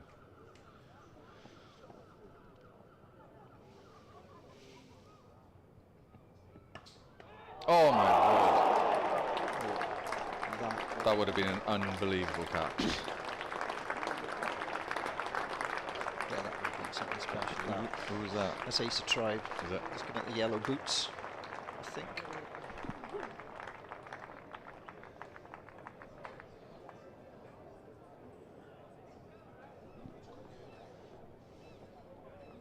Yeah, that would have been spectacular, wouldn't it? That. Being Imagine what that would have done to the team energy. yeah. Yeah, you know, as a bowler, right, when you bowl a ball and or it's not one of your better balls, but still not a bad ball, and then somebody pulls a worldie off you, that's...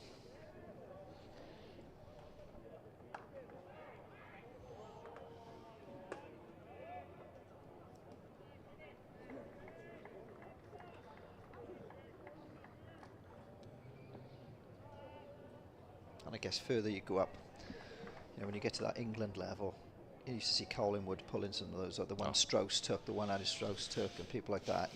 You almost expect when you get up to the top level that those catches, those worldies are taken now, don't you? When you see the catches that people take.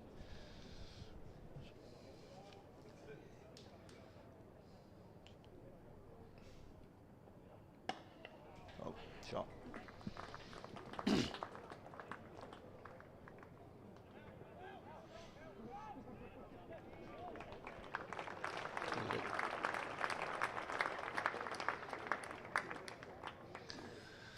So no one actually knows yet what Glamorgan have got to do. Is it a win guarantees us, or is it? Do you think it's just one of those situations where you think, right, we've got to win? Yeah. Regardless of anyone else. Yeah, Let's just do what we can. Look after your own job. Yeah, and then whatever happens after that is out of our control. I think if we win, it's a home semi-final on Sunday. Is it? I think. Or is it Friday? Sunday. Home semi-final.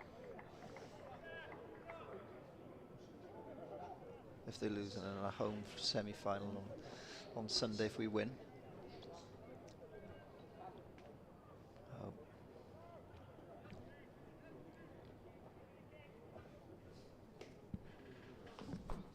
Anything but a trip to Durham. It's quite a good night out, though. I wouldn't know.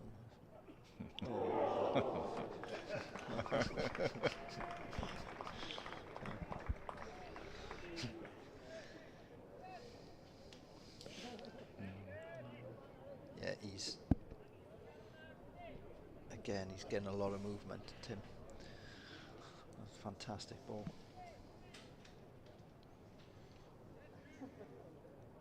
Classed as a genuine all-rounder now. That there's runs down the order. Why not? Why not? Definitely. Oh, my bowl, jeepers. You'd certainly be in now, wouldn't you? Knocking on the chief exec's door. Excuse me, I'm all-rounder status now. Need to go up a few notches on that contract. Yeah, can you? What? Yeah. 6 up a few quid, please, sir. Huh?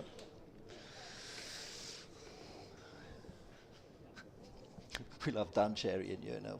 Take him off, get him off.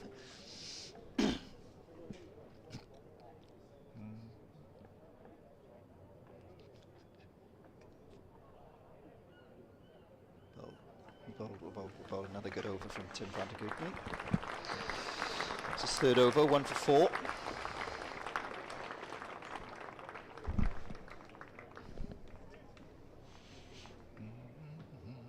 I always remember when Mike Farkham is the chief executive, wondering, Mike, chat about contract? No, get out. No worries. So I walk out. You finished it with thank you. Thank you very much. Thank you very much. I remember if you got awarded a contract, right? You've been offered a 2-year contract. Alan Jones would say, if I were you, I'd be running in with my own pen. Thanks, Al. Nice to know I know got your back in. That's good. Running in with your own pen.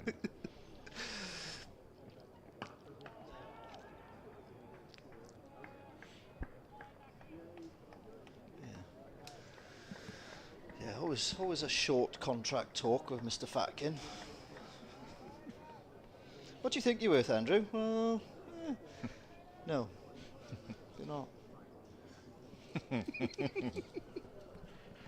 Close the door on the way out. Yeah, there you go.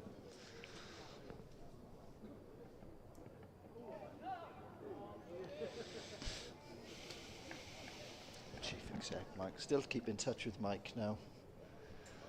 Great to see. Catch up with him. Old days.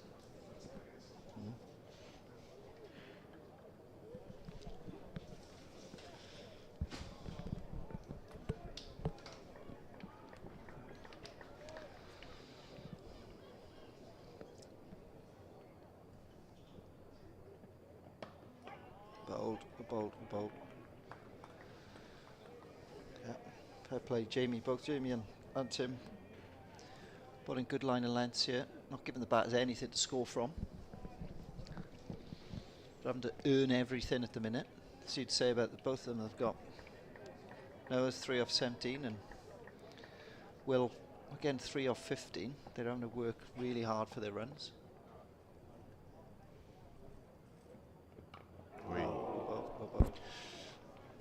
Pressure's building nicely. Pressure's building, yeah. You can sense it, and something's going to happen soon. I think that in this situation, probably a senior player would just look again. You'd probably just look at getting a single as a batter, yeah, getting off strike. You know, just look for singles. It seems like it's ... I've got to try and get a boundary.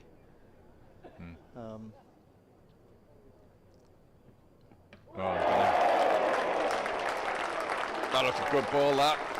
Looks like his nip back, doesn't it? And again, that's pressure, you know. He's probably pushed a good line and length ball there where pressure's just built. But I'm sure it's been a good experience for him. You know, he's bowled against 2 season pros, and that's a good ball. Noah Kelly bowled Jamie McElroy for 3.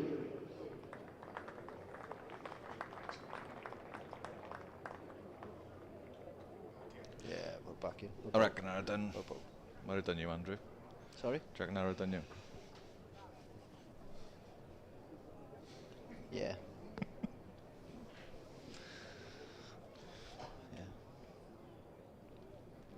We're coming in next.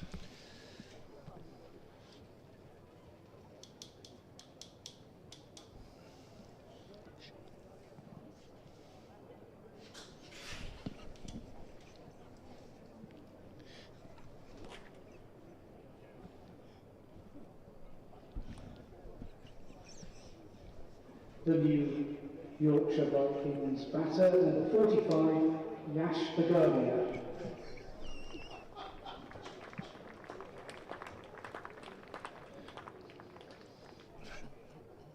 Yeah, just the start, the coaching department be wanting from Glamorgan.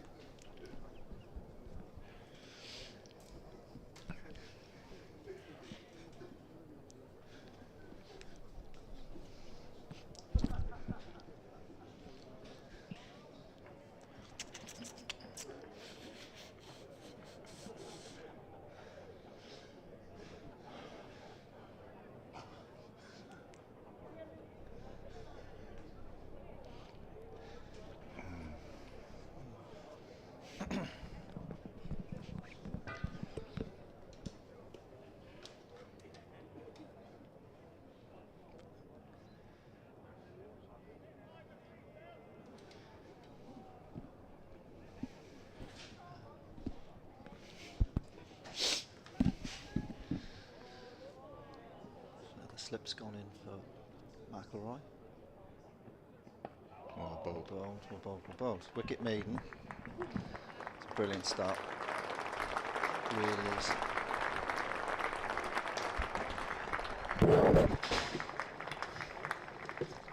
changing the commentary. Mike Powell's back in, facing Mr. Jones. Who?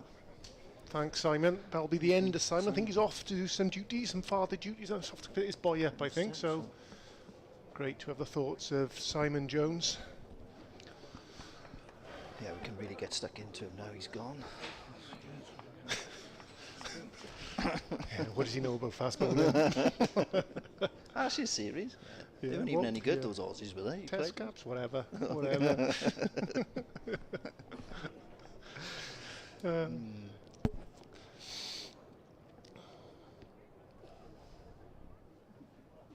Oh, no. Right, top tip. If someone like Van der Guten is bowling lovely line and length and nipping the ball away with 3 slips, what I probably wouldn't try and do is whip one through mid-wicket. It's gutsy. Yeah. Risky, high risk. It'll look good on the highlights if it comes off.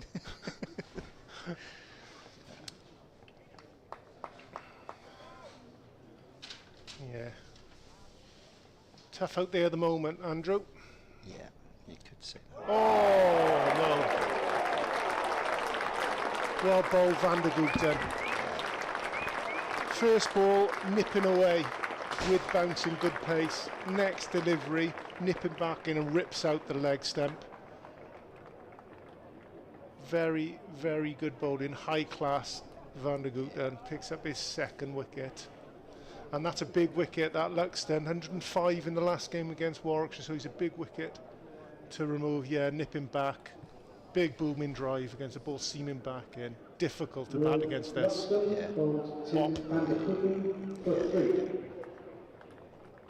Very tough. Yeah, it is, and they're too experienced. And I mean, I know we spoke highly of the Yorkshire seamers. Yep. Which I think they did a fantastic job. They bowled really well. But, I mean, we're really seeing, I guess, a step up here. I know that they're bowling at not so experienced batters. No, I mean, they're Vigardia, who's at the non-striker's end. Yeah. I mean, he's 20 years old. You know, I mean, a young batsman. Yeah, He's Newcastle born, so he's up that way as well. And look, he's had, I think it's 1 first-class A-list game before coming into Who's this. this now, Vigardia? Yeah, Vigardia, the non-strikers. Right, okay, And so, yeah, difficult. So you're a young 20-year-old. Johnny Tatterson. Tatterson, incoming batsman, you probably heard through our sounds mic as well. Tatterson's like one of the small older senior members of this. Seems to say senior, it's just a 29-year-old. Harrogate, North Yorkshire. He's up that part of the world and does a lot. The leg spin, can keep wicket. Batsman as well, and yeah, I played 58 first-class games, so there's some experience within this very young Yorkshire team. But it's a steep learning curve, like you said there, Andrew. I mean, they're 11 for 3, so not the best situation to come in. But Van der Guten, he's of an age and he's at the top of his career. This is the best he's ever bowled in his career throughout this season. He's been wonderful, and to come onto a seaming wicket that's got a bit of bounce in it as well is perfect conditions for him and McIlroy coming at the other end. So this is a real test of skill for these young Yorkshire batsmen. So it's hard work out there. It helps as well, Paul. You're on look, Glamorgan are doing well. They're winning their games. They're top of the league, and that as a seamer helps massively. If you think about when we had those one-day sides here, we run in and bowl, and we.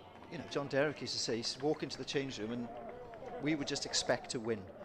Yeah. And I think when you're walking out in the field as a team and you're expecting to win, as a bowler, you're running in and thinking, yeah, we're going to blow these away. I'm guessing both him and Jamie are at that point of them, and they've bowled that well in this competition this season. And then again, okay, if you're bowling at slightly inexperienced batters, then you'd expect you on top of them, but that you can only run in and bowl where you can bowl, and they've certainly hadn't missed their lengths, and they've bowled seriously well. Yeah, another dot ball there. Yeah, I think he's at the top of his game. He knows his role. He's very comfortable with the new ball, and he understands his role within this team. So yeah, it's a long way back from Yorkshire to get anywhere near this 230 Yeah, you said 230 was a winning score. Didn't you, Yeah, in fairness, difficult, you did. especially with the start we've had, and you say losing early wickets as well. It's very difficult, and you know, as a captain, you keep these opening bowlers on for a period of time, so the game not dead, but is difficult to come back from. So you give these two a lengthy spell if you could. Yeah, I mean, as long as he's bowling like this, I'm bowling him through. Oh, wouldn't you? You could. Yeah, we're You not would taking him off. surely, if you were bowling as well as this. I ain't coming off. Yeah, you wouldn't get the ball at your hand. No, no chance. So I'd like to bowl through. Yeah. I'll get 5. Yeah. Yeah, if I'm bowling as well, not that I could bowl as well as you're fantastic, but yeah, there's no way. Yeah, it's a one day game obviously here, but it looks like a championship type field they've got here. The backward point, 3 slips, vacant cover area, very close mid-off, mid-on, mid-wicket, and a fine leg down and third man down on the boundary as well. So it looks very much of a championship feel. Okay. And another play in this. Little smile from Tattersall. And what more can you do? I mean, have a bit of fun with it. Look, everything's in the bowler's favour, so whatever runs you can pick up is a huge bonus. So, yeah, it's a test of skill, test of patience, and to see what you've got as a batsman. And again, I think this is what makes players as well. Yeah. And if one of them gets in now and gets a gutsy 50, 60, Yeah. you know, and sees and that's what the coaches up on that balcony will probably be looking at from him. Yeah. You know, a bit of resilience, get stuck in. Yeah. You know, we know it's not easy, not everything. Well, far from it in professional sport, anything's easy. Well, exactly, because for argument's sake, these boys would not be playing if Root, Bairstow, Lythe, Brooke, Milan were available. So to have this opportunity and really test conditions, it really does say, look, if you can come out of this with a score, they'll get you close to a win. Huge tick in the box as far as coach viewing you from the side. But yeah, it looks hard work out there at the moment. I don't know where the next 220 runs are going to come from. It's very, very difficult to lay bat on it.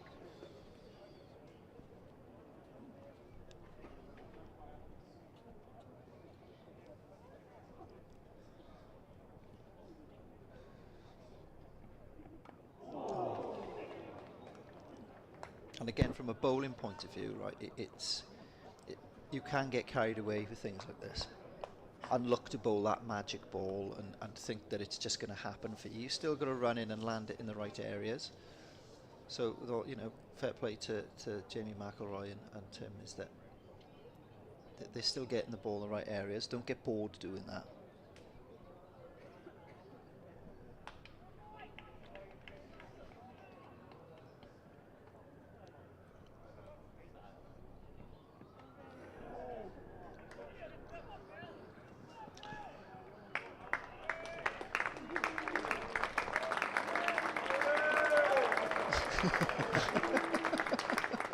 Billy Root getting around the post, picking the ball up and throwing it into the keeper. Obviously, fans' favourite down here at fine leg.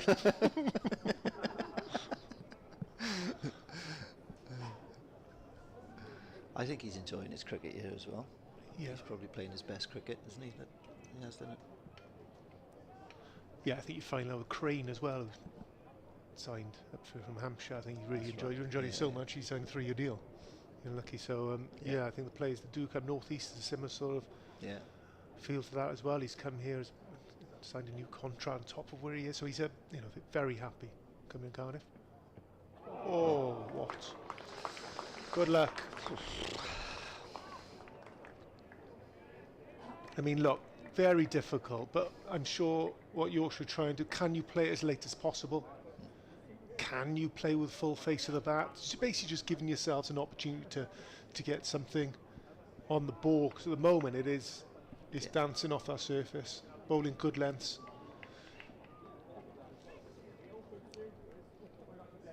Get off striking it. Yeah, very difficult. Shot. But if you cast your mind back to the start of this game when Glamorgan back, it was seaming around. Yeah, it was, yeah. But just what you've got with the slightly more experienced bowlers, well, they'll just leave it in that dangerous area for longer periods of time. Yeah. So they'll hammer away, rather than we saw Yorkshire start of this game, they'll bowl the odd ball that seemed around to pick them a wicket, and then there'd be one on the hip where they can get away off strike. Or a half volley. Or a half volley or something. There wasn't that consistency, and that just comes with experience of the slightly older Glamorgan bowlers. Yeah, 100%. Don't get bored with what you're doing, well. That's it. That's it. Another good set from Ackroyd. The 1 run coming from that. 8 runs from his 4 overs he's bowled so far. Yeah. Wow. Doesn't look a great view at the moment for your Yorkshire fan. Just 12 runs on the board, 3 wickets down, and 39 overs remaining. Very difficult out there at the moment. Things you can do. Can you stand outside your crease? Can you get closer to the ball so possibly that good length ball becomes closer to a half volley? And with that, can you play with the full face?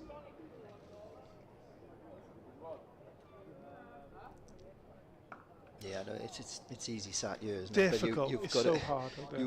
you know exactly what you just said. You've got to try and make Tim now miss his lengths, or do something that, you know, try start banging it in against you, or take the wicket out of the equation. You know, if he's landing it halfway down, well, it doesn't make any odds then, does it? So I had 2 years down at Kent with Rob Keys, a captain, who was a wonderful batsman, probably even better captain. And yeah, if things like this was going on, so the balls nip around, which you can do on the slope down in Canterbury, what he would do, which one of his well played, 1 run, he'd come down the wicket. But he'd come down the wicket to the seamers, but not looking to hit it for a 4 or a 6 or to be aggressive. He'd come down the wicket to see what the bowler's going to do. So if they come down the wicket and the bowler bowls you a bouncer, or the bowler does something different, right, I know what your go-to is when I come down the wicket. So next time he comes down the wicket, if it is a short ball, I'm waiting for it, because that's what he previously bowled. So just to change up and throw it back to the bowler's gone, right, it's all in your favour at the moment. Right, what can I do to change up? Because at the moment I'm a sitting duck. Yeah. I'm just waiting for that ball to nip off the wicket. And do you know what, Paulie? That's a great shot. And do you know what, the Paulie, right? Again, we always talk about bowlers and size, height. Yeah. Okay? Now, with all due respect, the Yorkshire bats, they look pretty small. Rob Key was quite a big lad, 6'3". Yeah, 6'1", 6'2", 6'3". Yeah, he was tall, very tall, yeah. So I think then when you come down the wicket, you've got that stature to do that. Yeah. I mean, you know, same as like a Kevin Peterson. You look at Crawley now. You look at all these. I know Duckett's a small lad, but he's a different gravy in terms of he's a horrible length to bowl at, because he'll cut you off a good length. Yeah. You know, and then if you're back of that, then he's pulling you for 4. So he's difficult to bowl to that. So you know, I like quite big batters. Tall batters. Yeah, imposing. Graham Hick was similar, going back a long way, but Graham Hick was, you know, he just seemed massive with a big wide bat of his, and yeah, he likes scoring lots of runs.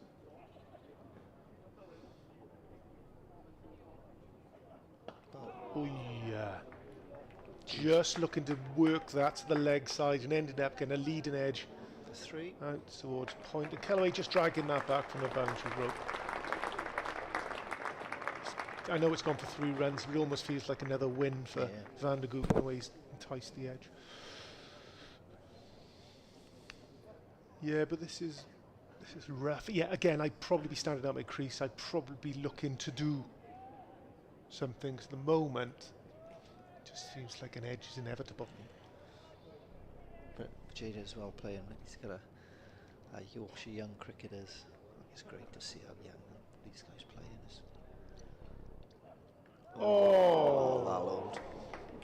No bolt. Again, nipping away the one that got a leading edge, and then that's nipping back in and getting that skinny edge down to 3rd man. Probably see, bang, straight back off. That's not far from bowling. Seen back in. I think, if anything, the bounce of that has saved him from it being played onto the stumps. The drag on. Yeah, go on. Talk to me about those. To explain to listeners and viewers about the cap system up at Yorkshire, different helmets. I think it's you're almost a young cricketer is their academy, and I could be getting this quite wrong, but from over the years of playing against the young cricketers, they're like their academy, their youth sort of setup, and then you've got a bit like Glamorgan where you just had the bud for non-cap players, and then you had the full bloom as your full white rose. was for your capped players, and then just the rows with the white rows with the bud was for your non-capped players. So there's the 3 different types of. I think Glamorgan. I don't know if Glamorgan moved away from that type of thing. Yeah, it's a shame. I think they have moved away from it. I quite like the system. So we used to have on our jumpers. So they used to be actually going back when we were on the staff in the first initiative when we 17, 18, or whatever it was. We had it was almost like a stripe, a V stripe in your jumper, and it was blue with like a yellow stripe within all that. So that was a second teamed jumper. And with that, you had a helmet with a daffodil, with a closed daffodil on. And then that changed to a closed daffodil on your jumper, so as a non-capped player. And when I say capped... Same with blazer. Yeah, same with the blazer. When you had that, you used to wear blazer to day 1 of every championship and second team game. Non-capped. So capped would be recognition of your value to the team, I suppose. So if you had 2.5 years in the first team, you usually recognise the first team player, and then you got capped. So that come with probably back in the day used to come with a car and increase in salary and other bits and pieces that went along with it. But it also gave you, going back to the jumper, gave you a jumper with an opened daffodil and an open daffodil on your cap. I quite like the system. Yeah. And I think what happened with many overseas from Australia that came in found it quite archaic, and he found a lot of counties changed this system to once you've played your first game, you were given the same kit to play in, even if you weren't capped. And then beyond that, you had recognition as a capped player. So as a cap player, Glamorgan, you had life membership, so you had access to the ground after you finished playing. I liked it because there was I always strived to get that full bloom. Oh yeah, it was a huge honour. I always thought it was a huge honour to be a life member of Glamorgan, and the same would be at Yorkshire, same feeling up there. I mean, that's your county, that's what you want to play for, and then to recognise, there's very few capped players that come through the system at Glamorgan. It's not as if they get dished out willy-nilly. To play a period of time, and what was then the first team, obviously 4-day cricket and 1-day cricket as well. So you had to play in almost both forms to be recognised as a cap player. Played. I don't really know why Jamie's gone round. Yeah, interesting. What are your thoughts? Well, you know more than me about this. I mean, I think he was causing enough problems with the angle going across. I'm guessing it's because it's not swinging back into the right-hander. Okay. So he's changing it up. But he was bowling really, really well from over. That's not to say he's not bowling well now, but again, another good over. Only 3 runs coming from it. Yeah, what I like for Jaja there, I quite like how late he's playing that ball. There's a change of angle, which possibly will make that a lot easier. The ball's not going across him, where if the ball's going across his right-hander, you're inclined to push at the ball, where the ball's coming round the wicket's left hand to the right hander, you're more inclined to play the late into your body. But just to go, he's 20 years old. He's learning. He's still a student. Up in Durham University. So look, to be doing what he's doing and out there and battling against what Glamorgan's best opening bowling attack they could possibly offer is really good. Feather in his cap.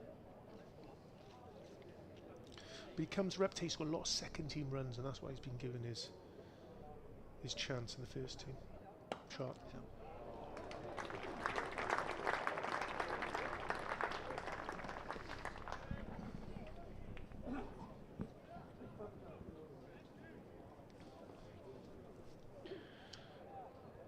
I think that's one of the very few balls that Van der Guten's really gone hunting for the wickets there and straying onto leg stump. And that can be again from the over before. There's a little inside neck for 4 and whatnot. Sometimes you can get really frustrated. But the important thing is just stay within yourself. Keep doing the good things that you've been doing. Wickets will come.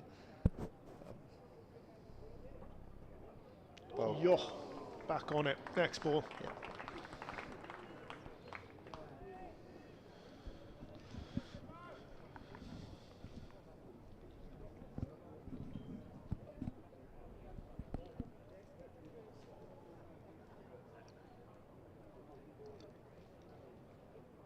Yeah, it was, wasn't it? It was the Aussies that came over and just sort of went, he's taken the field with a different cap, different jumper. I don't. Because they had a different system out there in Australia than It state was cricket. like, right, when you play your first game, here's your jump, here's your cap, we all wear the same. Oh, yeah. Diving effort from Kellaway, backward point. He'd be disappointed. He's slapping the floor. He got 2 hands to that. Hopefully we've caught that on our replay. Just late on it, but he got 2 hands to that. He's disappointed, but it was flying off the middle of the bat there. Again, it would have been a fantastic catch, Yep. but it's probably one that he practices. Yes. And he takes probably 8 or 9 out of 10. Agree. To get 2 hands to it as well. That's as a fielder, you're disappointed. One-handed, oh, okay, understand though. Played much better, full face. See if you can hit it back towards the bowler. Very watchful, played nice and late. The thing is, as a skipper, you know, right? You go, okay, he's gone the last couple of overs, he's gone for a couple of 4s and whatnot. The easy thing now is to change it up. Yeah. Right, and as a seamer, it always used to annoy me a little bit.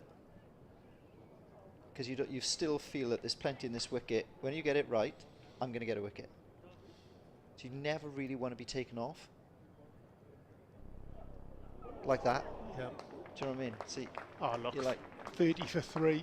I mean, 30 for 3, you've earned the right. You can stay on as long as you want. You can have as many slips as you want, 30 for 3.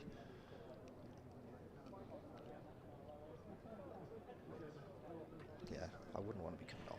No chance.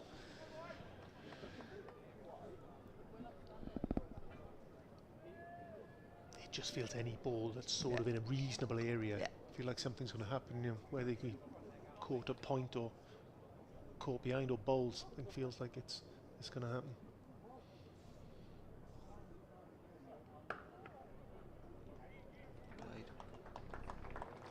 So yeah, what are your thoughts on that? Did you another good set? Van der Booten, right, deserved a round of applause. Go for 5 runs, but opportunity for wickets within all that. How did you feel when you did you like to set your own field, or did you let the captain set the field for you and you just concentrate on trying to hit a length, or how did you go about things, huh? First, opening the bowling, it was the norm field. It was your 2 slips gully, point, cover, mid off, mid on. Now and again you'd have one day fine leg up, 1 day cricket, put on the field. Bowling at the back end of an innings, I'm setting the field. Okay. There's not, and I don't get it these days when your captain setting the field when you bowling at the death, and I don't agree with it. Yep. You've got to have a feel for what the batter's going to do, and what he's going to look to do, and you know only you can control where that ball's going. Yeah, you know, you can say, look, I'm looking to hit 4 Yorkers. Mixed in with maybe 2 slower balls. If there's a tail ender, I might bowl the odd bumper as well. But I don't get it when captains are insistent on setting fields for bowlers at the back end of an innings. I don't get that. So you got a feel for if you were going to get a player out, or where you thought they were going to hit the ball, or whether they were eyeing you up on the leg side, or. And sometimes if it's like batters 9, 10, 11 in, you know, don't try and get too funky. And it's just like this, and this just running at the top of off or whatever it is. Bowl your best ball.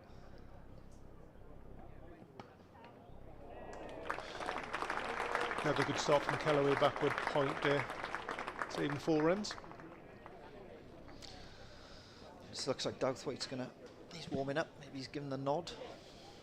Yeah, Shane Warne used to talk quite a lot about setting fields and how he used to bowl and how aggressive he was, and this is like, for argument's sake, in Shane Warne's world, this is a heavily spinning, bouncy wicket. Yeah. If you're a seamer in comparison. And he talked about when it was spinning a lot, or this conversation it's seaming a lot, which it is, you bowl quite defensively, which would mean you know you're bowling up, you're bowling, keeping it in there. You're not trying many different variations. You're just staying in the game and hitting that little spot. And almost in real terms, bowling quite boring. But it's not boring. It's aggressive. But I think on a wicket like this, you're not trying different things. You're not coming around the wicket or over the wicket. You're not playing slower balls with bumpers. Get the batsman driving.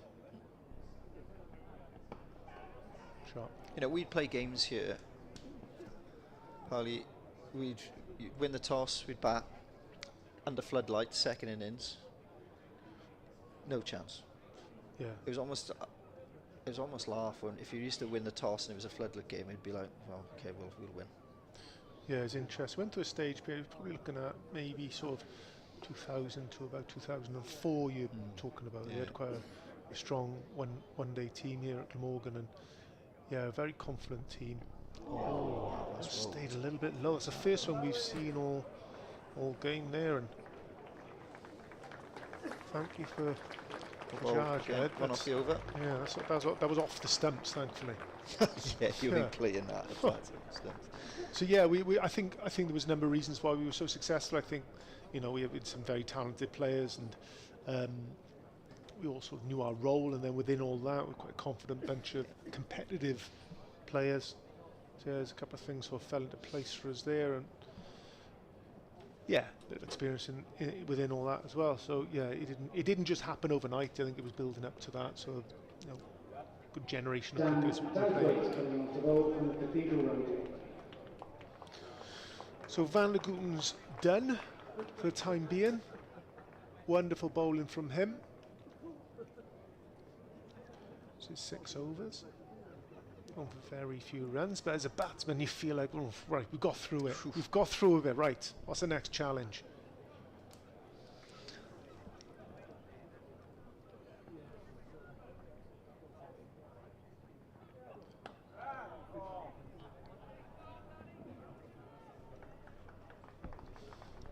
I was talking to James Harris this morning about Dan Douthwaite.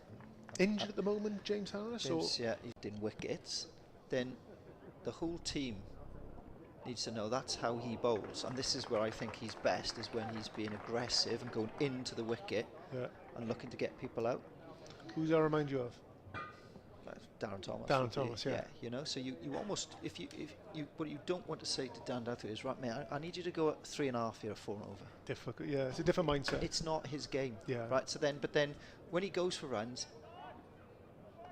it looks as if he gets quite upset with himself, and I think he just needs to get rid of that. Don't worry about it, mate, because you just try and bowl your best ball every ball and be aggressive with it. You know, and yeah, and you know, he's got some pace. He's going to bowl the odd bad ball, but everyone in the team, as long as they know that, that's fine. Yeah, that's okay. He's obviously a talent, isn't he? Yeah, he is talented. He's actually bowled quite a bit of death, quite successfully this year as well. So yeah, he's got some skills. But yeah, I think at this stage, come in, hit the deck. If he nips a run, great. But he makes things happen. That's for sure. Does, yeah.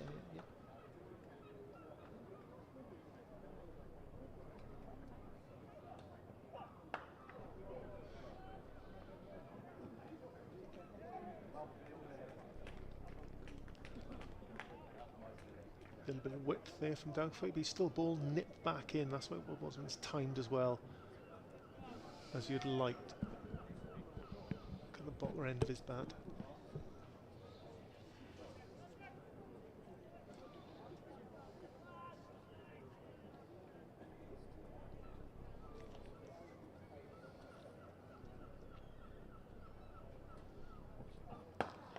Shot from Jadeja there, very good shot.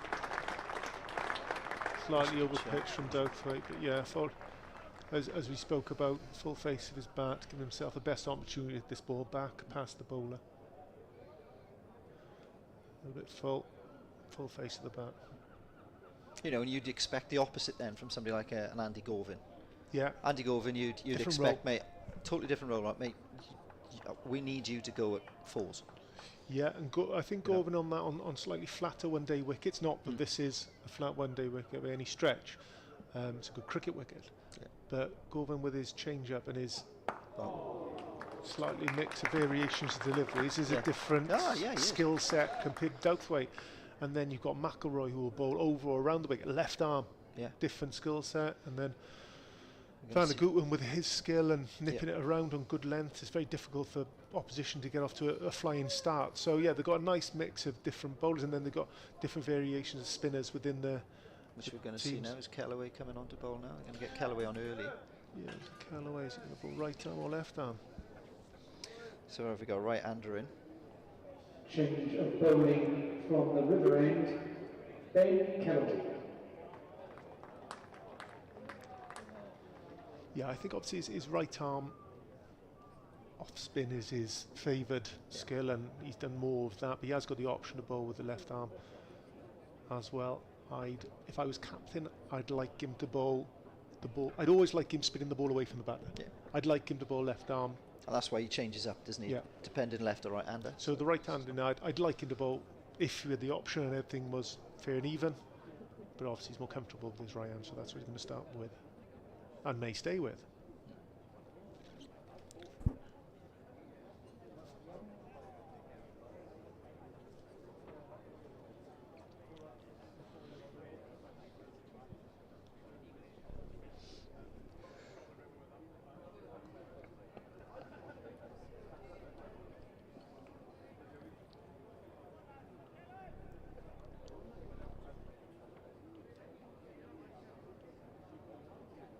Speaking of spinners, you say you bumped into Crofty the other day? Yeah. Glamorgan legend? Glamorgan legend, yeah. He was in good form. How is he? Good to have. Yeah, it was really good to speak to him. So he's doing a bit of commentary as well. You've seen him on TV lately? 100, and you know, it's great. I mean, he's fab on the 100 stuff. It's really good, and you know, his knowledge and on the way he talks about it is just unreal. Yeah. You know, he's very, very I was lucky and unlucky sometimes when we'd lost, just to travel with him. Did he drive much or just no, sat in the back, chauffeured around, you might say? The fact that I had my own chauffeur hat, yeah, it was pretty much. Flags on the front of the car. Did he make you wear a black tie with it or not? He was alright with that. Oh, class. Yeah, no, he was in good form. Good form. It's good to see him. Managed to get a coffee off him as well, which is nice. That's unheard of. Yeah. Probably claimed that back somewhere, I'm sure. Yeah, exactly. I think he knew the bloke on the bar. It's a great shot. All the When way you as talk well. about somebody like Rob and his skill levels, even when you think about first day of a 4-day game, he'd come on to bowl and was still able, wicket not spinning, he was still able to get people out on a wicket. The way he would just drag batters wider and wider and wider when he bowled.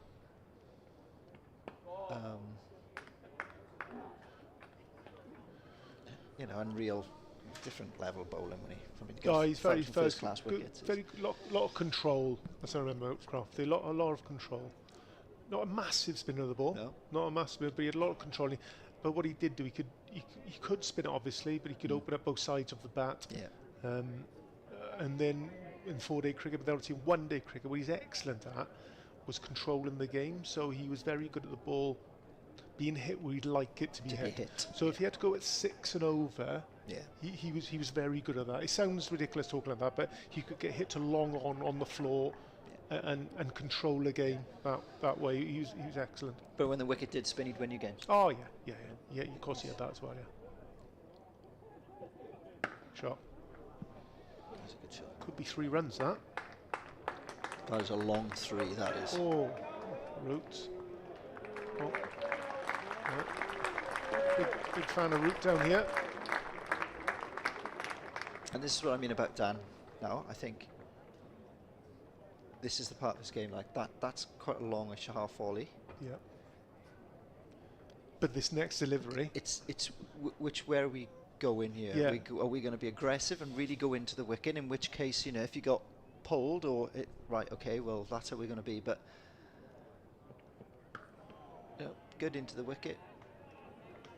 There was a game that we did. I think it might have been earlier on in the season, and he had a field set all out deep square, fine leg back, and he had mid on, mid off up, and then bowled 2 half volleys, got driven for 4. And he went, right, what are we? What's the plan? What's the plan? Yeah.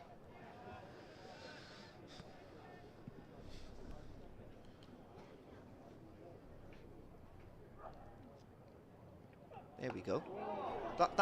that's him. Yeah, that's fine. So I think on that, just to say, what you can do if you're in watching these, difficult because our camera is predominantly just on the wicket, but what we've got here, we've got mid off very close to the wicket. Carlson's pretty much up to wicket length there, non-strikers.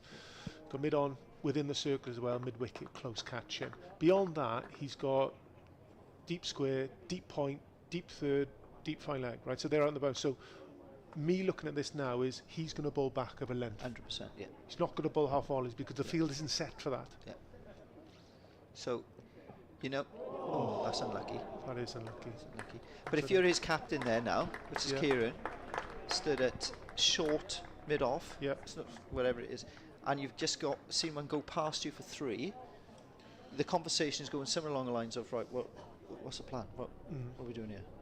But he makes stuff happen. So the previous delivery was short. He's rushed. Yeah. He's rushed the batsman, JJ, and it's, you know, he could have been a top edge down at fine leg. That could have been bowled. So he makes things happen. He's quicker than probably what you think he is.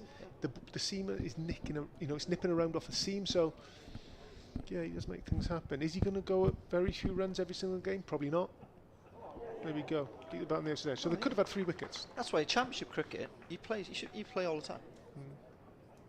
Because for the very reason he makes things happen. So if the wicket's dead, you can have 5 overs from him and go right. Especially you're bowling that end, right-hander. You go on. There's no way you're going to clear that boundary. On what, the leg towards the pavilion. Yeah. As a batter, if you're continually hitting him, nailing him out there. Yeah. So you're a hell of a player. Yeah. So you can have a plan then in 4-day cricket of just going short, short, short, short, short.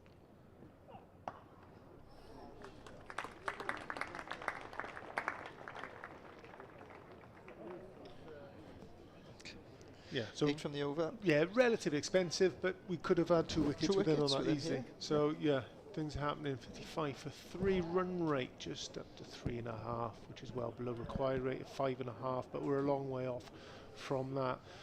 Big rebuilding session going on here. 3 down for Yorkshire, 3 down very quickly. That's up 24. JJ on strike now, 20. Again, the run rate's we're only at, even though the start Glamorgan have had here has been fantastic. The run rate's only at 5.5. Yep. Lots of cricket left in here.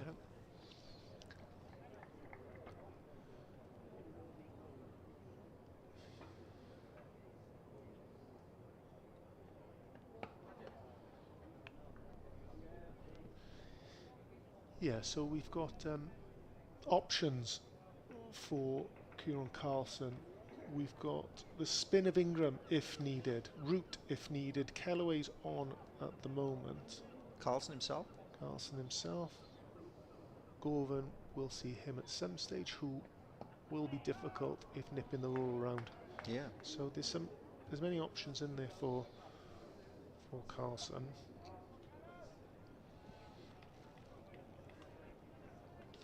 A long way off, 175 runs needed.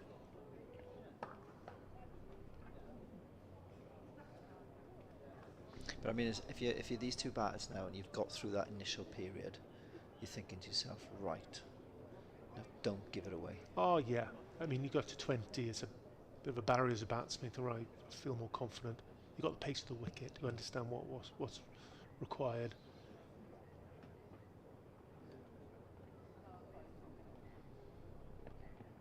And it's weird as a batter, once you feel in as such, you go away from survival mode, go into right, where am I going to get the ball now?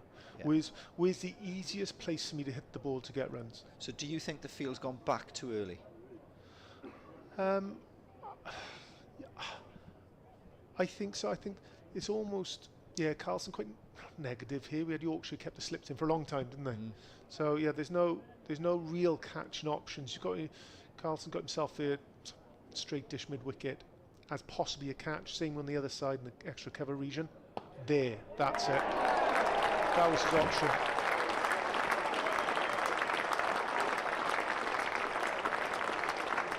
For JJ, he's disappointed. He'll be very disappointed. Such good job to get himself up to 21 and to get a half volley. Again, like I tell you about Callaway bowling his left arm spin, and that's what I would have started with. And as soon as he turns to his left arm spin, the ball spinning away from the bat and creates the opportunity for the catch in there. That's exactly. So if I'd his skills, bowling left arm and right arm, I'd always, more often than not, want the ball spinning away from the batter, and that creates the opportunity. Yash Nagadia called Aza try, bowled. Again, you'll have all the pressmen down the end now, right in. He's got a. Again, he's got a quick into his left arm. Started with off spin, and then he's got both left arm spin. He's got a wicket with it. And that's exactly what I do. So if a left-handed bat would come in now, I'd revert back to his right arm, just regulation off spin. It's just, you feel as a batter you're not in control as much. You've got to get so much closer to the ball to keep the ball on the floor, the ball spinning away from you.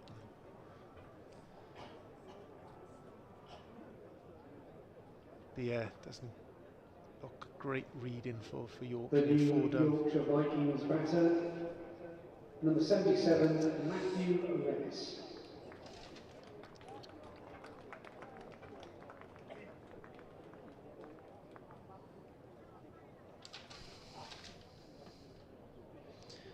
Try and see what.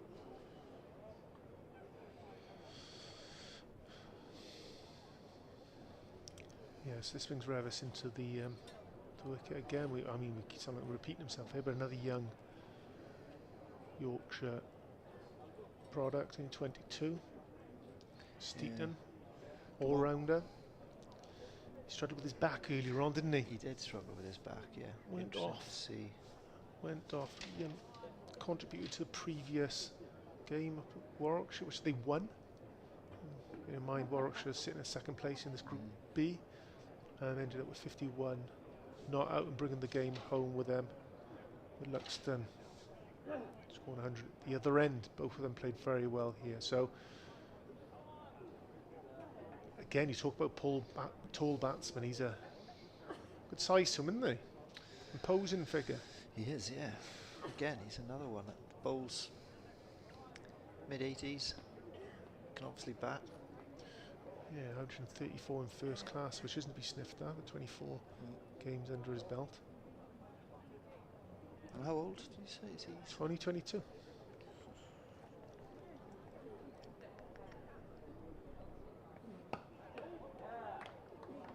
Yeah, so Callaway finishing over, bowling right arm, regulation off spin. It's a bit strange as he got a wicket with the left arm and then went back to the right arm. Taking a mick, I think he's overthinking this. Ronnie Sullivan, just having a just change it up. Yeah. So you just got a wicket with your left arm, orthodox. No, I'll put off spin now. Yeah, all right. Yeah. We'd have a quiet word. Keller, still, you realise you got a wicket bowling left arm, the ball before. Fancy doing that again? Yeah. Just stick to Oh, no. We're off spin now. Okay. I wonder what that is. Don't know. Is it because his first ball he doesn't maybe back himself entirely left arm, doesn't want to get him off the mark with It's interesting, I'm not sure.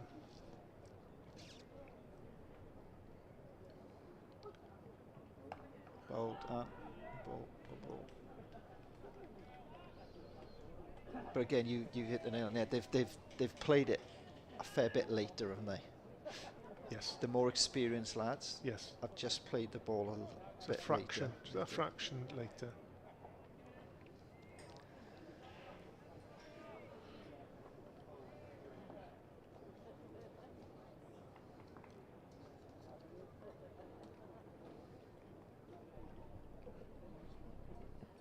Ooh. Very wide of the crease here. Yeah. Douthway, if you look on his next delivery, very wide of the crease. Borderline, no ball in wide of the crease. If you have a look, any reason for that? Being so wide of the crease and the wicket that's seaming around? Again, only talking to James, that's where he bowls majority of his balls from wider in the crease, whereas someone like James Harris would be tight in. I'd prefer. Have a look now. See if he goes wide again. Yeah, see, he's. Yeah. You know, I think the majority of his balls are from there. It's no ball.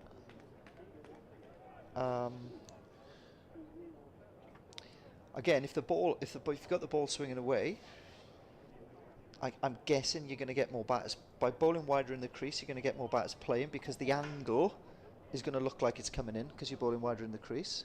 Whereas sometimes when you bowl close into the stumps and you're swinging the ball away, the batters can see it more and the shape on the ball. Again, he's wide.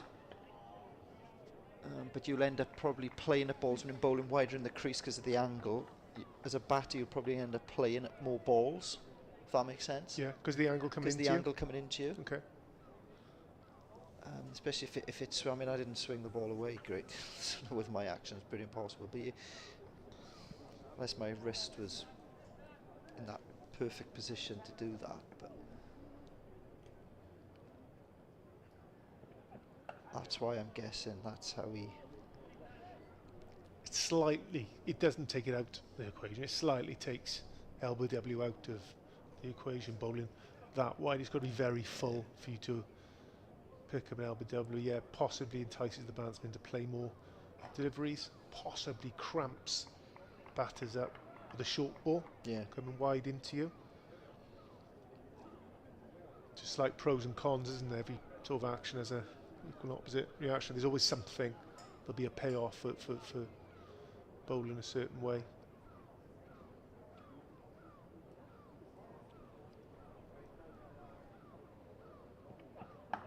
I mean, if you look at like your Glenn McGraths and those types of people, they were always in. Yeah, Gillespie similar. In yeah, that right. line at you all the time. Yeah.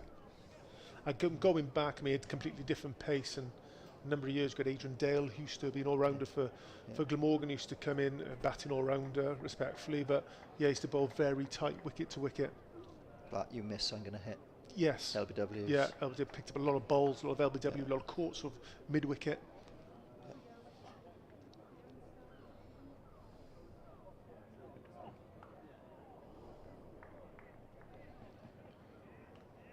Fielded, good cricket that. Very well played. North East did a good job down there. Third man, defying his years. Senior pro down there. Senior pro running around diving. What's that about? Operating in black boots as well down there. Yeah. With a white stripe round the I bottom. was asked about that this right? year at Neath about Ace of Tribes yellow boots. I'm like, what do you think of those? And I'm like, nah. You got to be. But I could never get away with yellow, but you got to be good to wear yellow. You've got to be very good. I mean, North East. I mean, I think he's got black boots down there with white soles on it. From Harrow, isn't he? Frowned upon that sort of footwear in Harrow. Disgrace.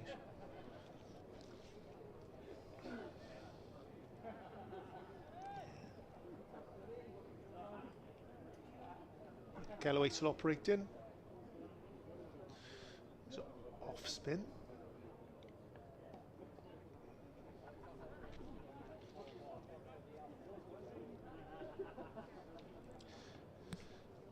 Yeah, there is a point though, 4 down, Yorkshire are 4 down. If they are to go on and win this game, I think, I don't think they can afford that run rate to creep up too much. Yeah, but 6.5, you don't want to get anything above there, do you? Nothing above that. Current run rate 3.5. Split in here is over 3.5. You wouldn't want that to creep up in because so there's going to be a period of time here where Yorkshire need to operate at 5.5 and over to keep it where it is. Yeah.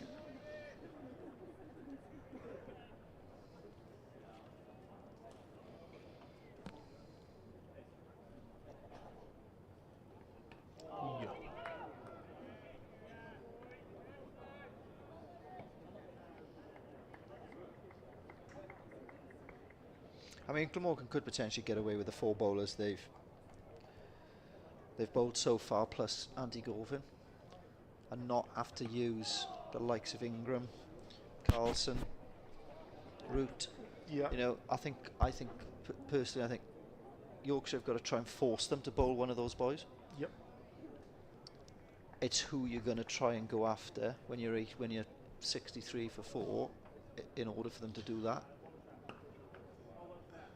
Do you know what I mean? Somebody's going to have to go. I mean, that's what, in the ideal world, now, Kieran will be looking and going, right, my 5 bowlers are going to be Van der Gooten, McIlroy, Kellaway, Douthwaite, Govan. Yeah. Right, I'll have Van der Gooten's going to bowl 10, McIlroy will bowl 10, and the others will make up the 9 overs. The 3 others will bowl 9 overs. It's how are we going to get him to bowl Ingram? leg spin, which I'm not saying he can't bowl leg spin, but I could potentially get him for more. Yeah, there's an argument for me. I think Van der Gooten is Glamorgan's most important bowler if they're to win this competition. For me, there'd be an argument to, can we get away with him not bowling again? Right, let's look after him. Cottonwell, you're done. Yeah. Thank you very much. See you in the semi-final. So there's argument for that. Is there bowlers who might need more overs into them? Yeah. So is Douthwaite possibly a bowler who needs to get some overs into him going into a semi-final if they're to bypass the quarter-final? That's lovely bowler. That's a great length. That. Again, ball nipping back the batsman. That's very unlucky. He's unlucky a couple of times with that, isn't he? He's unlucky. That's bounced. As a bowler, he's bounced so much. That's what saved the batsman. Bounced so much, inside edge. Thanks for coming. 4 runs. Not much about that. Not much better. So there's an argument to right. Van der Gooten, right, you're done. Right, we can operate. Douthwaite, does he want to bowl more overs? Can we get him bowling more consistently like that? Can we stay in there for longer? And if that means bowling more overs, well, so be it. Yeah. And then Gorvin, right, lovely. We might get some more overs into him. So can he bowl his 9 or be one of the 10 over bowlers? Perfect. Yeah, you're right. Bit of body language from Douthwaite there. He's bowled two perfectly fine deliveries, and he seems disappointed that he's bowled a dot ball through to the keeper. I mean, yeah, you're quite happy with what you've done, and lovely bounce back to the top of the mark. Let's go do it again. Yeah, good pace, good carry through to the keeper. You're not going to get a wicket with every delivery. No. It's the next best thing, a dot ball through to the keeper, isn't it? Yeah.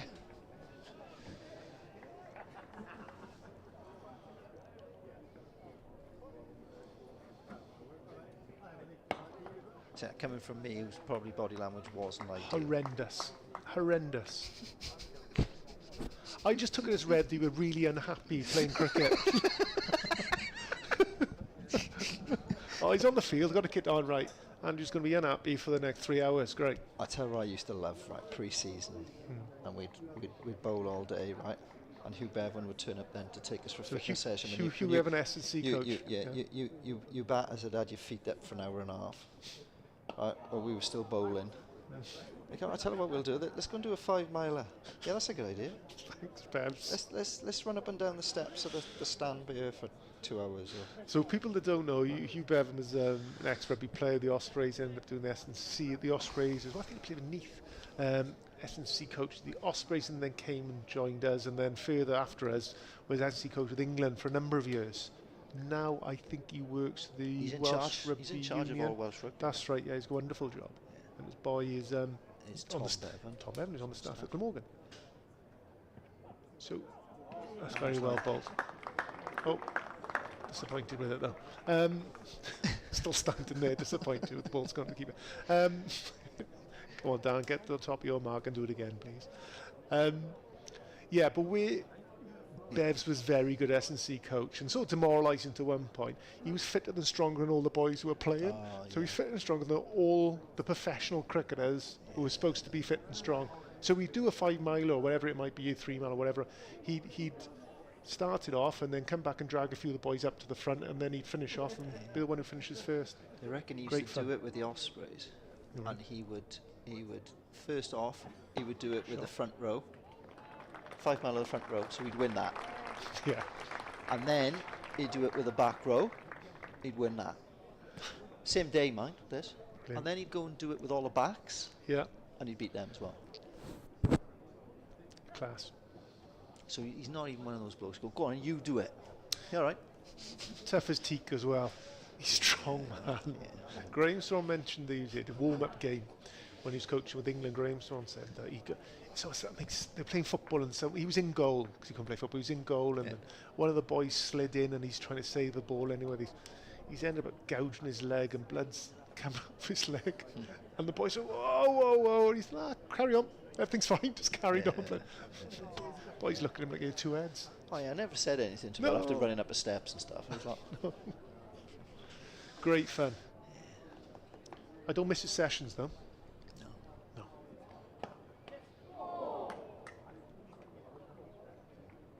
Crowd catch that, ball punched into the floor and went past Callaway, so not an opportunity. think it was Steve James that got him in when Sid was captain. I think you're right. Steve James did, so we'll blame him then. Let's blame Steve. Yeah. Shot. Good cricket that. Callaway bringing the field along on up inside the boundary. Giving Tattersall the opportunity to go over long on, and he did so. Good cricket that. Do you reckon? Ball a bit left arm? Would you ball left arm? But left arm. I think he's bowled one ball left arm, which got him a wicket.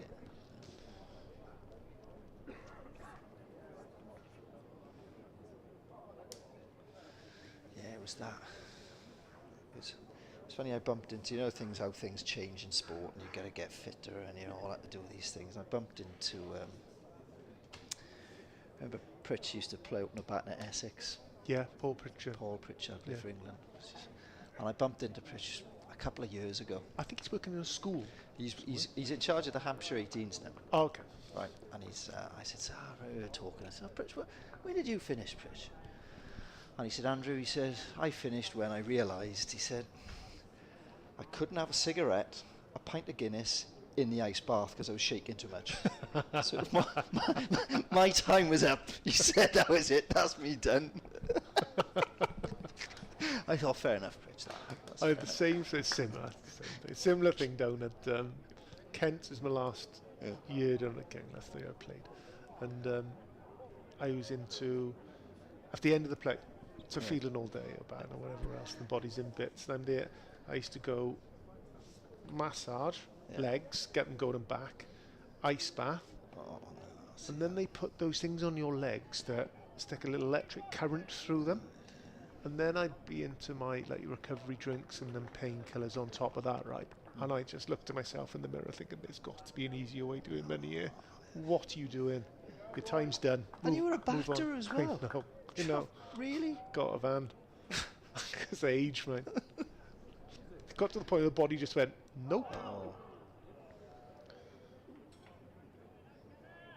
Yeah, I got to the point where when I got up in the middle of the night to go to the loo, I had to hold on to the bed. And I realised then, you look at your phone, you've got a lady called Kath Lyons who worked in the Heath on speed dial who would inject my ankles. I was like, right, and this is no good for anyone. No. You're actually not playing very well. You're poor. Right. you have injections to play, right? So it's a lose-lose, really, isn't it? It's clean feedback, isn't it? Yeah, it was like, right, do you know what? You've probably done that. It turns out, I think Matthew Mayer had come in as coach. I think he offered me 1 year as a sympathy vote, really, and said, look, Andy, you've been off for a year, but you got offered a job, and I think the job was a winner, to be honest. It was. Oh, there we are. Goalvine, change of bowling. Change of bowling, Goalvine on. Road end. I think Douthwaite, again, right, he's been unlucky there.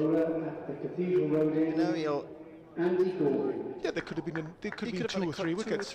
Easy with the opportunities he's created there. Yeah. Slight change of bowling. Sorry, changing the field, sorry. Colin Ingram's come off his perch at first slip and found himself at mid-wicket. He's been nestled in there for the last 20 overs.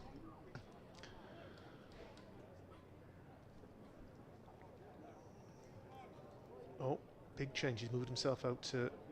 He's gone up to see the crowd in the daffodil stand. Yeah, sit on the fence out there. He'd be quite happy out there. Yes, Govan be hard work here. Keeper up to the wicket, so you'd naturally as a batter stand out to your crease to someone like Govan against that LBW option. Oh, it's a nice start.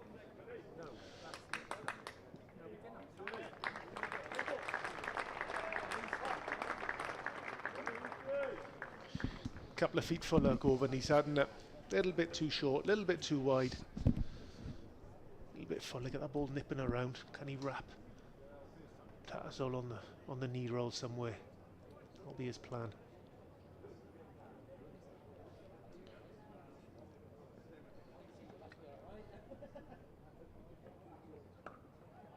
You know, he's not one of your more fashionable cricketers, but he just doesn't let you down, does he? In fairness to him.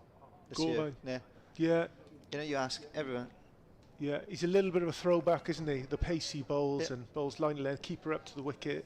Probably 20 years ago, there was more of these bowlers Yeah. around. You probably had more extremes further back. You had more like this, and then quicker bowlers. Yeah. There wasn't much in between. So yeah, we briefly talked about Adrian Dale. It's a similar job to what Adrian Dale used to do.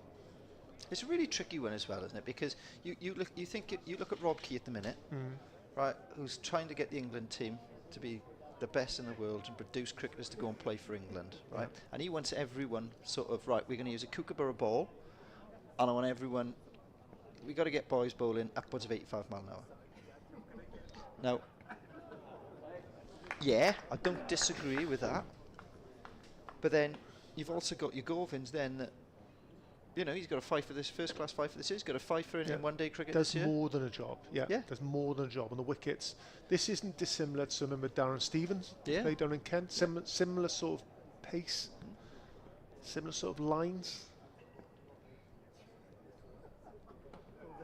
So what you get, what you get from this type of cricket to the level above this type of cricket in Test cricket, is that because very few Test wickets nip around like this. They nip around like this, right? So what you do when the ball's nipping around like this, which Govin will try and do, he'll try and bowl off stump to off stump. Yeah. So he's going to try and hit off stump, and that's where he's going to nestle in, because if it nips around, like I say, wrap him on the pad, maybe an edge in and around that area, maybe bowled. But if you bowl that sort of line shot, if you bowl that sort of line Test cricket at that sort of pace, you'd be smacked through mid-wicket. You'd be hammered through mid-wicket, and that's what happens, because the ball's not going to move around, right? So what happens in Test cricket, if they bowl outside off stump and they operate in that sort of area where the slips come into play and possibly inside edge and whatever else from there, right? Fine. And then the odd one searching for your bowled, if required. But also at a good lick, pace-wise. And that's the thing, to operate in there you need that pace and the bounce and the Woods of this world, and that's where they operate. Wood would not operate on the same line and length that Govin do.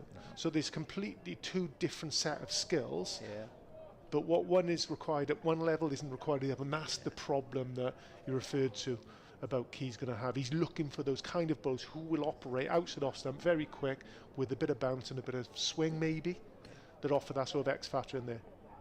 So if Govin was to bowl this stuff on Test wickets, respectfully, against those types of players, very difficult for him to get wickets.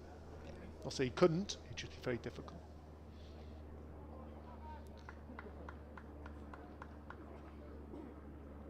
I think Cook alluded to that, as in Alistair Cook, not our own Chris Cook. So when he dropped back into the Essex setup for a couple of years playing there, he found that big difference, how full and straight county cricketers bowled compared to international cricketers, outside off stump and the pace. So, you know, it called for him to, you know, a different set of skills, almost to relearn. To score runs back at that sort of level. So we've got McIlroy. We've got McIlroy coming back here. Change of bowling. Yeah, bowled is 6, maybe looking for another wicket in here. I mean, it's 87 for 4, Glamorgan 80 odd, 84 for 4. Change of bowler at the river end. Glamorgan 84 for 4 in their innings, off 16.2, whereas Yorkshire 87 for 4 off there, off 21. So. Yeah, they're looking for you know, they haven't got the experience coming in who scored the runs in there, so, you know, obviously Billy Root. So if Tattersall can do a similar sort of job, if not better, than Billy Root did, maybe someone else comes in and does a Van der Gooten type style of innings, run a ball. That's a long way away. We're still 143 runs, 42 runs as they come back for the second. Requires, so it's a long way off. I mean, there's a lot of overs, 26 overs remaining, so long. A lot of cricket to be played to find out the result of this, but both teams are in it, but it's a long way for Yorkshire to. And the run rate's still only around this. In fairness, they've kept it at that 5.5 and over. Yeah.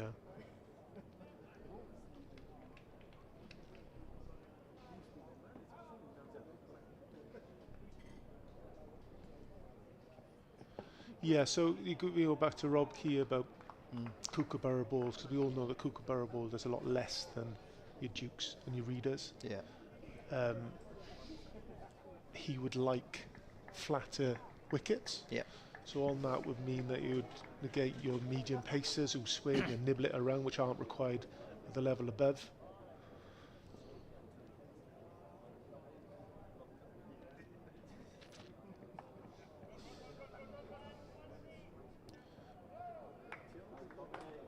Also, Tom Bevan. yeah. Also, also what it does with those Van de Gooten off the field. possibly. So also it's Robke would like flatter wickets. Yeah. So he wants his batters batting for longer. So there's similar types of wickets to get up to Test match standards. So trying to bring those two styles of cricket, Championship cricket and Test cricket, trying to get them as close as possible. I think they've seen that. I think there's a lot more runs have been scored, and these Kookaburra balls in the Championship for the first 4 games, I think it was this year, and there was huge amount of runs scored. I mean, double hundreds, triple hundreds being scored, which is unheard of for pre-season type Championship cricket. So, yeah, it's just to show if they want to produce flat wickets or use different types of balls, it doesn't make a big difference on the outcome of games. Shot. Yeah, it's a tricky one, and ultimately, it's. I've heard people referencing on social media about it's not all about England. Well, it is. Well, it is, isn't it? It is. Really. It is. It's the same way as we have discussions in Wales about with the Premier League clubs about Glamorgan being. It's all about Glamorgan and getting our Welsh players through. It's the same situation with the county championship sides, or the first class counties producing cricketers to go on and play for England. Yeah, I agree. I think county cricket functions to serve international cricket. So if conversation around if there's very few people watching county cricket, as in 4-day cricket, it doesn't really matter as long as the England team are being fed good first class cricket, being fed up, and they're winning, and they're being competitive against Australia and West Indies and South Africa and India and the rest. That's where the money is generated and interest is generated, and that feeds down to county cricket. So it sort of works in a cycle. But as soon as the international England aren't competitive, they haven't got world-class cricketers playing for them, which hopefully we see another band of players coming through now, it doesn't really matter if no one's watching. As long as it's producing, that's what you need to produce. And the interest is at the top there, because that's where all the money and the sponsors and the TV rights are negotiated. So when we're competitive in Australia, and there's a lot of interest, and hark back to 2005 where Simon played in, the whole country was, fell back in love with cricket and was interested of beating Australia and God, how many years they played. So, and that all comes from county cricket and producing the players that went into that system. So that's where it starts.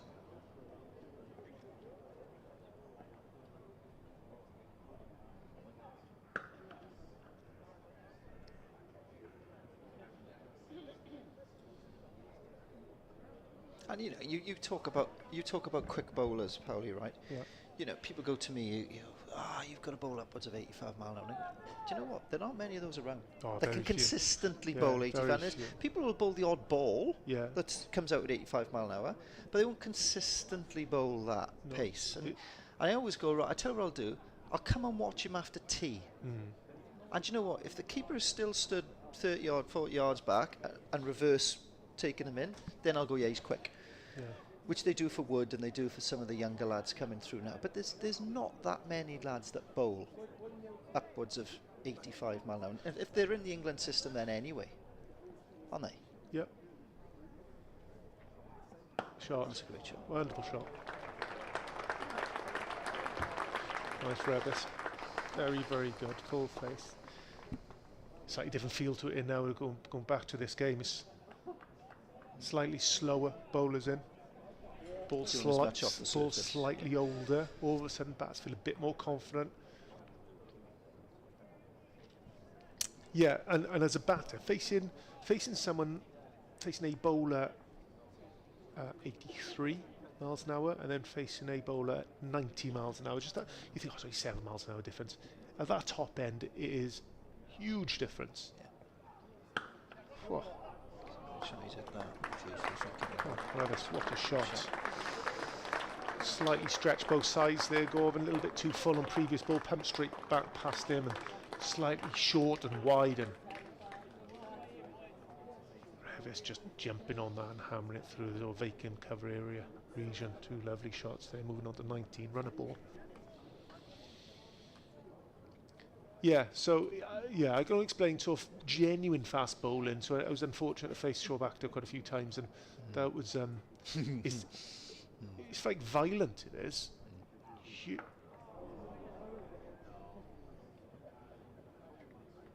Yeah. It's unnerving because the difference, and also there's a big difference of Stuart Broad, who wasn't at that sort of pace. So say Stuart Broad operated about 85 for argument's sake, but what Stuart was difficult when you face, he got so much bounce. And then what you've got, then you face Jimmy Anderson, who wasn't as tall, but he had so much control and swing. Skills, I didn't, honestly, I faced Jimmy Anderson, I think, my last year. The last time I faced him was my last year at Kent up Old Trafford. I got 50 or something, and Keezy got 50 or whatever it was. But for all of my runs I scored there, I didn't feel for 1 minute I was in control of the shots. I felt every ball was going to get out to him. I just then felt like, oh, that's a half volley, lovely, cover drive. I was just picking up runs. Keezy thinks that's the best spell or best bowling he's ever faced. Yeah. What a player. No one will get close to that, Paulie, his record, that test record. No one will play the amount of games that he's been able to play, as a seamer, I mean. Yeah. Nowhere near it. I don't think that will ever be beaten. Because when you think about how he's stayed away from injuries, how he's kept himself so fit, yeah, I mean, it's unreal what he's done. I think this chat, I think I heard the other day on the radio that he's interested in playing sort of white ball cricket next year. I think he's interested in possibly being in the 100, possibly playing for Lancashire white ball. Yeah. I mean, how do you turn someone like that down? You fancy a game, that's not a problem. I mean, he was still taking wickets, wasn't he?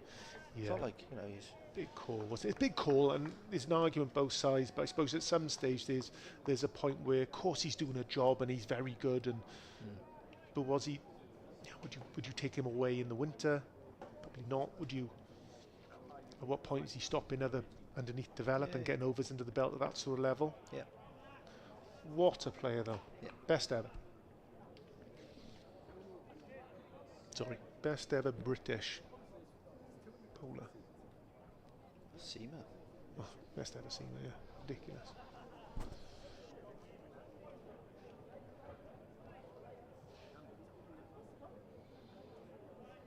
I think we're going to see Ingram. Definitely loosening up. Is he? I think he's going to come on Cathedral Road end.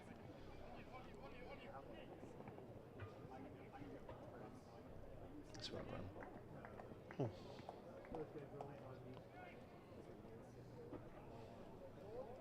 Van der Gooten, I think, is back on the field. Yeah, Bevan just at the top, Tom but Beves came on for a bit, didn't he? Is it Van der Gooten? Yeah.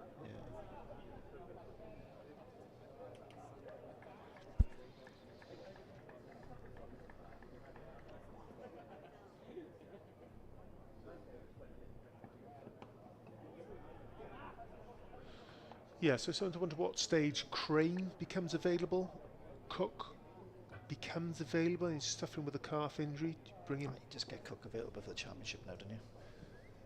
Yeah. Would you? Yeah. Him and James Harris, you get James, available. he'd be a handful on this, wouldn't he? Yeah, he would. On this wicket today. I remember him as a kid coming through. James Harris.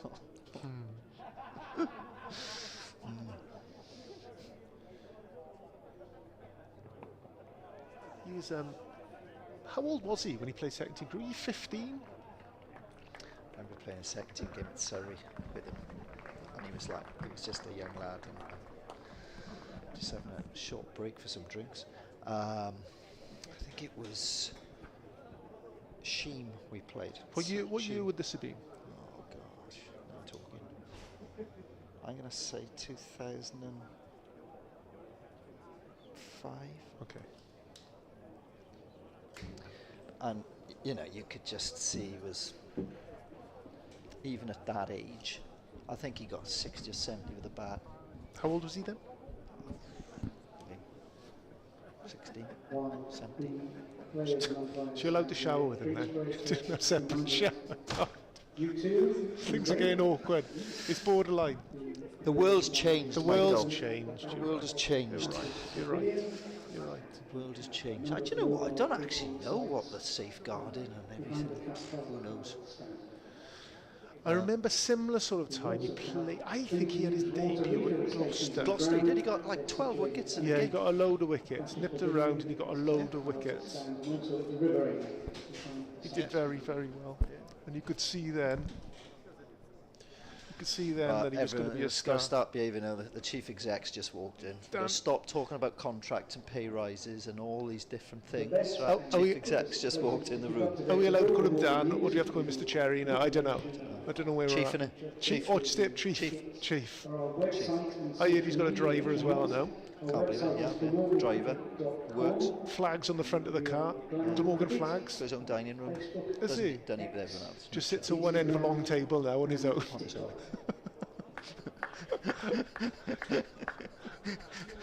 I was listening to the radio thing yesterday, right? Ali McCoyson radio. Yeah. And they were talking about some bloke had phoned in. He said, I've just bumped into the grand chess master, all-time best world chess player. He said, we're in this cafe. He said, and I asked him to pass me the salt and pepper, and it took him 26 minutes.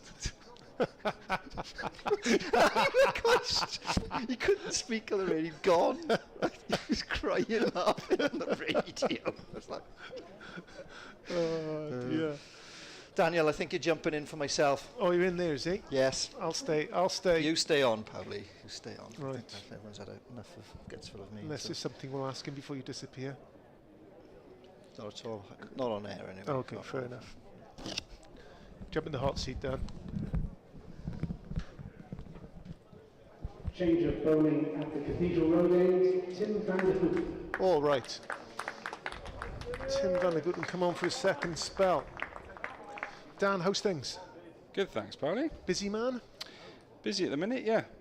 Lots of cricket on today, so I'm trying to keep an eye on this game, obviously. Most important one of the day, and then Welsh Fire women won earlier on, and Welsh Fire men have just set the biggest total that they've scored in the 181 against Southern Brave. So lots of cricket involving our teams today.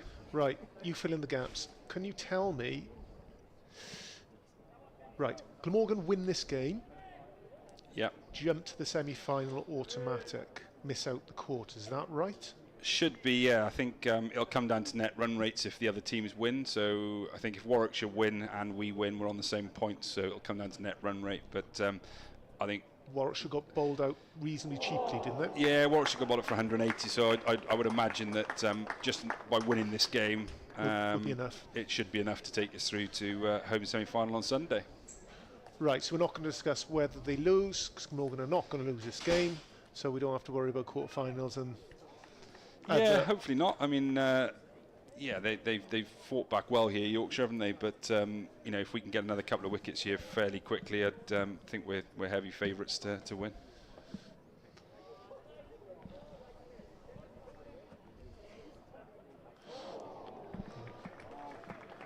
Seems like just copy-paste there, Van der Gooten. Bowl a good length, ball seems away.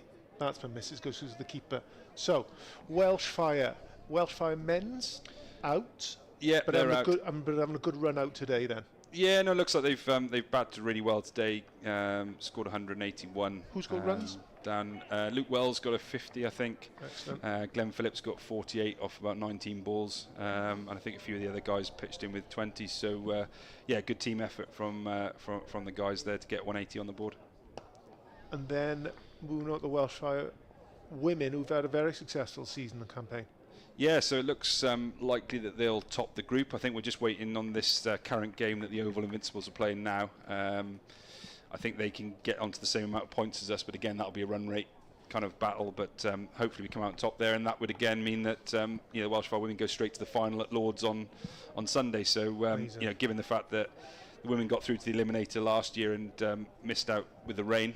That's right, they got through to the eliminator and then it rained, and then based on previous results, That's right, didn't yeah. get the nod. Yeah, so we got a good score on the board. I think we got something like 150, 160 up there, which would have probably been enough to win the game. And then the rain came, and I was up there, and yeah, it was thunder, lightning, rain like you've never seen it before, which brought the game to a close, sadly. So the girls were really gutted last year. Yeah. So look, I think it'd be just rewards for them to get straight to the final at Lords this year.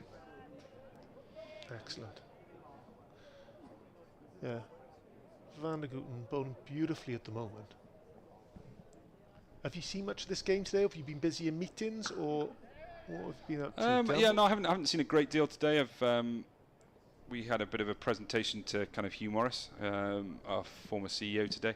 So a few guests up to say thanks to Hugh for his mighty contribution as 10 years as chief exec of the club. So it's nice to kind of remember some of the highlights of his tenure and say thank you to him. He's obviously doing a grand job in looking at scouting players for us moving forward, but a chance to kind of sit down and watch a little bit of cricket with you.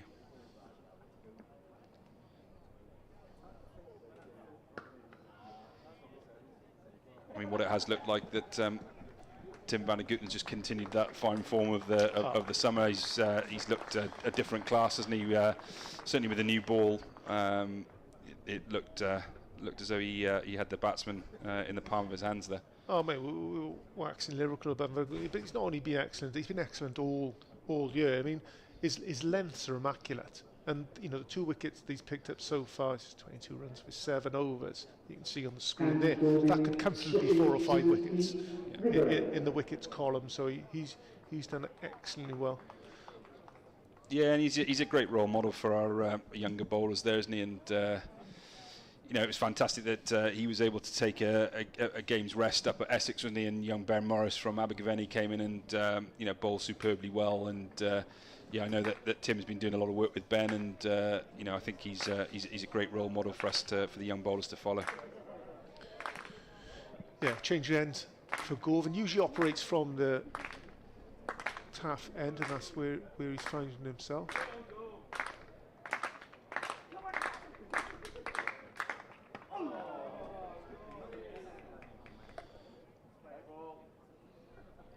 Yeah, I haven't watched a great deal, Paulie.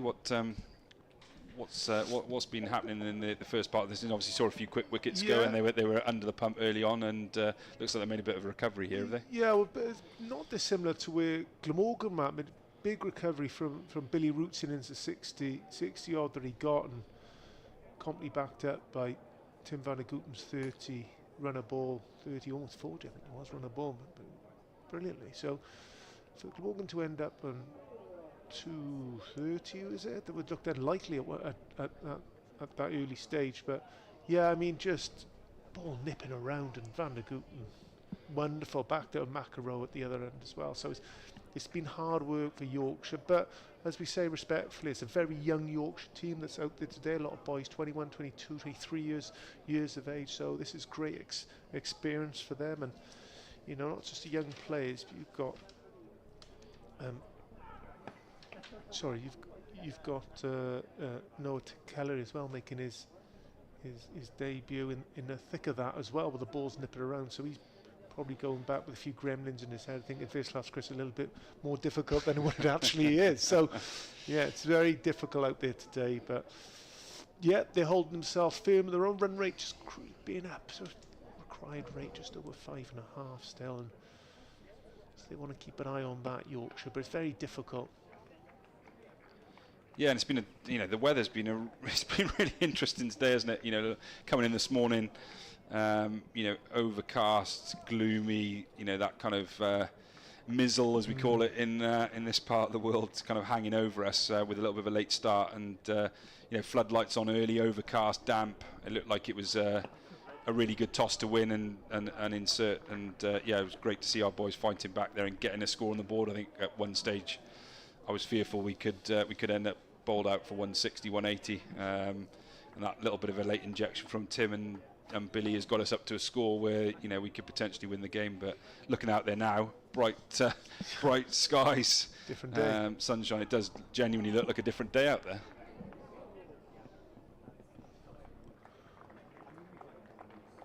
But yeah, all good experience for this Yorkshire bat and line. Just 4 runs up off that over, a few more than that as they work their way through the innings. Yeah, I mean, it's nips right. It's been hard work, but then again, it shows a good test of skill. And I think part of this competition, this 50 over, is to see what, you know, what sort of squad you have at Glamorgan or Yorkshire, whoever might play against. So they are tested and they are slightly blooded in this form of cricket that might kick on to Championship or T20 or maybe higher honours beyond all that. So yeah, it does give great opportunity for younger players to see what they've got. Yeah, I mean, I think it's a brilliant tournament, and you know, it's fantastic to see, you know, the next generation of talent being given opportunities here to play. Something we're really, you know, keen on at Glamorgan. You know, we've received a fair bit of criticism in recent years for not producing enough young players playing in our squad. So it's fantastic to see, you know, Grant Bradburn being brave in his selections, giving opportunities to some of our younger players and seeing them take it. And you know, I think we forget sometimes in this modern world of, you know, a lot of T20 cricket, a lot of franchise cricket, but 50 overs is a long time to bat, isn't it? You know, we've both played the game for long enough to know that you know, you've got time to build an innings, haven't you, and play properly. So great to see people knuckling down. Yeah, just give recognition to Tatz all days, 50 over 66 balls faced, and doing a similar sort of job to what Billy Root did in rebuilding an innings. So yeah, there's half a job done for him so far out there. If he's there at the end, I think there's a reasonable chance that Yorkshire might bring this home, but there's a lot of shots to be played to get up to that sort of level. So yeah, Andrew's reminiscing earlier about development, and he's reminiscing about where players come from, and facilities came up, and if you can fill in the gaps, because I've mentioned, because we had a brief conversation about it, that he's talking about Neath Indoor School, and the facilities down there are a bit tired and whatever else, but I think there's plans in place to hopefully refurbish and improve down there. Is that right? Yeah, look, I think we've made no secret over the last kind of 10, 15 years that, you know, cricket needs to improve. In the West, you know, for many years it was traditionally a heartland of cricket, wasn't it? We produced some of our best kind of players have come from that part of the world, and yeah, with the lack of investment that's gone into St Helens as an outground, which has been sad to see, and you know, Neath getting older, more dilapidated by the day, it does put pressure on, as we know. You know, yeah. to develop good players, you need facilities, you need good coaches.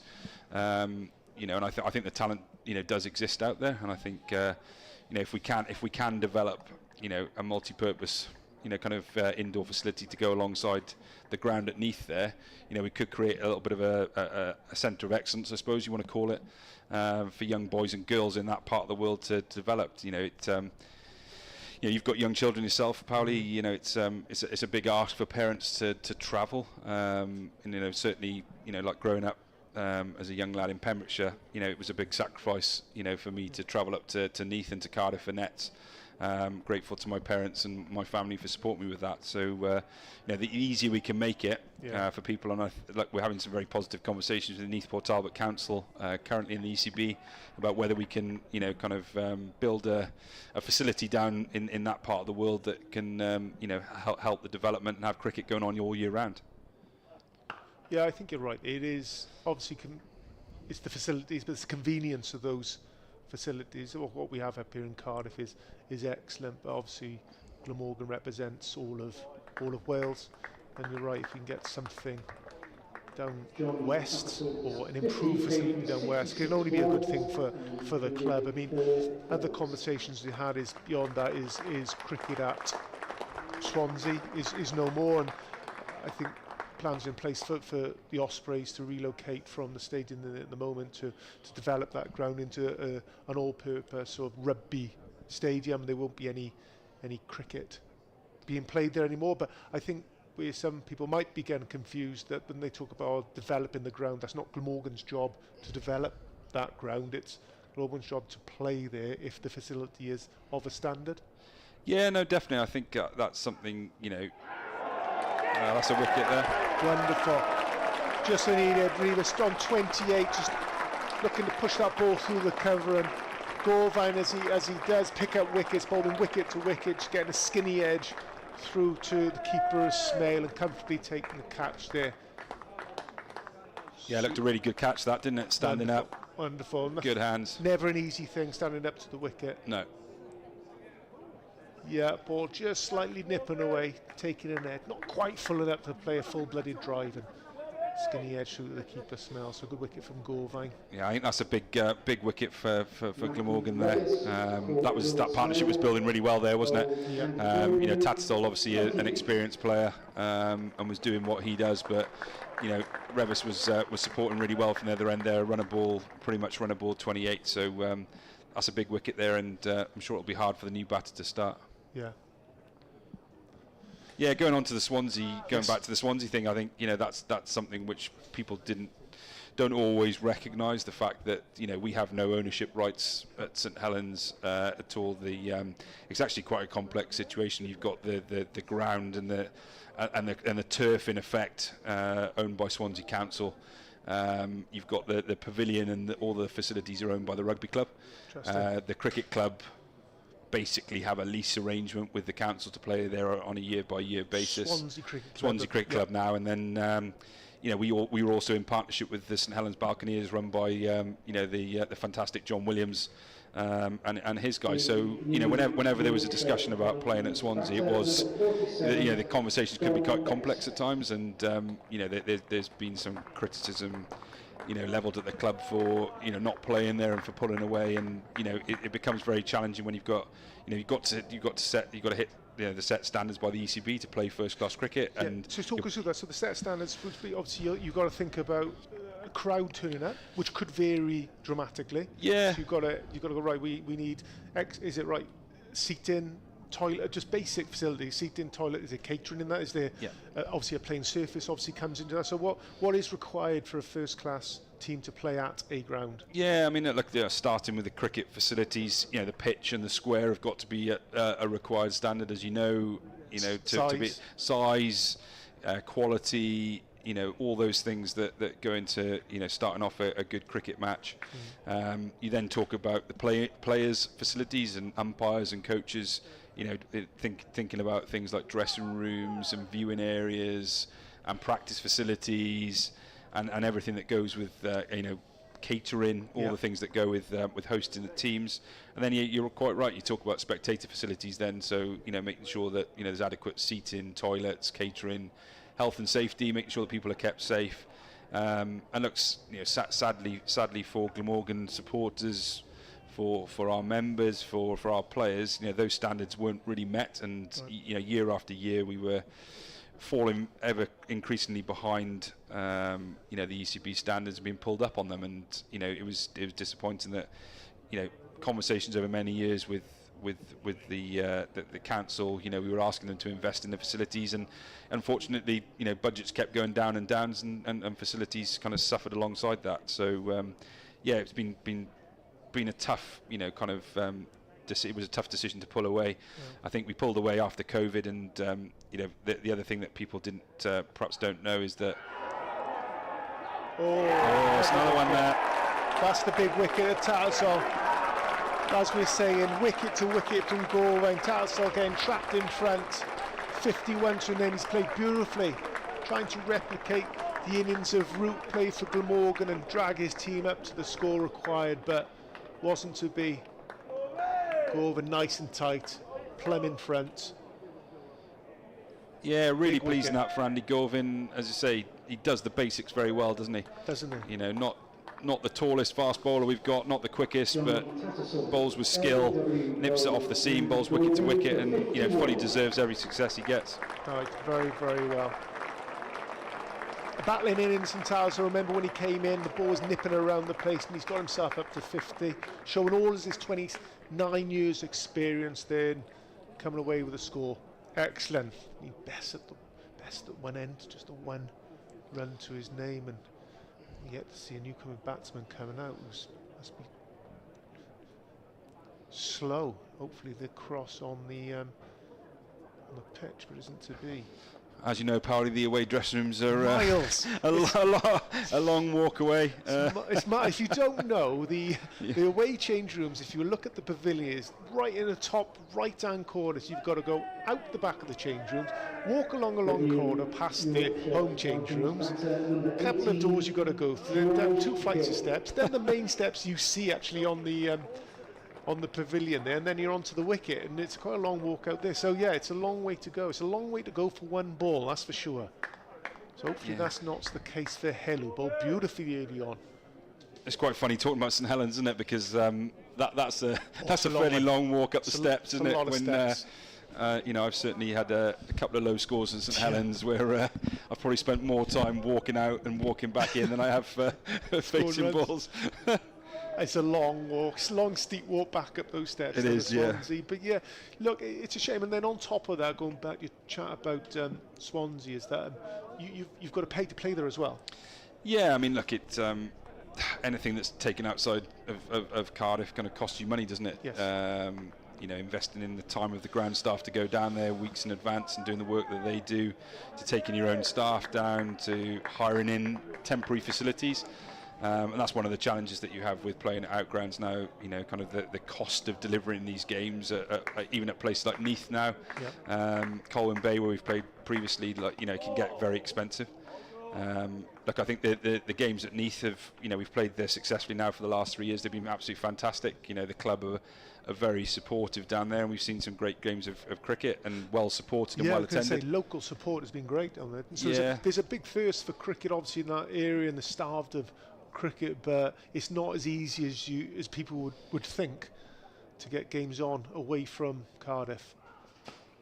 No, but I think look, it's as you said, it's important to remember that we do represent Wales, and you know we have to, you know, keep pushing ourselves to take games around the country and play. Look, the Neath project's been fantastic, and we'd love to invest more in the facility down there, and you know, potentially in the future we might talk about playing a 4-day game down there. I think the other, you know, exciting thing about cricket is we know we've got a professional women's team starting 2027. So look, there's only so much grass here in Cardiff. The square's only so big. You know, it might force us, you know, both men's and women's team to play outside of Sophia Gardens a little bit more. And you know, we've successfully played at Newport Cricket Club in the past. We've played at you know, Colwyn Bay, as I said, in the north, Swansea and Neath in the west. You know, there'll be opportunities, I'm sure, to take some more cricket out. I was saying earlier, I played at Newport last week for the Wales over 40s. The body is still recovering. You'll be pleased, no doubt. I'm going to try and drag you in next year for a game. Well, it probably serves you right for getting some runs, doesn't it? Yeah, well, yeah.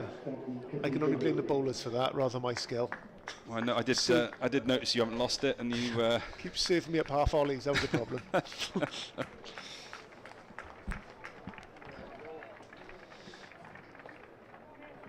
Yeah, so Doug 3 back on.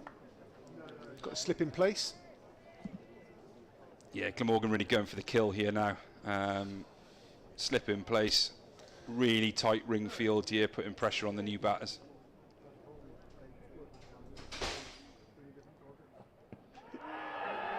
Just slipping down. Yeah, it's interesting. Andrew Davis said earlier, he reminds him, Dan Douthwaite, reminds him of, talk about players that have been before, of sort of Darren Thomas. Comes in, hustle and bustle, hits the deck, picks up wickets, makes things happen. Probably not going to get 6 balls in the exact same area, which you might get from the sort of a Van der Gooten type of bowler, but definitely makes things happen, and he's a little bit quicker than you think. Wide of the crease. Yeah, no, I definitely think that's the thing with Dan. He's quicker than you think. You know, he's when he gets it right and he clicks, you know, he can bowl. Just like that ball there, he can really get some carry. Yep. That one's carried really well and surprised Will Smith a little bit, I think, there. Yeah, he's done. He's gone through sort of head height. Boys sort of react, and there may have been a little nick on that. But yeah, wide of the crease, he does drag batsmen into playing balls they probably shouldn't be going near, but... Yeah, and he balances the side out really well, doesn't he? I mean, I think that's the key, and Darren did a similar job for Glamorgan in the past, didn't he? And scores some useful late order runs, hits the ball in awkward areas, powerful striker of the ball. and it allows you to balance out your team a lot better, doesn't it? Yeah. Yes, it's quite a varied attack, isn't it? So you got your Van der Goot nice and tight to the wicket, nipping the ball about left arm McIlroy from the other end, and wide of the crease, slightly quicker, a bit more bounce and damned out rate. And then you get your options of your spin when Crane comes back in the team as well. Yeah, I think, look, A bit of Kellaway left arm, right arm. Yeah, Kellaway left arm, right arm. We've got a lot of options in fairness. I suppose what we're trying to do is kind of build the depth in our seam bowling in particular. Yep. I think that's that's one thing that when you're an under-resourced county and budgets are tight, it can be quite difficult to get enough players in your squad, and I think that's the important thing for us, developing our players. If we can develop more young Welsh talent to come through, bowlers like Ben Morris, with great potential, it just adds to your stocks, doesn't it? I think if you look at some of the really big counties that have got big budgets, they stockpile loads of seam bowlers, and they're able to rotate and rest, and they've got different options. Whereas, if you look at Glamorgan, generally we have a pretty similar bowling attack out for all formats of the game, and that's tough on these guys these days. Not being able to rest and rotate, and they will consequently pick up the odd niggle. So look, it's really important that we keep continuing to try and develop our young bowlers where we can, and then supplement that with if we have got gaps in our squad, we've got the budget available to try and be smart in how we recruit and try and kind of bring in bowlers such as Mason Crane on the spin side this year, but also on the seam bowling side.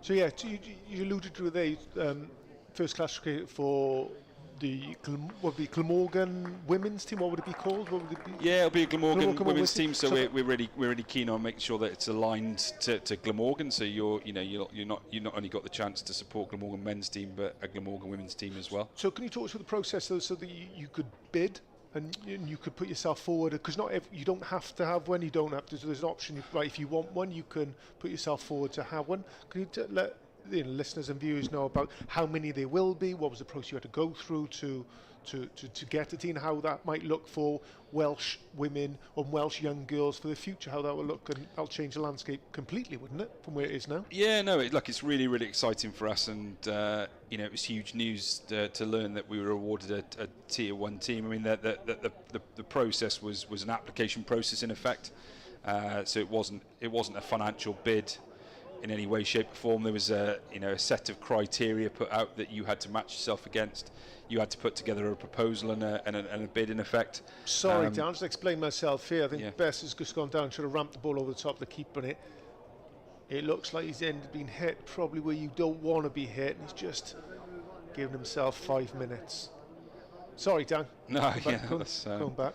Yeah, it looks like he's bottom edged it into himself there, doesn't it? Yes, unfortunate that. So yeah, we obviously decided that kind of women's cricket is vitally important to the future of the game, and we've seen here in Wales, huge growth and huge popularity in recent years. Cricket Wales have done a great job at the younger age group levels through. A lot of credit. Sorry, I got a name check here. A lot of credit goes to Amy Rees, who's done an unbelievable job with women's cricket for many years in this part. Oh yeah, I mean Amy for 20 years, Amy has almost single-handedly taken women's cricket forward, and made it possible for young girls to try and achieve their dreams. So look, we bid for a Tier 1 team. Initially the 8 counties were selected. We weren't in that initial 8, but we were told that our pitch to the ECB was so good that they wanted to allocate 2 more slots. One went to Yorkshire, one went to us at Glamorgan here, but there was going to be a kind of time lapse before that started. So Yorkshire will enter the competition in 2026, and we'll enter in 2027. So look, I think in some ways that's great for us. It gives us time to learn from the other teams who are setting this up pretty much from scratch. It will give us time to get the budgets in place, to get facilities lined up, so that we can do this really properly and make it worthwhile for everybody. So from a pathway all the way through now, when you start off as a young girl potentially playing cricket in All Stars and Dynamos from the age of 5, you have got now a clear pathway all the way through to making a living as a professional cricketer Amazing. in Wales. You know, the young girls, the young Welsh girls, were having to go down to Bristol and Taunton to play their cricket with Western Storm. Now you can do that in Wales. So I think it's an amazing achievement from, you know, everyone at the club who put their time in. And you're right in saying that, in particular, Amy Rees has done a fantastic job on that, and it's just rewards for all of her hard work, passion and dedication that she's put into women's cricket for the last 20 years. Yeah, so she's part of the Welsh women's fire team, will be hopefully in finals day with them. She's been there since day one.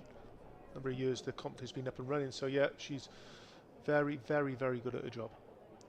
Yeah, no, she's done brilliant, and look, how fantastic will it be to, you know, hopefully in the future, you know, have a double header day here where you've got Glamorgan women's and Glamorgan's men playing shoulder to shoulder here at Sapphire Gardens in professional cricket. I think that's pretty amazing. And when you look back to our time, you know, playing some 20 odd years ago, you know, we wouldn't have imagined, you know, a professional women's team playing alongside us here at Sapphire Gardens. So lots to look forward to.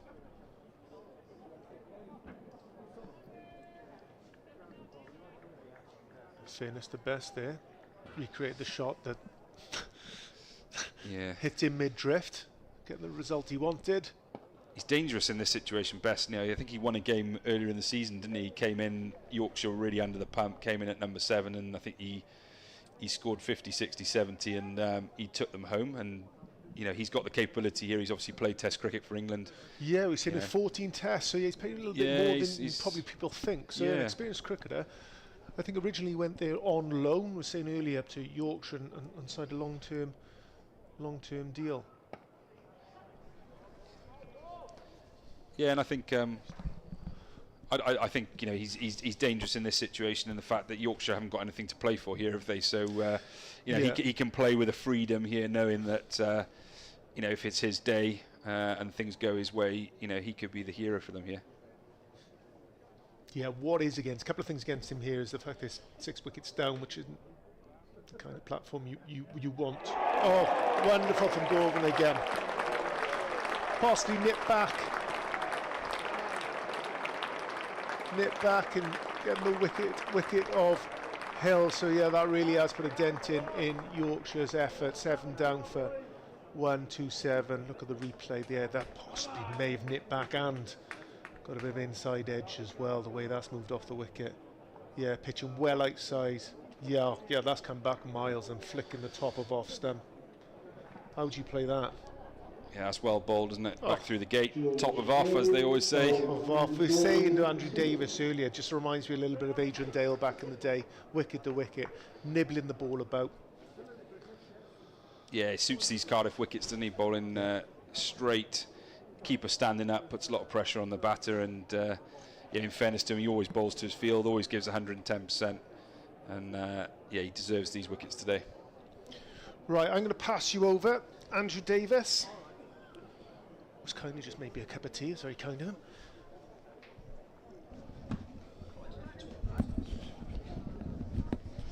Just going to say, I just made Pauli a cup of tea. No different the last 12 years that I had a career at Glamorgan County Cricket Club, making coffee and squash and teas and everything else. Pretty good at it in the end. I think we both did quite a lot of that, didn't we? Well, I was an expert in it. Pretty good. Just got to get the right mixture you have, you know. Not mess around. Anyway, back to cricket. Andy Govin. I think I should just leave, shouldn't I? I've just nipped out for 10 minutes and Yeah, that's part of the reason why I didn't want to move. And goals I, ripping through them, yeah. sitting here in the best seat in the house, watching goals ripping through them. It's brilliant. We were saying earlier, right? He is not your most fashionable type of cricketer, right? He's not, but he never lets you down. No, he doesn't. In fairness to him, and look, you know, this year he's got some rewards. And I think he's got a fifer in the championship. First class, yeah. You know, he got a fifer in the Neath. one-day stuff at Neath, and yeah, he's come on here in a spell where, you know, Glamorgan were a little bit under the pump there, Yeah. and he's taken 3 quick-fire wickets there, and changed the total momentum of this game. I talk about resilience all the time with young cricketers, Dan, you know, and you know, you talk to parents and things like that. And you say, listen, you're not always gonna, you can't, not every day is going to be great. It's not. In fairness, he's come on here, right? He bowled the Cathedral Road and didn't bowl well, I don't know. He didn't seem to And then to bring him back on the tough end and him get 3 wickets the way he's got the 2 danger men out of the partnership. Again, resilience, right. Some people, I didn't bowl too well, it's not going my day today. But he's come back on the set, that end, and on the tough end, and ripped through him.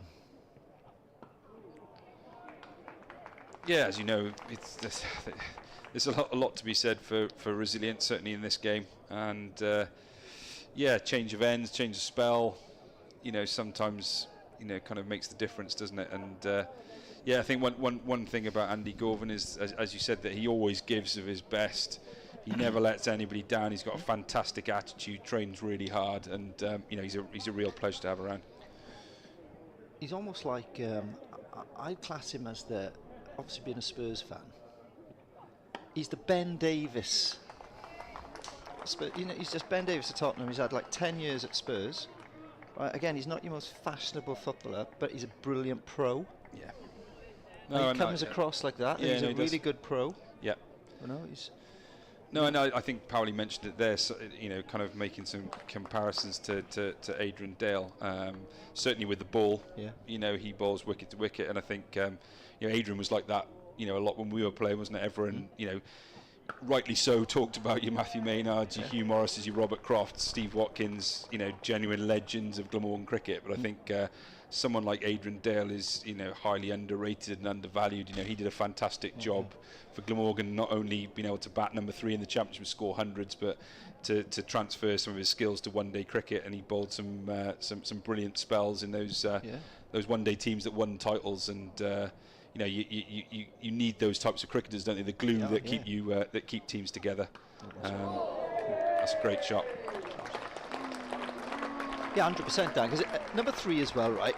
Is sometimes a position that sometimes people don't really want to bat 3, do they? Yeah, no. Because you've got to almost be an opener, because if you're in there, and some people go, I'll bat 4 ideally. Early part of my innings, I'll bat down at 6. Yeah. Find my way. I'll average 40 at 6, and then if I feel like moving up to 3, 4, then okay. If I've got to go and do it because now I'm a senior player, then I'll go and do it. But in fairness, Daly batted 3 majority of his career and did a hell of a job. Yeah, gone short again here, Dan Douthwaite, which doesn't look a great ploy on this pitch, does it, to Bess, who's just swiveled on that and hit it cleanly for 4. But I was talking earlier with Powley about Dan, right? And he's obviously a talent. Sometimes I get what's the plan, right? Because there's games this year where I've watched, and he's had a field set for the short ball, and he's been drilled back past him for a couple of 4s. And you go, right, your field set here for the short ball, and then he's obviously harsh on himself as well, because he gets quite down if he goes for a few runs. But then the type of bowler he is, I think he's the type of bowler that's going to bowl wicket-taking balls, which he's done today, by the way. He's been a bit unlucky. He's had a couple of inside nicks down there and whatnot, which, listen, it's not your day. Sometimes it is what it is. But everyone should know and explain to him, Dan, if you go for a few runs, mate, it's okay. Yeah. Don't worry about it, because you're our sort of, I don't want to use the word luxury, because he's miles better than that, but we understand how you bowl. You're going to go for a few, but you're also going to pick up some wickets for us, because he's that type of bloke that even in championship cricket, when he comes on, something always seems to happen when he comes on. Yeah. So I think sometimes, I don't know, maybe it's one for the shrinks and whatnot over there that there seems to be a billion of, and the backroom stuff seems to be loads of. Just say, look, Dan, it's all right. Don't worry about it. Yeah, look, he's an exciting kind of cricketer, Dan, isn't he? And as I said to Powley, now he balances out the side because he's able to, kind of bat, bowl and field. And I think, as you know yourself, sometimes when you're a quick bowler and you're looking for pace, sometimes the accuracy can go missing if it's not your day. But as you say, he bowls, fantastic balls that take wickets. Yeah. And I think, where he bowls for us now in that position, he's a great foil to come on in the middle and make something happen. Because as you know, kind of you need those bowlers who've got a bit of magic, who've got a bit of nip, and can do something different. And Dan, when he joined us from, we kind of spotted him playing for Cardiff UCC. I think he got 100 against us in a pre-season game, and he was just something different. He hit the ball in different areas. He was very powerful, very exciting. Wasn't too conventional. Played the game his own way, and I think there's a lot to be said for that, isn't there? Like, as a batter and a bowler, not being overcoached, relying on your natural talent and enjoying the game. And that when Dan clicks, he can bowl good pace. He takes wickets, and he hits a long ball as he did when nearly getting us over the line the other day against Leicester. So, look, I think Dan would probably be the first to admit that probably consistency is the thing that he needs to work on a little bit now in his whole game to put some more match-winning performances together. But certainly he's got all the ability to do that. Yeah. But even the consistency, Dan, right? You might then take something else away from his game. Yeah, no, I was talking more about. I suppose, performances, not necessarily.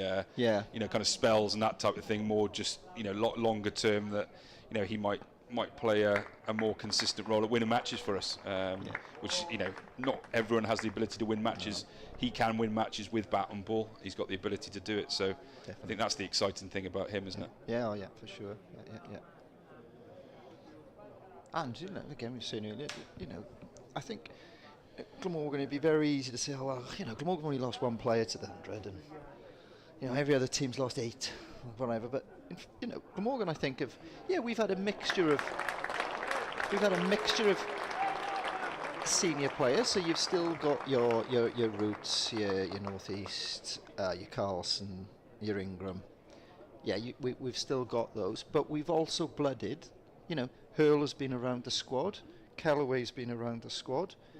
Smale's playing pretty much every game. So we've still got a lot of youngsters in and around squad who've had an opportunity to come in. Ben Morris did fantastically well the other day when he got an opportunity to play. Ace Tribe, Tom Bevan, they've all been playing. So I think it's really important for us this competition. Look, everybody wants to win. We all get that.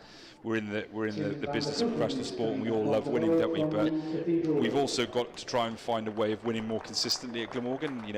We've had successful years in the past, but we haven't been able to sustain that. And I'm really keen that we use this competition to learn about our younger players, to develop them, to give them opportunities. And look, I take the point that we've lost 2 players to the 100. But we haven't always played what you would suggest would be our strongest side in this competition this year. Colin Ingram has missed a couple of games. Sam North East missed a couple of games. Tim van der Gooten was rested when Ben Morris came in. So look, we've been trying to get the balance right of trying to win and trying to to be successful, but also trying to learn a little bit more about our younger players and give them the opportunities, because there are a few players in our squad that are probably coming towards the the back end of their career now, and they're going to need to be replaced at some stage. So learning a bit more about your Tom Bevans and Ben Callaways and Asa Tribes, Ben Morrises, is fantastic. And when those guys do need to step up in years to come, I'm sure that all the experience they gain from these matches will stand them in good stead moving forward. I mean, there's been a lot of studies, haven't they, done on how many games players play by the time that they're 23. I think that's a marker that England and the ECB use at the moment around test match selection and international selection. And that's something that we're starting to look at a little bit more here at Glamorgan, how we can get game time into some of our younger players. And it's fantastic for some of them today. They're playing in front of nearly 2,000 spectators on an international ground under pressure. This is a big game for the club. We all want to get straight through to a home semi-final. So I think there's some real positives to take from this, and hopefully we can go another couple of steps kind of further and win something, and that would really give these boys the confidence to know that they've got the ability to take this club forward in the future. 100%. And look, a new coach as well, it's important for him. And then you look at not just this, you look at the second team have got through to 2020 finals day, and you look at the young players playing in that. I think you've got, everyone's on about, how many Welsh boys were it? Guys, there's the talent here, 100%. I think you've got a great batch here. I think you've got a batch that Steve Watkin and Adrian Shaw are bringing through. and through in the second team. I think there's another group that we've had quite a few lads coming into the Bunbury. Yeah, so that's well. been fun. We got 4 representatives, or had 4 representatives last week at the Bunbury Festival in the South and West team. Yeah. That's the highest representation Glamorgan have had for many years. And the really interesting thing about that was that they all performed well. Yeah. So you had Jacob Blades he got a 70 and a 40 odd up there. Reece Pollitt from St Fagans, he scored a fantastic 85, I think, off 60 got balls. him against the North. Yeah, got him against the North. Harry Wallace got a 50 and kept wicket well. And Thomas Edwards, a young seamer from Ponadilice, bowled well. I think he in every game his figures look good, and he bowled well. So they're not only being selected for those teams, they're actually performing as well, which is really exciting. And we've got three of our young players being selected in the Super Fours as well, which is the under 17s tournament, which is happening at Loughborough this year. So look, you're right, we are producing some talent. I think the crucial thing for us now at Glamorgan is to ensure that talent get the right coach and the right opportunities to develop and hopefully come into the first team, because we know that if we get a talented group of young home developed players, whether they're Welsh or whether they're developed through the university system, that doesn't necessarily matter, if they're playing well for Glamorgan. And then we look at the recruitment strategy around that, getting the right overseas players and senior players working around them.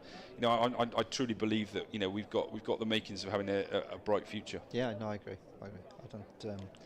When you talk to people around the cricket grounds on Saturdays, and when people start talking about where's the Welsh? Where are the young Welsh cricketers? And you start reeling them off, and they go, really? Yeah. So, it's almost people are still talking 5 years ago about stuff, I think, without really knowing the young talent that we've actually got coming through. Yeah. I think, look, it's in fairness, like Welsh talent has been given a lot of opportunities over the last 10, 15 years. There's an argument to say that, some of those players haven't done as well as we would have liked. But I certainly think that, there's a lot of young Welsh players that have been given opportunities to have contracts, to be on our academy, to play matches for Glamorgan. You obviously go around the league and you look at, I don't think we're missing any players. I think most of the players that show ability and talent, have been given opportunities. There's no argument that we could get more out of them, and I think that's fair. But I think there will always be opportunities at Glamorgan for young Welsh players to develop.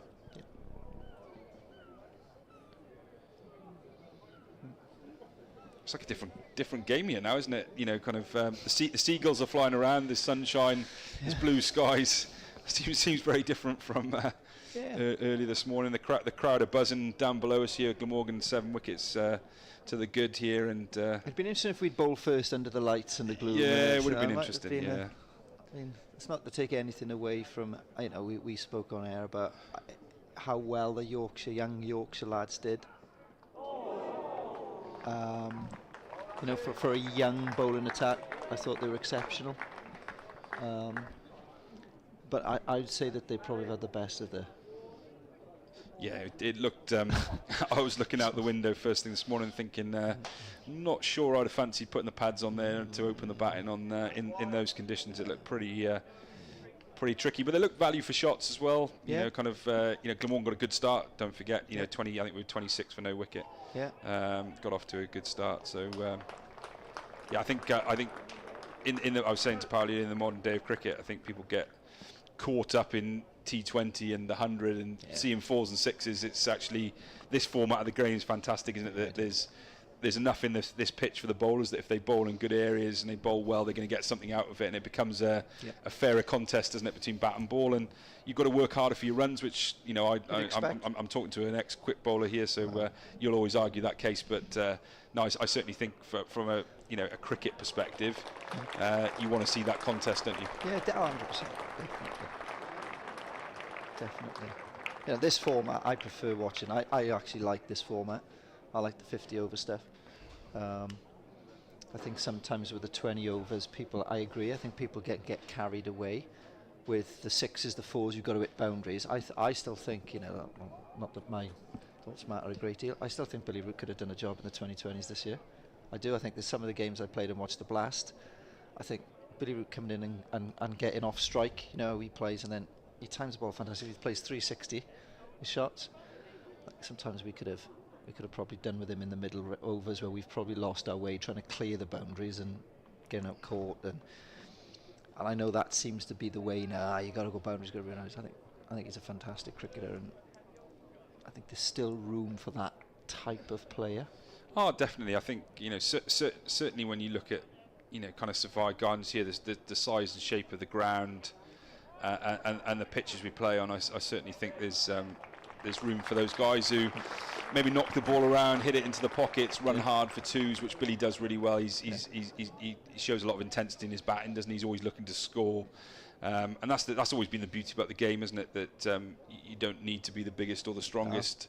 You know, different skill sets, and there are different ways about going around it. And I think 50 over cricket probably encompasses all of that, doesn't it? That you've got time to build an innings, you've got time as a bowler. You know, you see in T20 now, a bowler bowls they're 1 over, then they go off. Yeah. They come on 3 overs later, they bowl another over, they go off. And I always think it must be pretty hard as a bowler to get loose and to kind of really get a rhythm around what you're doing and hitting the crease at you know, where you want to. Yeah. And I think like this type of cricket allows, you know, bowlers to bowl longer spells and get into a rhythm. Yeah. It allows batters to kind of take their time, assess conditions, you know, build an innings, and you know, you can even come in at, you know, 5, 6, 7 in a 50 over game and still get 100, can't you? Yeah. You know, as a batter, whereas in T20, if you know, I often feel sorry for, you know, young players who get thrown in at 7 and 8 and they come in for the last kind of 5 balls of an innings in T20 and 12 and over 12 and over, or they're expected to blast their first ball for 6, and it's, you know, it must be a tough school, you know, certainly for some of those young guys starting off now. But 50 over cricket,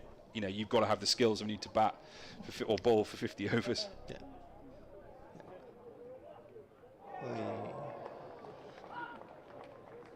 The games I've watched in this year, Tim, has just been just a different league. Yeah, we were saying earlier he's been fantastic for us, and it was a real shame. You know, he missed the first 5 games of the season in the championship through injury, and you know, but I think it's made him even hungrier. That when he's come back, he's been really keen to bowl and to impress, and he certainly led this attack brilliantly, hasn't he, all summer. Any thoughts on a potential overseas for the last few championship games? Yeah, so we're looking in the market at the minute. It's actually much harder than you think at this time of year. You know, kind of some of the Aussies go back, don't they, early because they've got to be back for their well, it's the old school Sheffield Shield, isn't it? The camps they've got to go back for. There's been a lot of franchise cricket. There's other kind of international cricket taking place around the world. So it's become ever increasingly hard to find the quality you want at the price you can afford.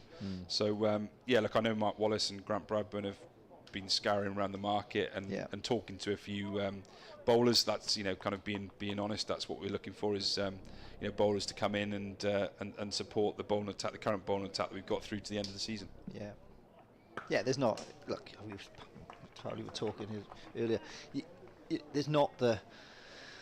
There are not the seamers around, and you've got to try and protect them now with everything and try and keep them on the park. And you know, every county now that seems to get a bowler, it's like, well, this is gold dust, and we've just got to try and look after him and bring him for the. It doesn't seem, as soon as you've got a seamer, we need to keep hold. Yeah, it's become like hard, isn't it? As I was saying earlier, you know, you see the big counties with the bigger budgets, they're kind of stockpiling their seamers, aren't they? And that gives you the ability to kind of rest, rotate, and you can bring in players that play in certain formats, can't you? Like you see some of the bigger counties, they sign players just to play white ball cricket.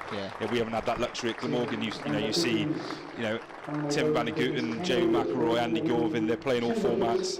They're playing all year round, aren't they? And look, it's certainly something that we're aiming to do, is try and bring through some of our young bowlers. So as we said earlier, Ben Morris, you know, he's now starting to find his way. He's performed really well for the second team this year. Impressed on his you know, seasonal debut up at Chelmsford, and you know, he's certainly someone to keep an eye on for the future.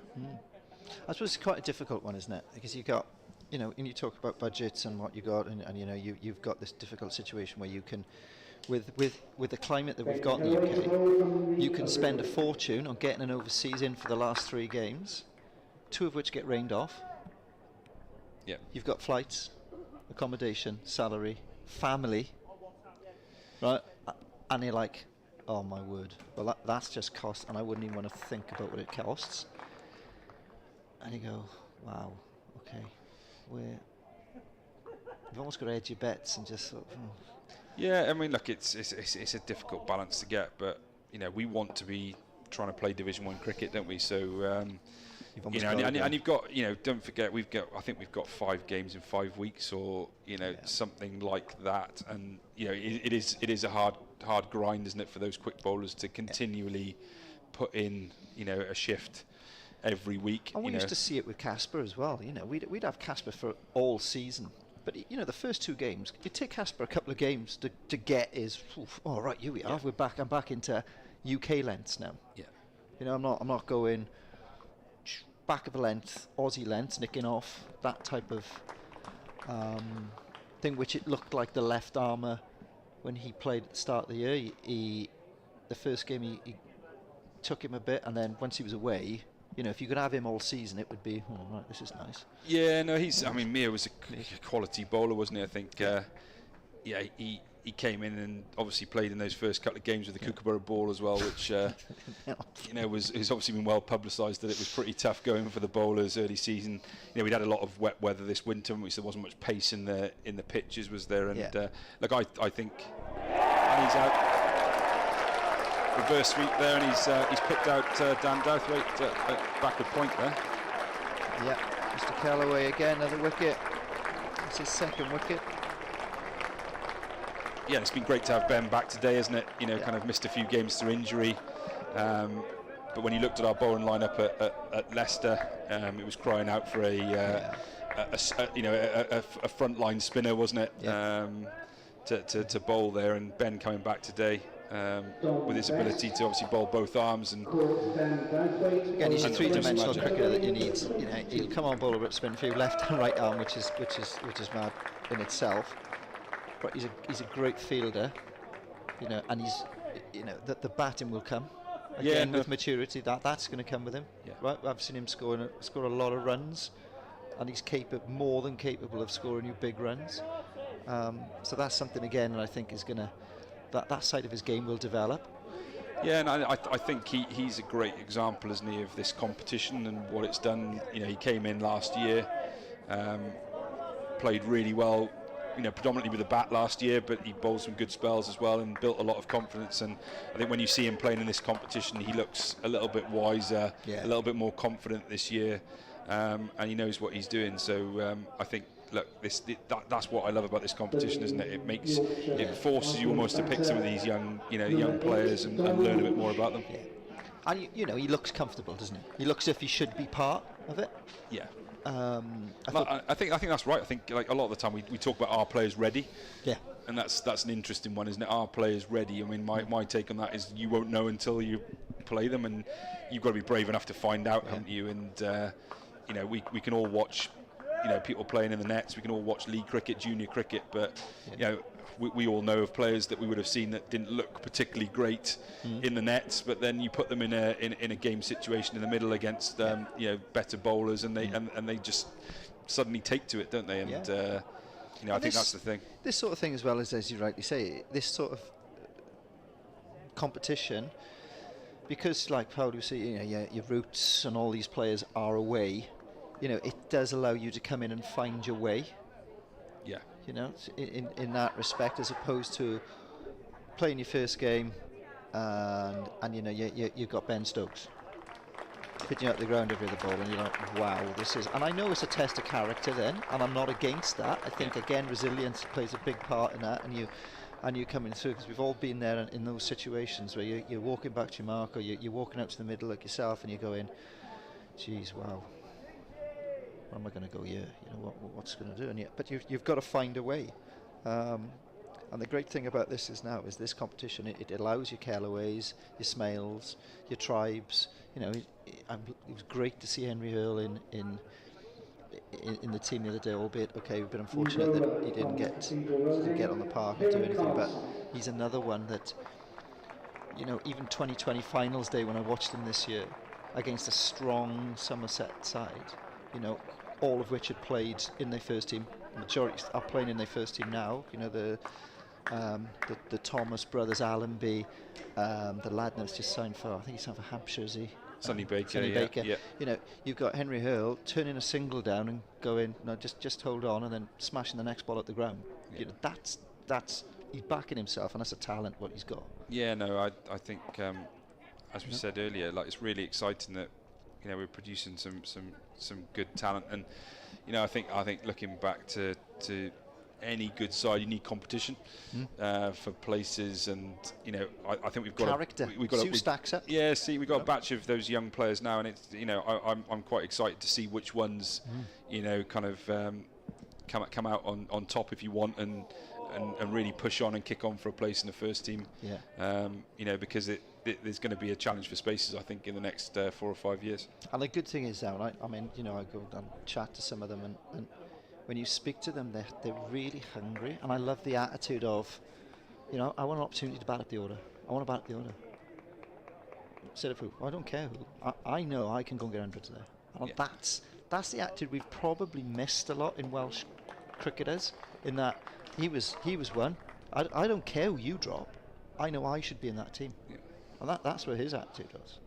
Yeah. We've probably missed that in a lot of young cricketers. They were good cricketers, but they probably didn't believe enough that they were good enough to be there and do it. Yeah, definitely. I think that's certainly been the case. I think we're starting to see a group of young lads who are hungry, and I think the difference is now they see the opportunities within the game. There's fantastic opportunities, isn't there, to travel all around the world, to play franchise cricket, to earn really good money. Yeah. And that's attractive, and that's happening in the female game now with the women's team coming in. There are brilliant opportunities within cricket at the moment, and if you can perform to a high level, and you can start playing well. I think for some of these young players, there's opportunities to get picked up by franchises to play for Welsh Fire in the future, and that's what we'd love to see. I mean, we'd love to celebrate more Welshness, and if we can get players who are capable of playing in that tournament for Welsh Fire and representing kind of Glamorgan, that'd be fantastic.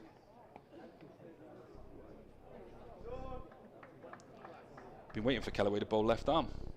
I said earlier, you got a wicket with the first ball you bowl left arm, and then the new back when he went back to right arm. Yeah. Like, he's taking a mick. Yeah. He's not a Ronnie O'Sullivan. He's like, it's an amazing talent, isn't it? Oh, mate. Yeah. No, knowing how hard it is to bowl right arm with your proper arm.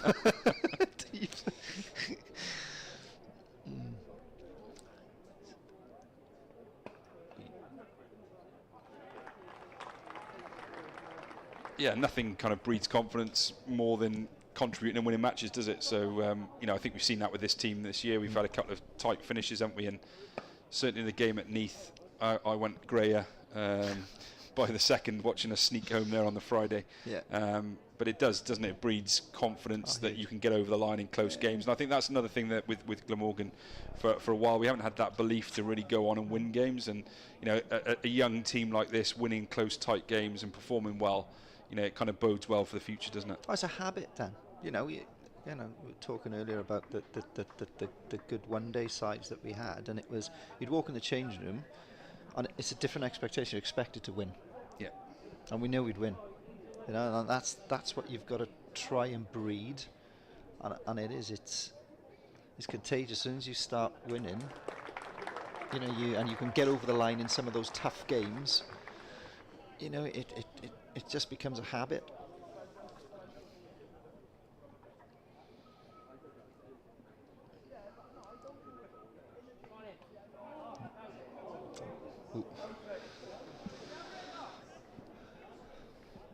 Fair play to Tim, but he wasn't overly chuffed then to see him dive in there and go, I'll go. Yeah, always those ones, you just finished your 10, haven't you? And 2 overs later, a 30-40 metre sprint probably feels like it's a couple of miles. I always used to enjoy watching Crofty running like that after I always have a little chuckle to myself when I see Crofty. Oh, it's brilliant. It's always you've got to keep yourself amused in the field, haven't you? And used to make me chuckle sometimes with. And it's really hard, isn't it? Kind of running and bowling quick's not easy. And then having to back it up with the field and running around afterwards. If you've got a nice efficient action like the James Harris or like the Tim van der Gooten, it's not too bad. When you've got a train crash of an action, then it is difficult. Yeah.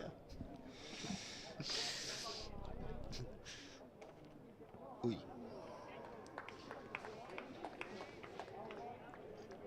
59 for 8. So this will guarantee us a home semi on look, I said to Parley I should do. I think we could still, if Warwickshire win today, I'm not sure what their score is up there.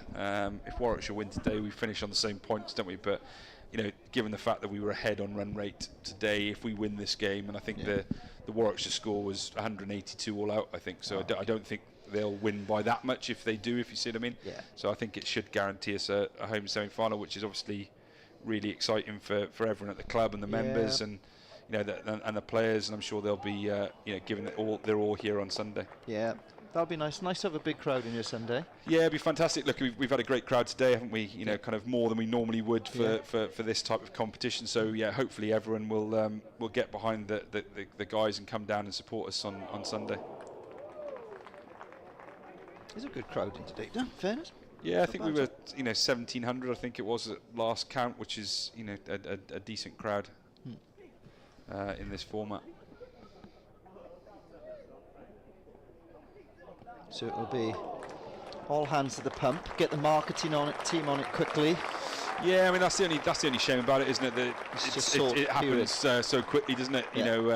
And there's also the 100 final on Sunday as well. So I'm probably going to have to split myself in two a little bit between watching kind of the Welsh Fire women at Lords on Sunday and hopefully us here. But no, I was talking about it to a couple of people earlier, and look, I'm a Glamorgan man through and through, so I'll certainly be here on Sunday, making sure that all hands to the wheel here and making sure that we do a good job for the team. Likely opposition? I don't know. I think someone said to me earlier that if all the results going to go the way that they thought, it might be a Leicestershire or a Worcestershire maybe. Okay. But again, I think it will rely on all these results kind of taking place today. But it seemed to be that kind of those potential teams, and obviously we had a close game with Leicester the other day, and Worcester have been going well, haven't they? They've had a few. A lot of young players playing there. They've always punched down. They always have, but they seem to continue to produce like good quick bowlers, don't they? They've had. I think there's a couple of lads, Darley, I think, and Home been bowling pretty quick for them and running and doing quite well. So and it'd be great, wouldn't it, to if we were playing Worcester, it's not that far, is it, to travel across for the Worcestershire fans, and they're a well supported county, aren't they? And could be a bumper crowd for us here on Sunday.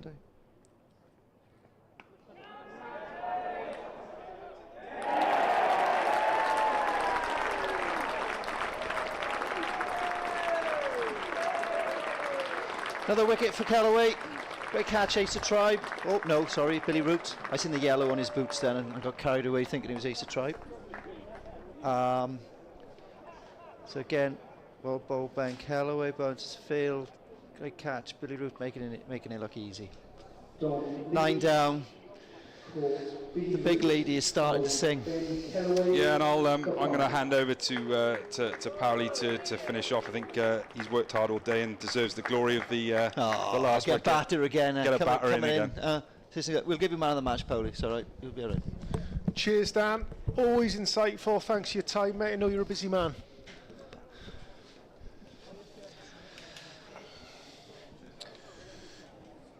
Yeah.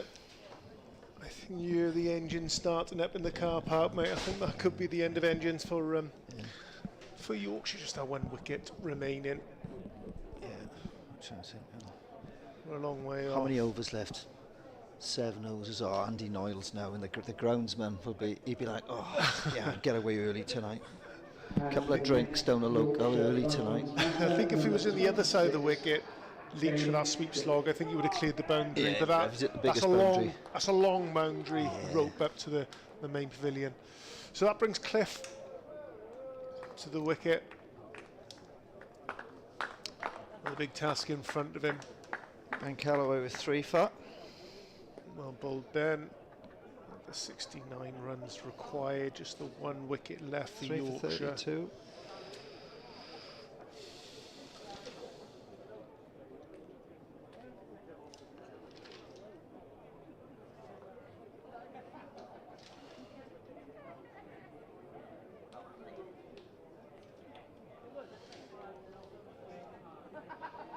Yeah, Cliff, another young 21-year-old Halifax born, another Yorkshire lad, part of the under-19 World Cup squad that went out to the West Indies and did so well. Just the 2 first-class games to his name, so a young player gaining valuable experience down here in Cardiff. Oh, ball. Just beating the outside edge.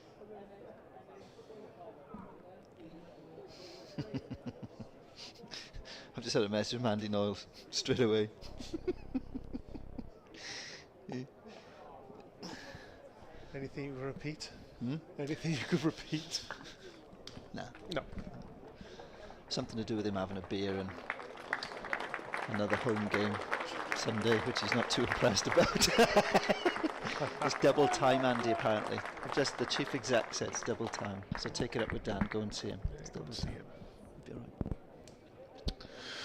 Right, short stint from Kieran Carlton, just a 2 overs, 3 runs. Look like he's handing the ball back to Dan. Dan Doubtfire for his 3rd spell.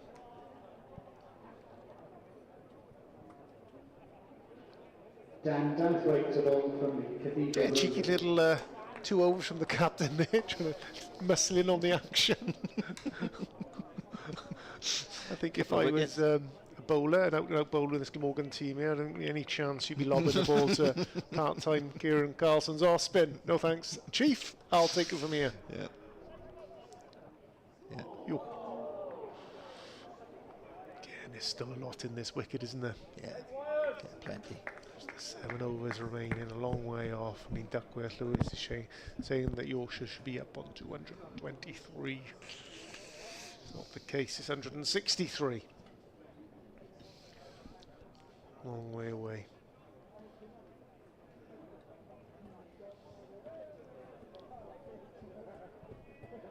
Always good to have Dan, see his insights, isn't it? Yeah. It's Dan yeah, Cherry's, definitely. he's been at the club a long time. God, Dan yes, Cherry, yeah, people flipping don't know his background. He was working in the club in the winters when he was a pro. That's right. He was studying. I think it was before he started doing his degree. I think it was. He was doing a criminology. That's degree, I right. think. And he was looking to fill in his time. And Mike Fatkin, the old chief executive, gave him a job. I think in ticketing or marketing or some sales, like something that. Yeah, along it was, there. yeah. And that would have been mid 2000s, possibly 20 years ago. Yeah. So he's worked his way all the way through the club up to being the main man. A lot like Mike. Yeah, not dissimilar to Mike Fatkin. Similar to Mike. Mike was the same though, Yeah, wasn't similar sort of role. So, there's not much that Dan Cherry doesn't know about the Morgan County Cricket Club and what's going on, and he's viewing that through the eye of what was a very good left-handed opening batsman. He'll talk his career down, but Dan was a very, very capable opening batsman for the club. he was. Yes. And some arguments. And you go, well, how many double hundreds have you got, mate? Yeah, he's for people who don't know. Don't give them out. Yeah, it's got double 100 against Middlesex Yeah. down there. So, very good. Finished. For my money, he was released from the staff far too early. Very, very good batsman. But it's all worked out for the good. And now he's sitting right at the top of the tree at Glamorgan County Cricket Club. So when he's talking about players and what they go through, and it's full understanding of it. Yeah. We're lucky to have him down here in Cardiff.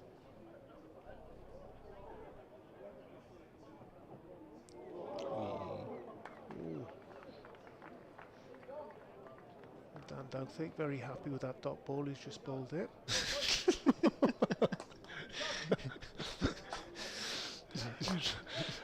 reminds me a little bit of Gus Fraser. Remember he used to walk back, meander back to the top of his mark. Very similar mannerisms from Douthwaite. Yeah. Come on, Dan.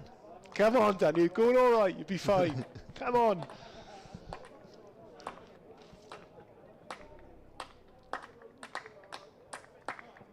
Bowl. Oh, still not happy with that well-bowled Yorker of his. Maybe it's reverse psychology. Very good stuff. Wants to give the impression that he's not happy, but inside he's actually fine with it. One run off the bat for that over in the 40th over that was. So, yeah, another good set from Dan. You wouldn't believe it by looking at him. Nope. Hands on hips. Very head well down. bowled. Gorvin, completely different character at the other end, bouncing around. See if he can finish this job off. Just a 32 runs from his 7 overs so far, picking up 3 valuable wickets. Very good day with a ball in his hand.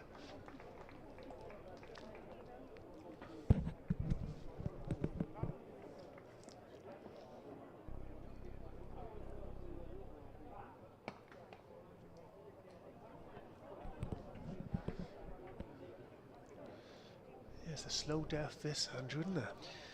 Yeah, I don't really know what's Padding them singled out to long on's going to do. no. Oh, if we're in it. We're in it. Require 11 and over from here. So we're going to start playing a few shots in Yorkshire, give themselves a chance. Singles are not going to do it.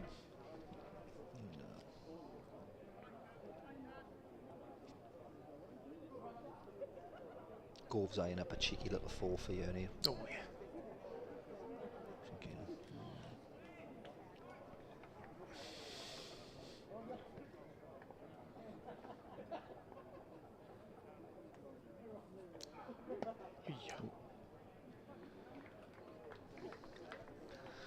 There's been a strong bowling performance. I think they'll be happy. I think there's been signs of the last couple of games that it's got a bit scrappy. Extras wise, etc. But I think they're back on track. Today's been a good professional performance from the bowling unit. The 2 lads up top have bowled their 18 overs between them for 50. Yeah. You know, you're doing that in a one-day game. You're not losing too many. No, I think it's been a good run out for most here. I think if you're being critical, which you can't be because the wicket's done so much and it's nipped around, I think you'd like a bit more time of Callaway at the crease going into a semi-final. It wasn't to be, maybe a bit more time Kieran Carlson at the crease, but he's been reasonable form all season, so not to worry. But moving into the semi-final from this, which Dan's been very reserved on, but I'm pretty sure that's where Glamorgan are going to be at the end of this very convincing win. Yeah. Whether it lasts another 5 overs yet to see, but yeah, I think there's been enough of a run out, and boys bowling at the top of the order have done an excellent job. So I'm assuming you might have to give your invitation away on Sunday. If it's a home tie, Michael. Mate, you know me, I'm all about cricket, mate. This summer, I've played more cricket this summer than I've ever done last 10 years. I think I had 6 games. My last game's on Sunday. I've committed to the game. I've got to play. You laughing because I'm 47, aren't you? You know why I'm not. You know I'm not laughing because you're 47. You're going to miss me. Shot. Oh, has he got it? Oh, straight up. Oh, Kieran Carlson. Comfortable catch. Gorvin got his 4th wicket. Well done. 4 for 35 off his 8 overs. Brings this game to a close. Glamorgan winning by a convincing 63-run margin. Good run out for Glamorgan. I think that pretty much guarantees them into a semi-final, a home semi-final, let's hope. Talker Dan chasing, well, that could be Worcester, that could be Leicester. But I think this win here will fill them for a lot of confidence going into that next round. Definitely, and I think, do you know what, I think that when you look at the course of the day, I think I was really impressed, as I've said already a million times, about the Yorkshire seamers. I think they probably had the best of the conditions early this morning, where it was a bit cloudy, a bit grey, drizzly, so they probably had the best of the conditions. I think Glamorgan have got to give Billy Root a big pat. I think Billy Root played a fantastic innings to get them up to 230. And the bowling unit, look, as they've done all season, Jamie McElroy and Tim van der Gooten early on, got Yorkshire behind the rate, and then Ben Kellaway and Andy Govin have come on and finished it off really and sold it all up. So all in all, a solid performance from Glamorgan all round. Yeah, I agree. I think there was a slight difference. Obviously, there's a lot more games that have been played in this Glamorgan team, and just those opening bowlers of McElroy and Van der Gooten, they just stayed in that dangerous area for slightly longer periods of time than the Yorkshire, slightly less experienced bowlers, and a Wicket that offered quite a lot with these white balls. Obviously, one at each end, just gave enough nip around, which was very difficult. And I just felt that trying to chase down a 230 on this sort of wicket is probably a bridge too far for what Yorkshire had available to them. Obviously, respectfully, they're missing a number of players away to the 100s, and some very good international players away to the 100s. So they obviously under strength coming into this. So it obviously isn't an even playing field as far as that concerned. But I think Glamorgan, in all credit, them deserved their win today. Yeah, no, completely agree, and I look forward to Sunday. And look, take away from Yorkshire. Right, if I'm the coach there, I'm looking and going, fast forward 2-3 years, that bowling attack is going to be there and thereabout. You know, that's a solid bowling attack, young bowling attack. Take away from that. Well done, Glamorgan. Good win on to Sunday. Need another strong performance. All the Welsh fans, get down and support Glamorgan on Sunday. Yeah, different mix. So obviously the 100 final is on that Sunday, which is when this semi-final is to be played. Where and who against yet to be decided. But obviously in that, if it is Worcester, if it is Leicester, if in Glamorgan there as well, to players who are not involved in that final down at Lords, they come available. So the teams that have played previously in this competition, that slightly changes selection in that, so there becomes more options. Whether Chris Cook is available with his calf muscle, Crane, whether he comes available as well. So Root has not played in all of these 50 over games, but he's possibly man of the match here with his 66 off runner ball, so borderline runner ball 68. So yeah, there's some decisions to be made for captain and coach there, but well done to Glamorgan. Exactly what they needed today, which is a win, move on to the semi-final stage. So today, thanks for joining us. Cheers, Polly. Thank you, Andrew. Thank you to Simon, who left half an hour ago, and hopefully we'll see you either down the ground or watching this on Sunday. Thank you. See you all.